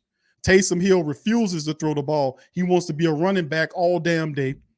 You don't want, even when he's 6 to 7 yards behind the line of scrimmage, Taysom Hill is still trying to be a running back. How are you 6 to 7 yards behind the line of scrimmage and you still trying to run the damn ball? At what point do you say, okay, bro, listen, this play, I'm going to throw the ball? Because God knows they ain't expecting me to do that. But I can't hang it on Taysom Hill totally. A lot of this ties to the non-imaginative ability and non-leadership abilities of both Dennis Allen and Pete Carmichael. These guys are not those guys. And speaking of which, here's your dumbass coach right now talking about it. Here's Dennis Allen.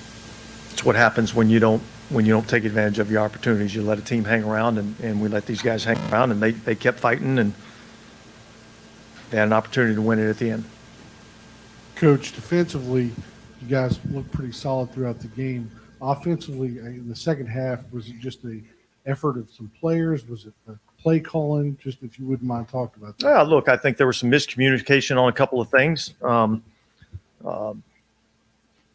thought there were a couple times Andy got a little pressure. I thought there was a couple times there was a miscommunication or a misread in terms of the passing game. Of things. We didn't catch the ball like we needed to catch the ball. I think there was a multitude of things. I don't know that it was effort, but we certainly didn't execute very well. No shit, Sherlock. Why do you think you guys maybe weren't able to take advantage of some of the opportunities early when you were moving the ball? Like, was there any commonalities there? I think we got to go back and look at it. I mean, look, we missed a field goal and we fumbled twice in scoring, fumbled in scoring position, missed a field goal. You missed and then two had one field block goals, there at the man. end. So 2 field goals. I thought we executed poorly, obviously, in that last series after the interception. You got the ball in a potential field goal position, and we went nowhere, and then had the field goal block. That was a bad series. Chris Olave broke 1,000 yards receiving today as a rookie. What has impressed you the most this season out of him? Yeah, he's been the same guy each and every week. That's one of them questions that takes he's highly the heat off of talented. Dennis Allen. That's like a he's got a lot of reporter things that he's got to continue to work on to get better one of them at. questions I that think there's a kinda lot of pull the growth heat left off of him. in that player, and we're expecting to see a lot of growth in that player. So certainly, good start, but not near where he can be. And I think he's got to have a good offseason so that we can take that next step to develop into the type of receiver that I think he really can be. I know the season just ended, but you went 3 your last 4. You finished strong, but overall, how would you characterize the season? Look, I think challenging. You finished strong, really? You heard that reporter? We obviously didn't win as many games as we would have liked to. I thought our guys fought and battled. I thought they overcame some adversity. There's a handful of games there that, I feel like if we would have been able to make a couple of critical plays, that those games would have, the outcome of those games a lot of these reporters are playing. Could have been different.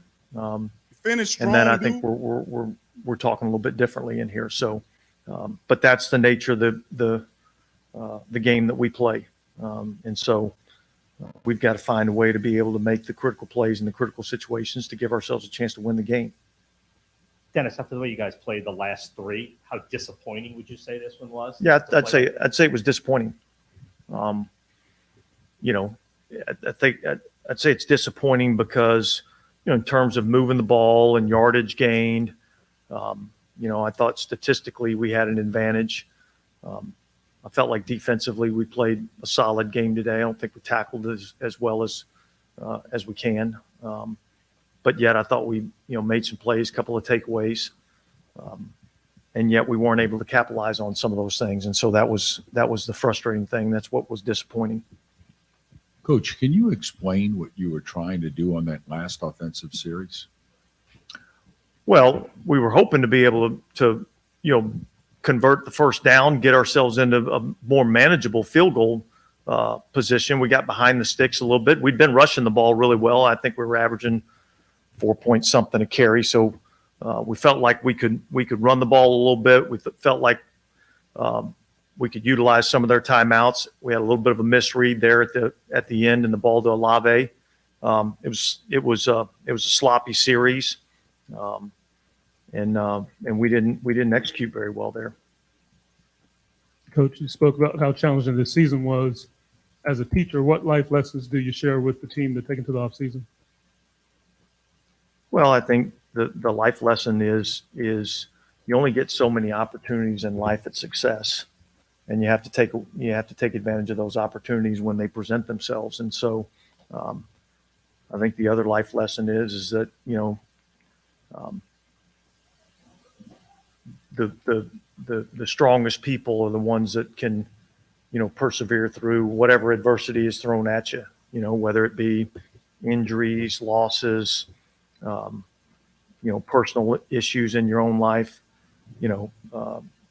and I think our group is tough-minded in that regard, and I think that's going to serve us well as we move forward.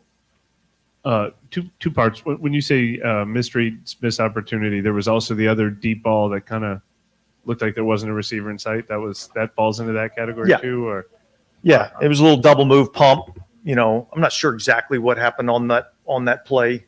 You know, but Andy obviously left the ball inside and Olave was outside. So, look, those are all things that we'll discuss as a staff and, you know, see where we got to be better. And then just in general, I know this is going to be an off-season long search through this, but what stands out as what you think this offense was lacking or what you need to find for this offense look, on a more consistent basis? Well, certainly there's you know, there's probably a better time for us to answer that question in terms of what we need going forward, you know, in the off season. But, you know, Mickey and I will sit down, you know, this next week. We'll talk about a lot of different things. We'll evaluate our program from top to bottom, and then we'll make whatever adjustments we need to make, and then we'll have a plan moving forward. Kind of, so do you expect that this offseason there are going to be more Notice Dennis Allen roster changes, more at point personnel moving changes forward, than maybe he ain't this anticipating team him has being fired. experienced in the last 5 years? Or so? Yeah, I don't know that. I mean, look, certainly when you know, we've got these magnets up on our board that have our depth chart, and you know, a red magnet means that he's an unrestricted free agent, and certainly there's a lot of those red magnets up there. So, you know, look, we know in the business of pro football, there's always change. So there'll be change, you know, to what extent, I think, you know, those are decisions that we're going to have to come up with over the next week or two.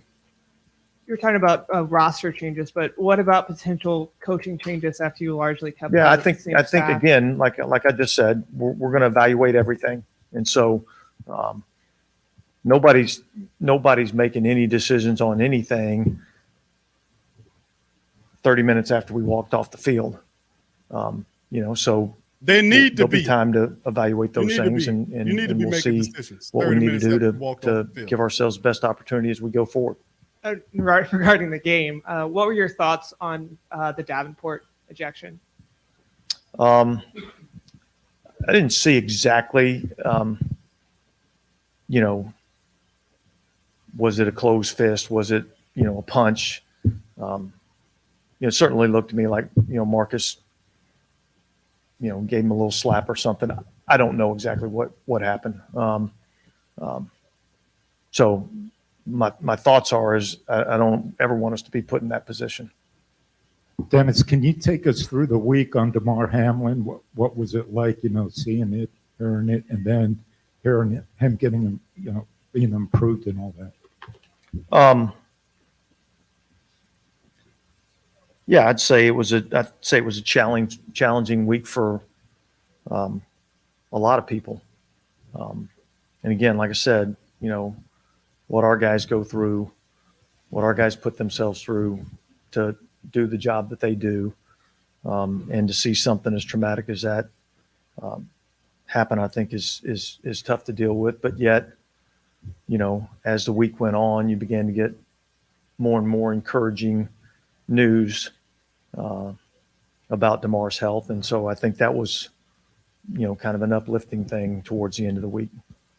Coach, could you explain, or I guess that's one of the things you'll do in the off season, the inability to win these close games as a coach who's been in the league a long time? Is that a bit of a head scratcher to you? No,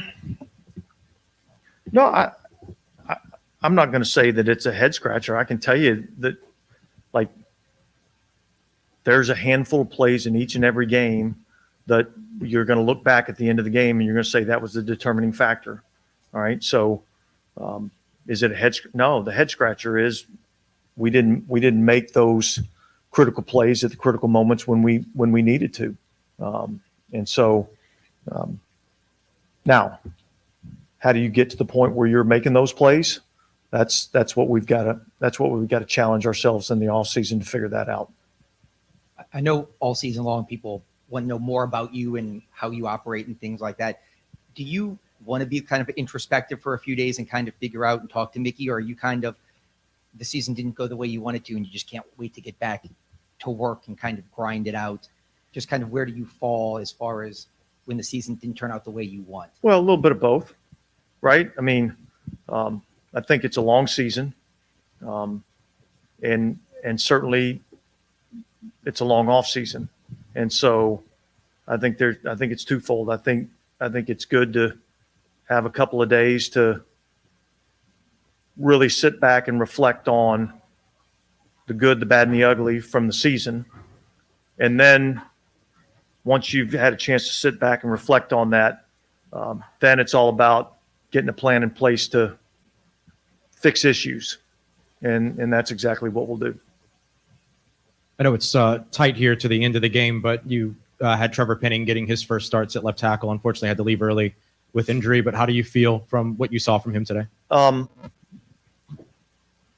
Look, it's probably not fair for me to give you an assessment of his play, although, just off the cuff, I was encouraged by a few things that I saw. I still saw some of the, effort plays down the field and things of that nature. So that was good to see. But in terms of giving you a real good evaluation of the player, I think it's better to watch the tape and then I can probably give you a better idea.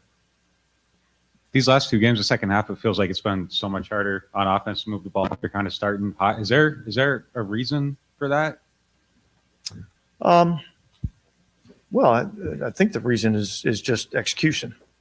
I don't think we executed as good as we needed to in the second half of the game, and so we've got to be better there.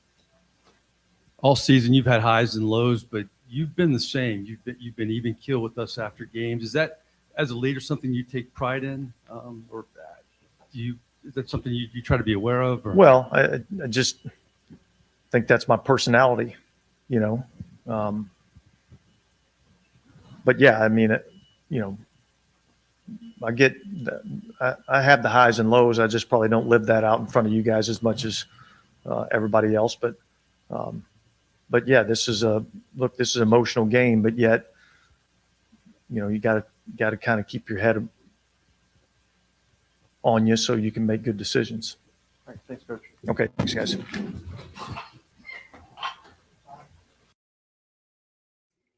My goodness. What a sorry sack of sacrament that is right there, man. Shout out to the Who Dat Nation. We in the building, man. As you can see the banner there, Saints fall 10-7. Here's Tyrann Mathieu, family. I know the season just ended. Ups and downs. How would you characterize this year, looking back? Obviously we, felt like, we were a playoff team. Feel like we dropped a lot of games, early on in the season. Felt like the second half of the season was much better, especially defensively. I think, we really came together. I thought we finished the season out, fairly strong as well. Most definitely, I think we would have liked to win, more games. At what point in the season did you feel like you had a full grasp of the system and you were in sync in terms of how you normally play? I think probably, it's probably fair to say, maybe midway, through the season. Took a lot of punches, early on in the year, but I've been doing this a long time. So, you just keep coming to work, keep trying to get better, and just, stick with your teammates through it all. So, I felt like I did that for the most part and, felt like I finished the season, fairly strong. I know we're coming off of a loss in this game, but you coming back to the city of New Orleans, you've finished this first season now. What can you say about your return here to the city? It's been a blessing. A lot of home cooked meals. Just bumping into people that I haven't seen in years. I just saw one of my uncles working at the gate, before the game, and I hadn't seen him since my Willie Hall days. So definitely grateful. Had a chance to play with a lot of guys that I've always admired, from DeMario to Alvin, Lat, Cam. So, a lot of great figures, for New Orleans. So, it's been a blessing for me, definitely humbling for sure. You signed a multi-year deal, so you'll be here next year. Do you look at this team and see a team that can ascend quickly with the talent that you all have there? There's change in every team every year, but nonetheless, there's still going to be core pieces there. Yeah. I think with the way we finished the season, this year, I think it's a lot of positive momentum, for us, and it's a lot of motivation as well, going into the off season. So, I think, each man individually, just has to commit to that, going forward. But I do believe that, and I personally believe that, we do have a pretty good football team. It didn't always look like that throughout the season, but I think we all kind of bonded together, came together, and coaches as well. I felt like as the season went along, we began to play harder, not just for each other, but for our coaches as well. So, I think all of those things are positives. A few weeks ago, I asked you the question about the lack of turnovers. In the last few weeks, you all have really picked it up, started to force turnovers, especially you being the leader on that. Can you talk about what the stigma is from the defensive backfield and how y'all made that start to work? Well, I think coming into the season, I think we realized that we're a really talented group. And I think we all had kind of high expectations to not just lead our team in turnovers, but be one of the leaders in turnovers with the whole NFL. And the ball doesn't always bounce your way, but like I said, we just continue to come to work each and every day. Our coaches continue to coach us the same way, and if you just stick with something long enough, the ball will tend to bounce your way here and there. But it's definitely a positive, being able to create turnovers, give your offense short fields, and it's usually like a team morale booster as well. Anytime you're able to kind of make those plays. So, hopefully, we can make, a lot more of those plays, next year. Coach says that besides finishing some tackles, that you all played well defensively today, what do you make of today's defensive performance, especially in Carolina passing game? Well, I think coming into the week, us, as a secondary, I think we kind of understood we were like, 2 or 3, as far as like, passing yards allowed per game. So, we just set a goal for ourselves that, we weren't going to let these guys throw for more than, 120. Obviously, throwing the ball wasn't in their game plan.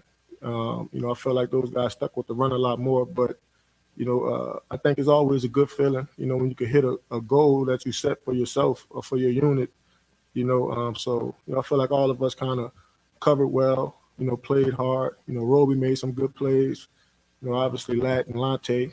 But, just felt like we came together, as far as that goes today. What's the biggest thing that you think you guys as a team will carry over from this year into next year? Oh, man. Just starting the right way. Like I said, I felt like early in the season we let a few games get away from us, games that we felt like we were in control of. I could probably name 4 or 5 of those games, where, if one of us makes a tackle or, one of us makes the play, we win that game. So, it's high expectations and it's high standards, but, I think we're all capable of it. So, I'll probably say just not pressing as much, to start the season, just kind of letting it all flow and letting it all come together. But, definitely, like I said earlier, it's a lot of motivation for us, because a lot of games we lost, we weren't out those games. We had a chance to win them. So, it's just kind of keeping that in your mind, as you're working out this off season, coming back in OTAs, just trying to keep that spirit, high as you can. Hey, Tyron, how frustrating has that been, though, just being so close in so many games? It's definitely frustrating. I think, each man in that room, coaches including, none of us, likes to lose, but like I said, it's a lot of positive that, we could take from this season, from those losses. And yeah, I think it's a lot of motivation. So, sometimes, you have to go through these kind of things to kind of, see your potential and like see your true self. So, we had our fair share of adversity, this season. And I think it's going to make gold out of us, So, we just got to believe in that. All right, man. Listen, I listen. Bottom line is Tyrann Mathieu had to pick. The defense really did its thing in this matchup, to be quite honest with you. So, The reality at the end of the day wasn't on the defense. This wasn't an issue that should have been looked at by the defense. This is totally an offensive issue and a special teams issue, to be quite honest with you. This is repugnant. The commentary about sometimes you have to go through this to, so you can be gold. I understand where you're coming from, but guess what? We was already gold last time I was checked. So I don't need to go through a golding issue to get even golder. I'm already gold. I'm already worth more. What's the next highest metallic metal on that scale? Is it platinum?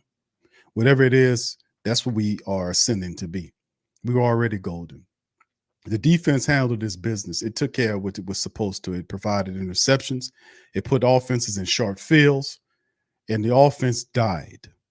Then it is too late in the game to have this type of rhetoric, in terms of what the Saints are talking about. Dennis Allen is a dumbass, But let me hear a little bit from Cam. We're going to put Cam on right quick, family. Hold on. Smallville, thank you, bro. I told y'all last week that the NFL was involved in 3 wins. They did not want the Eagles to have the top 10 pick in the draft. Eagles win today. All right, thank you for that, bro. Shout out to you. Also, shout out to the rest of the family members that's throwing up the super chats. Brother Judah, thank you. He said we got to go back and look at it. Wow, yeah, he don't want to address the issues. That's just what he does, which is why I want him out of here. He's not accountable.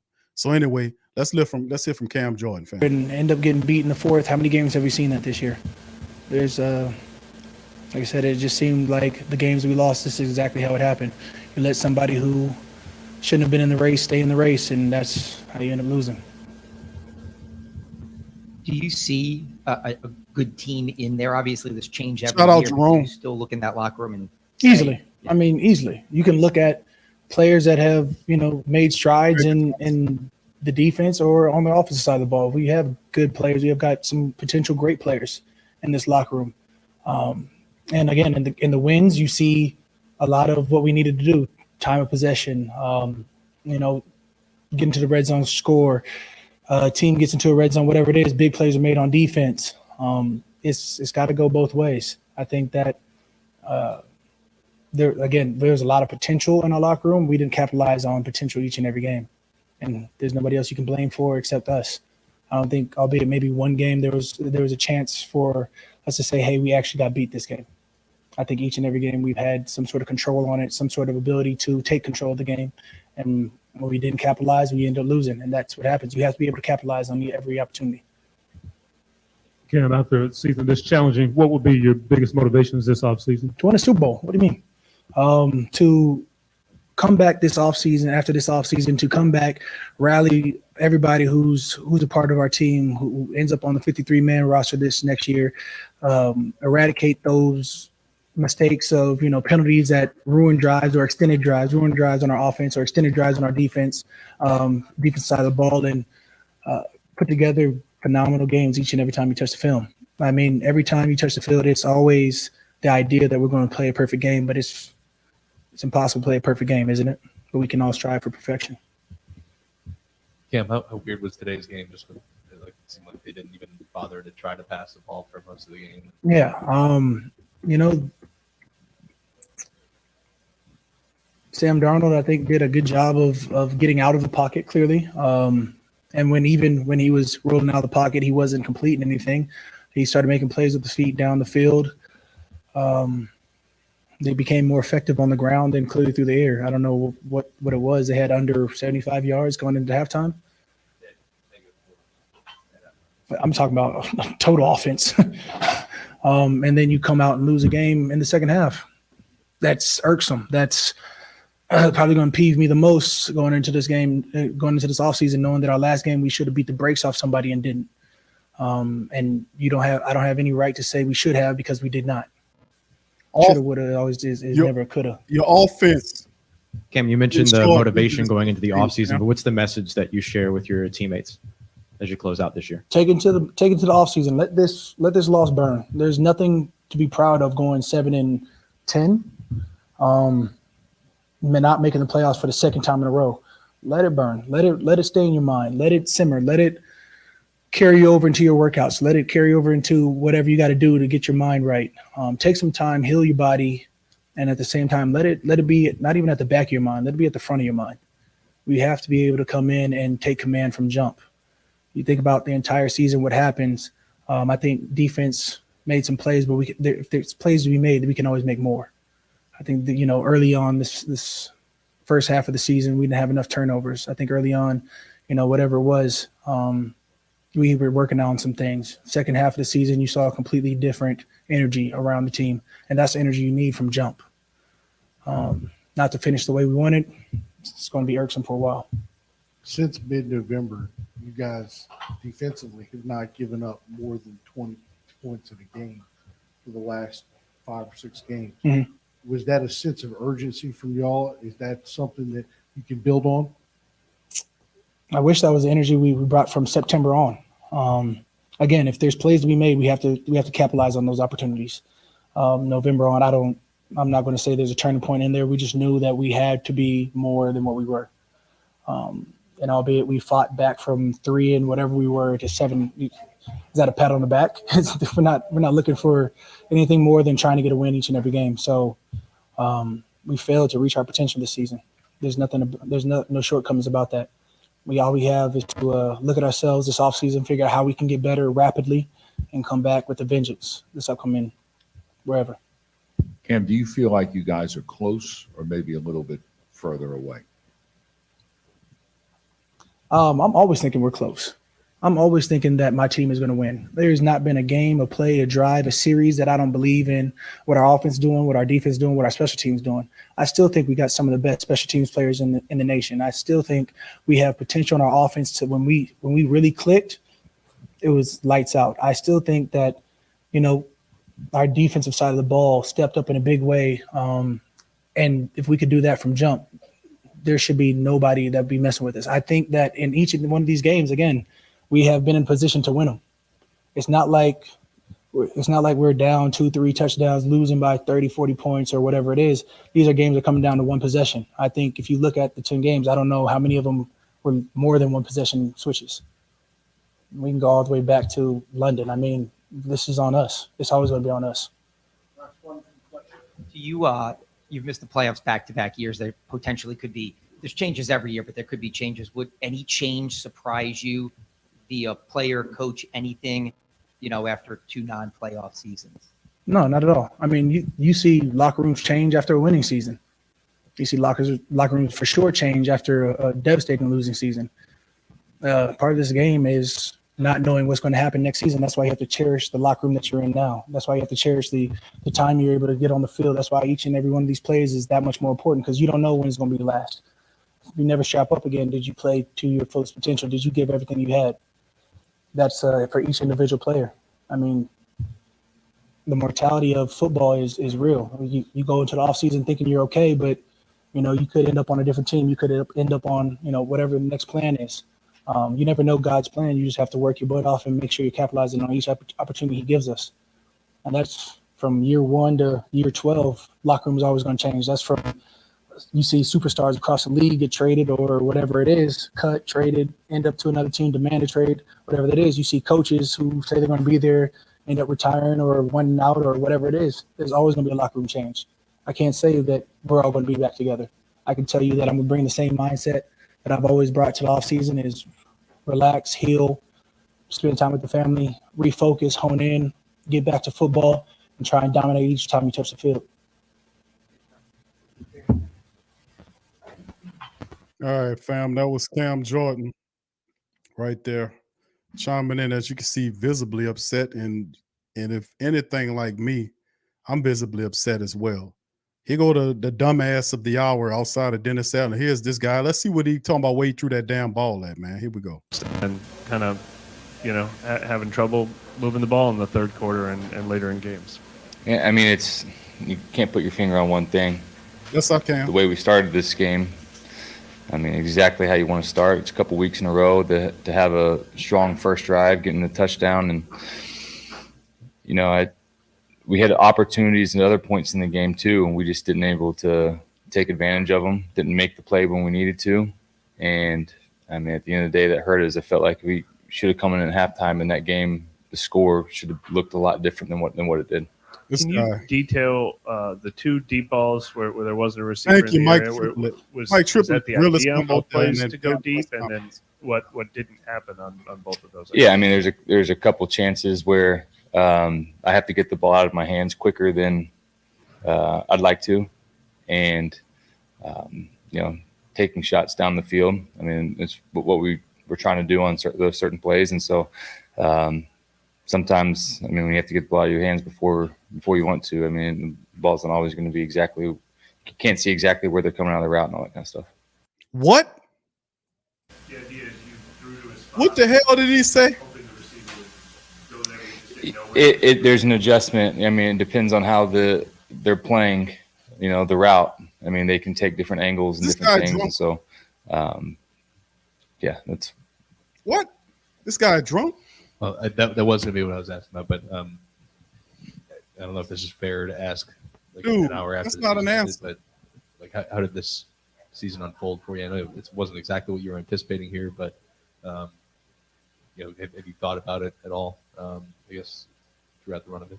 Yeah, obviously this isn't when I signed to come here. The expectation wasn't to play. And then when I got my opportunity, I felt like I was ready. I felt like I took advantage of it. I felt like I helped this team, and I put some good stuff out there that allowed them to continue to have faith in me as to be the guy leading this team, leading this offense.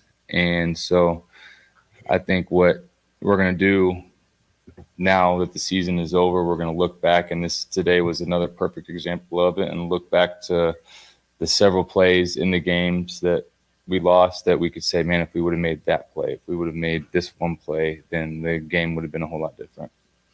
What is he And talking about? that's the reason why we're sitting here at 7-10, not in the playoffs. And I think just kind of moving forward in the mindset that we have to find ways to win those close games. Because the good teams that make it to the playoffs are winning those games. And, for me, I'll do the same thing. I'm going to go back and look at everything that I did this year. And there's going to be a lot of stuff that I felt like I did really good. And there's going to be a couple things I'm going to say, you know what, I can play smarter at certain times. I know that it's not something you'll be able to answer now, but talking about next season and ahead, Dennis Allen earlier this week spoke very highly of you. The process for you to engage them with your team, wait till they engage you. I know it's early, but just kind of the mindset as you will approach the offseason, having finished this year as the starter here. Yeah, I have really enjoyed my time here in New Orleans. I feel like working with this group of coaches, being on this team with this group, I've had a lot of fun this year. And so as this offseason gets going, we'll kind of let the whole process take care of itself. And there'll be communication back and forth, and we'll just see how it goes from there. Thanks. Wow. You want to talk about a trash ass player with a trash ass explanation about what the hell happened with the team? Did you hear that? Oh my goodness. Absolutely horrible, man. Absolutely horrible. Hold on, we ain't done, family. Oh my goodness. Lord. We're not done. We got one more coach about to chime in, man. And Dennis Allen. Well, the coach is coming back up to the podium, family. So hold on here. Let's see. I don't know if they're gonna show you all this, but let's see what's going on. They got one more coach that's about to pop up to the podium and talk to us about what happened with the Saints. So y'all just stay right where y'all are. We're going to pipe it into you directly and live. Here we go. The Panthers greeted the Saints at the door of Erickson Stadium. North Carolina is a perfect 3-0 and a perfect fall afternoon. 9-7 Panthers. They're driving. Kerry Collins, Anthony Johnson. Great block there. Down to the Saints 15. 3 plays later, Collins looking for Mark Carrier. And he finds him. 16-7 Panthers. Carey is pumped up. Fourth quarter, 4th and 1 for the Saints. The Carolina 30. Their last chance to keep the drive alive Ray Zellers meets Sam Mills. Jim Mora and his Saints lose. 19-7, the final. Carolina has allowed a total of 33 points in their new building. Anthony Johnson reeled off his third straight 100-yard performance. The Saints have a bye week before they face the Niners, and Coach Jim Mora is not sure if his troops will be ready. Well, what happened was that second game, we got our ass kicked, or the second half. We just got our ass totally kicked. We couldn't do diddly poo offensively. We couldn't make a first down. We couldn't run the ball. We didn't try to run the ball. We couldn't complete a pass. We sucked. The second half, we sucked. We couldn't stop the run. Every time they got the ball, they went down and got points. We got our ass totally kicked in the second half. That's what it boiled down to. It was a horse performance in the second half. Horse. I'm totally embarrassed and totally ashamed. Coaching did a horrible job. The players did a horrible job. We got our ass kicked in that second half. It sucked. It stunk. Okay. Thank you, Coach. We appreciate you there, man. Thank you for chiming in on that, letting us know how you felt about the game.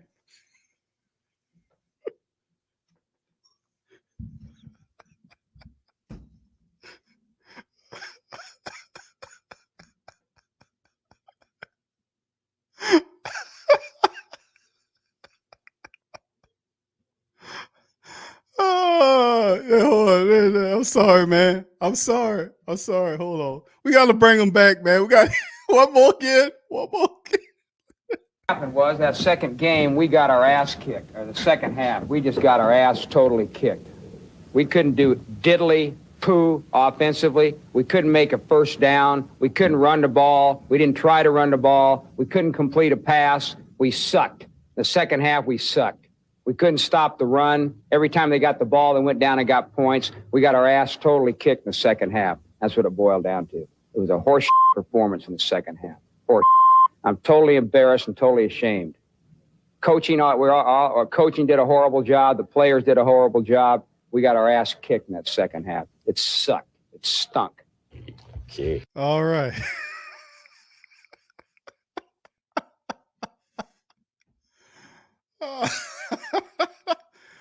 Oh, man.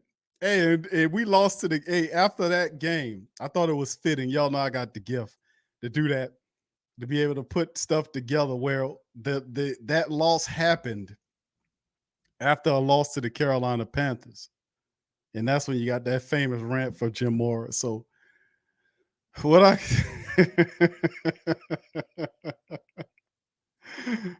so anyway, with that being said, fam, I thought I'd just share that with you. I know that made you laugh a little bit. You needed to laugh after this.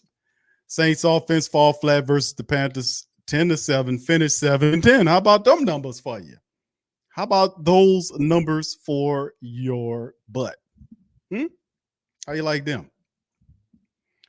Anyway, with that being said, fam, we're going to get ready to get out on that. Listen, this was a very interesting game. What can I tell you? This was horrible. This was sad. This is trifling, but this is the Saints. They finished 7-10 in Dennis Allen's first season as the head coach. We will learn more as we move into next week. Now, listen, I will return on Monday, and I will open up the phone lines for reflection tonight. I really don't have the time right now, but I will return Monday. Well, I will cover some stuff, and I will open some phone lines. Monday is Black Monday. You'll see coaches get fired. You start seeing a lot of stuff shaking and baking. We'll have the full Saints season recap there, and plus we'll open it up with the phone line so family members can chime in. We'll probably get going around about 5 o'clock or so. So we can get it on in there. So with that being said, fam, listen, I'm going to get out on that. I appreciate the family members for chiming in on this thing. Hold on, I got a couple of super chats. I know y'all guys was kind of laughing about that with Jim, but that's funny how that went, though. We lost to the Carolina Panthers, and that happened, and I felt it was so fitting to roll that out right now. Debo, what's up, bro? Says Q, who was Andy throwing to that last play? Bro, I have no idea. As you heard, we just thought Andy Dalton would explain to us who he was throwing to, but he gave you that excellent response right there, which he didn't know what he was doing. He just threw that ball out there, almost gave up an interception. He had no answer for it. Triplet, shout out to Triplet, asked him the question. It seems like Triplett is several of the only ones that's in there that's actually really giving them the questions. Like I'm almost consistently giving Triplett out, giving him a shout out on these interviews because he be in there handling the business, be asking the right questions that you really want to know. You know, I don't know how you feel about this team. Can I give a rat's ass how Cam feel about this team? This team, only thing I'm cared about, this team is 7-10. I don't care how you feel about the team. The team stinks is what it is. I don't give a rat's ass about that. You have some of these people be throwing these old fluffy ass questions in on Dennis Allen to lighten the mood so we don't get too hardcore on them. I know what the plant sound like. Nobody gives a rat's ass about that kind of question at that point in time. Nobody cares about that. You know, so it's crazy, man. But yeah, Debo, bro, I don't know who he was throwing to, bro. Looked like he was trying to turn the game over and throw it to Josh Norman because Josh Norman was the only dude out there. He threw the ball directly to him, then walked off the field. He had no expression in his face when they panned the camera to him. You look in his eyes, it was no surprise. It was like he was trying to turn the ball over. That's what I got from him. And me personally, I don't trust Andy Dalton. When you do stuff like that and you turn around, you look and pan the camera in his face, and he was just looking straight in the camera, like it was no expression of anything, like, man, like some sorry or something like that. Like, oh, damn, I made the wrong thing. No, he was just like, I meant to do that. That's the look I got on. When I seen in his face, that's the look. It's like, I meant to do that look.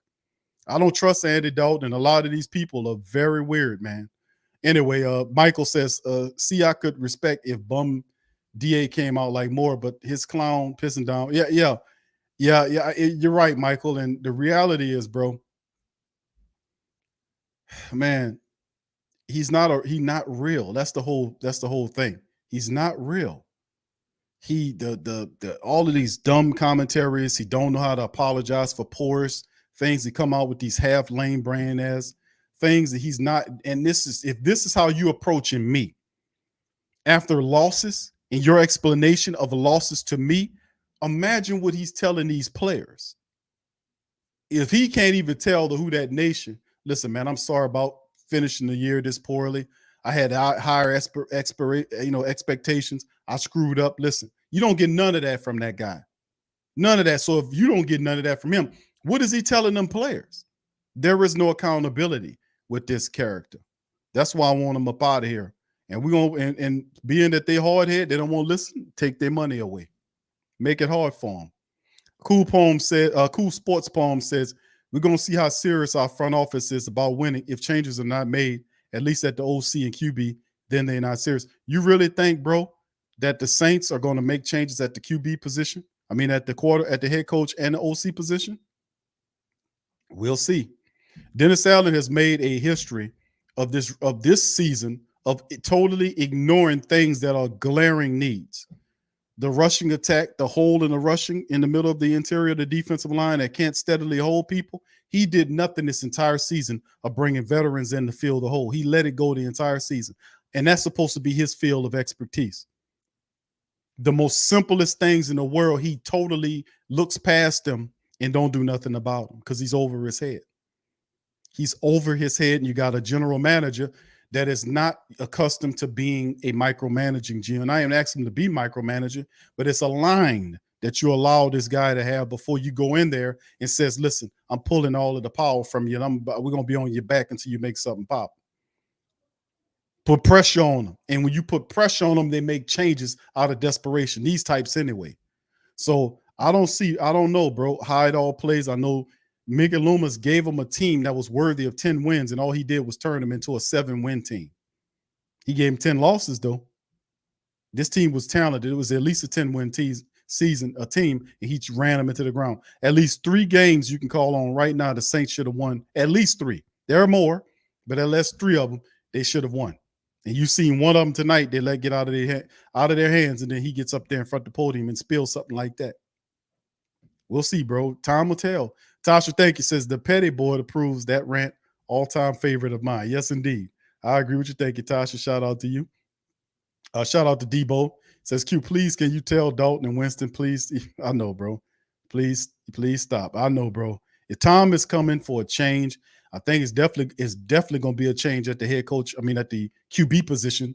I don't know about the offensive coordinator because Jameis was never their guy in the first place. And when the first chance he got to keep Jameis from playing, he took it. And boy, did that son of a bitch stuck. He stuck to it. Boy, did he stick to it. When the one chance he got to get Jameis Winston out the way, he took it and held on to it. Even when Andy Dalton was out there throwing the ball to the wrong people, doing all this stuff, he never was a threat of pulling that man. He let Jameis sit the entire season, just like I told you he would. Didn't I tell you that? Didn't I tell you that, baby? I told you that. Season over with, that boy rolled with Dalton the whole year like I told you he would. I told you that. I told you. I told you. And definitely Jameis is gone. He up out of here. Nobody in their right mind was believe this guy lied to him, man. Nobody gonna believe this asshole after this. So he definitely gone. They ain't want him in the first place. And he set up there and put Andy Dalton on top of this team all season long. And Dalton ran us into the ground. Couldn't get the offense turning and twisting, throwing to the wrong players, multiple interceptions, bad throwing inaccuracies, no drive, no energy, no none of that. He kept that man in there the whole time because of what Jameis did when he went and talked to Triplett and that other guy and went and talked to them people without and laid him out there to be the deceiving lying piece of scum that he is. Boys, he kept Jameis on that bench that whole damn year when he was healthy enough to play. I told you he was going to do that. I said Dalton could stank it up and do all kind of stuff and never be in jeopardy of being pulled out of the game, and he never was. He never was. Never was. I told you all that. And you want this guy to be the head coach of the team, a super petty dude like this? You can't tell me that Jameis wouldn't have gave you more wins than Andy Dalton do. But they're going to fixate on the statistics that Dalton had, which a lot of that came in garbage time, while not telling you that a lot of that came in garbage time. They're going to sell the statistics like, oh, Dalton had a great year, because that's how people are at surface level. The majority of the people are surface level people. They don't want to do the work to find out what the real case is. You mean to tell me the world don't operate like Disneyland? Like it's not all puffy clouds and all this bullshit? Hell no. It don't operate like that. Hell, I just told the family members I got a Patreon special coming up on Q with Big Q. They got 50-something odd children missing over the last, I don't know how many days in New York alone. You think that's Disneyland or Disney World? No. Reality is you got to deal with things. You got to adjust and you got to change. This guy's not capable of that. I told you these guys. I told you that. I know these people. But they're not going to listen to you unless you stop buying their stuff. Stop going to their games. Stop supporting them. But while you're not supporting them, tell them why you're not supporting them. Did you get that? When you stop supporting them, tell them why you're not supporting them while you're not supporting them. You got that? You get that? Take your shit back. Don't drop your season ticket holders. Don't go to none of that stuff. Don't buy none of the merch. And they're going to start marking it down. Don't buy none of that. But why you not buying none of this stuff, tell them why you're not buying it. Tell them. Like they don't know you don't. Like they don't know what's going on. They know because they hear it on them damn websites. If you go to their YouTube page, it's all up and down the comment sections. Fire hashtag fire DA. It's all over Twitter. It's all we done called down there, put it all up in their building. We done left it on their answer machine. We done told their reporters. They all know what time it is. And then people know, but they gonna act like they don't hear you until they can hear you. You hear me? So y'all, you got the game plan. You know what to do. It's time for you to put in that work. Because the Saints will tell you in the next week or so that Dennis Allen will be back for another trip.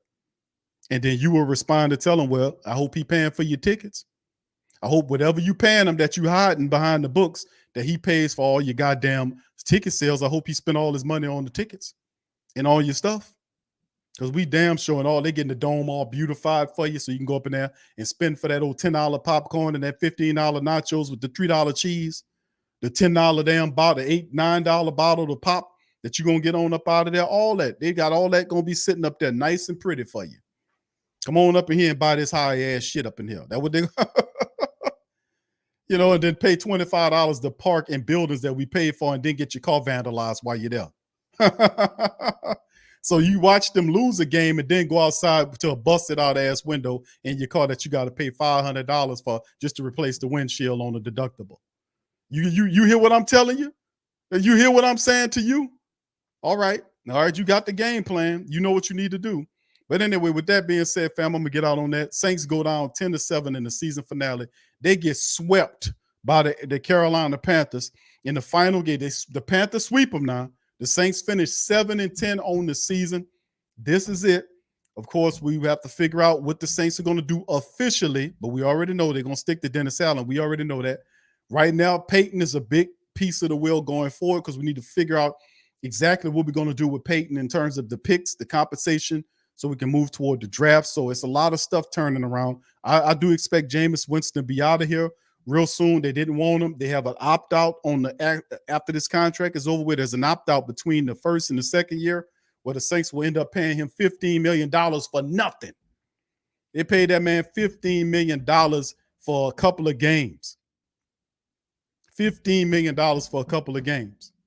Absolutely amazing. And remember, watch the reporters and all these people that start writing, that's going to come out here writing these puff pieces about why you should keep Dennis, the case to why you need to keep Dennis Allen, all this bullshit. When you see that, bat them down. Get on them comment sections and tear them up. And then any of these dumbass reporters telling you that you don't have no power to change what the Saints do in their building, blast them. Don't support them. Don't read none of their shit. Because you need to make them understand that that you don't understand your power and whatever bullshit life you got running, that you getting ran over. But in this world, they got people that understand what power is. That's what empowerment means. Empowerment means the application of power. Mitch, everybody has that ability. Me, you, everybody out there. Implement. What good is having the Most High give you power and you're not utilizing it? You're a fool if you're not using empower. You're not empowered if you're not using power to a positive end. So use it in the correct and responsible way and show these people what time it is and how much power you wield. A fan don't have no power because he's too stupid to realize what power is because he's too busy believing and taking and accepting and swallowing everything these people tell him to do. So if they say this, he believes it without questioning it, without even investigating it. But you are not that. So, and I've been saying this for years. So take this power in your hands and you know what you need to do with it. With that being said, I'm going to get on up out of here on this one. I love y'all. I appreciate y'all. If y'all want to get the Fire to Dennis Allen merch, they got a link pinned to the chat. There's links in the description section below. There'll be a link in the community section of the page. Links everywhere. Get you a Fire Dennis Allen shirt. Get you a Fire Dennis Allen mug. It comes for the ladies, the women. It's in the guys. It's in all kind of stuff. It's all kind of stuff. It's a collection of Fire Dennis Allen merch that's available at the Pro Shop. If you want to support the stream and make a message, go there, check it out, and support the show. So with that being said, I'm going to holler at y'all on the flip side. Much love to y'all. Keep your heads up, man. We're about to go into the off season. It's about to get very interesting. I'm going to holler at y'all later. Peace. Yeah. Boogie like Benson, I'm a who that. I'm a who that. Long as I'm living, I'm a who that. Lose or winning, I'm a who that. Sports Coma, yeah, this is where we do that. Where we do that, where we do that, where we do that, where we do that, where we do that. Boogie like Benson, I'm a who that. I'm a who that. Sports Coma, this is where we do that. Where we do that. Welcome, welcome, welcome. Somebody please better help. Running this thing like Elf. I thank God every day I'm not a felt. Go to YouTube Live with Big Q and the guys. If you ain't ride or die, the bandwagon get flipped. Been marching in, that was way for the ring. I was yelling out your chain for the championship. Bucking on town, duck down. Falcons, pluck, get shut down. Panthers ain't much touchdown. The vision really belong to us now. So much hate on the Saints, you could probably tell. Ever since Bounty Gate hit the NFL, when things seem fishy and you probably smell the crooked referees on Roger Goodell. Yeah, probably like this and I'm a who that. Every day I'm living, I'm a who that. Lose or winning, I'm a who that. It's the Sports Coma, this is where we do that. Where we do that, where we do that, where we do that, where we do that, where we do that. Boogie like Benson, I'm a who that. It's the Sports Coma, this is where we do that. You're listening to the Sports Coma with Big Q and the guys on the PRO Media Network.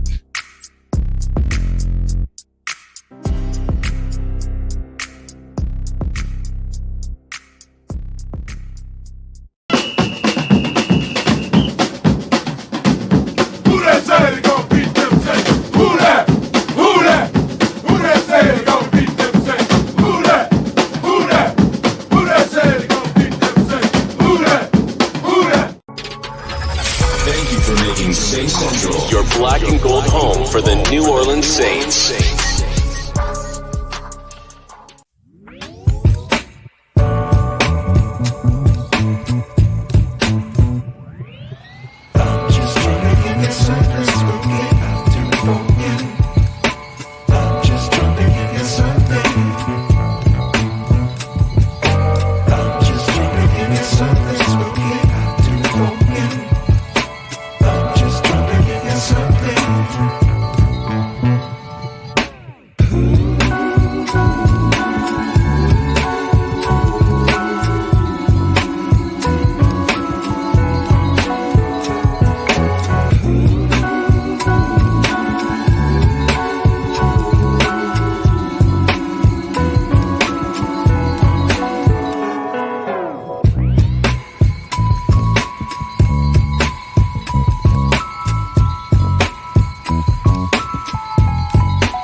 Check out the Pro Shop. That's right, the Pro Shop is the platform store where you can go and buy all the latest merch to support the platform. Available at the Pro Shops, we have dozens of hundreds of products available for you and your family. Unisex tees for men and women, hoodies and sweatshirts, tank tops, kids and baby items, long sleeve tees, mugs, pillows, wall art, bath bedding, face masks, phone cases, stickers, bags, fanny packs, socks, hats, and many other items. Please feel free to check out the Pro Shops. The link is in the description section below. And remember, it helps the platform continue to grow. Check out the Pro Shop and Who That too.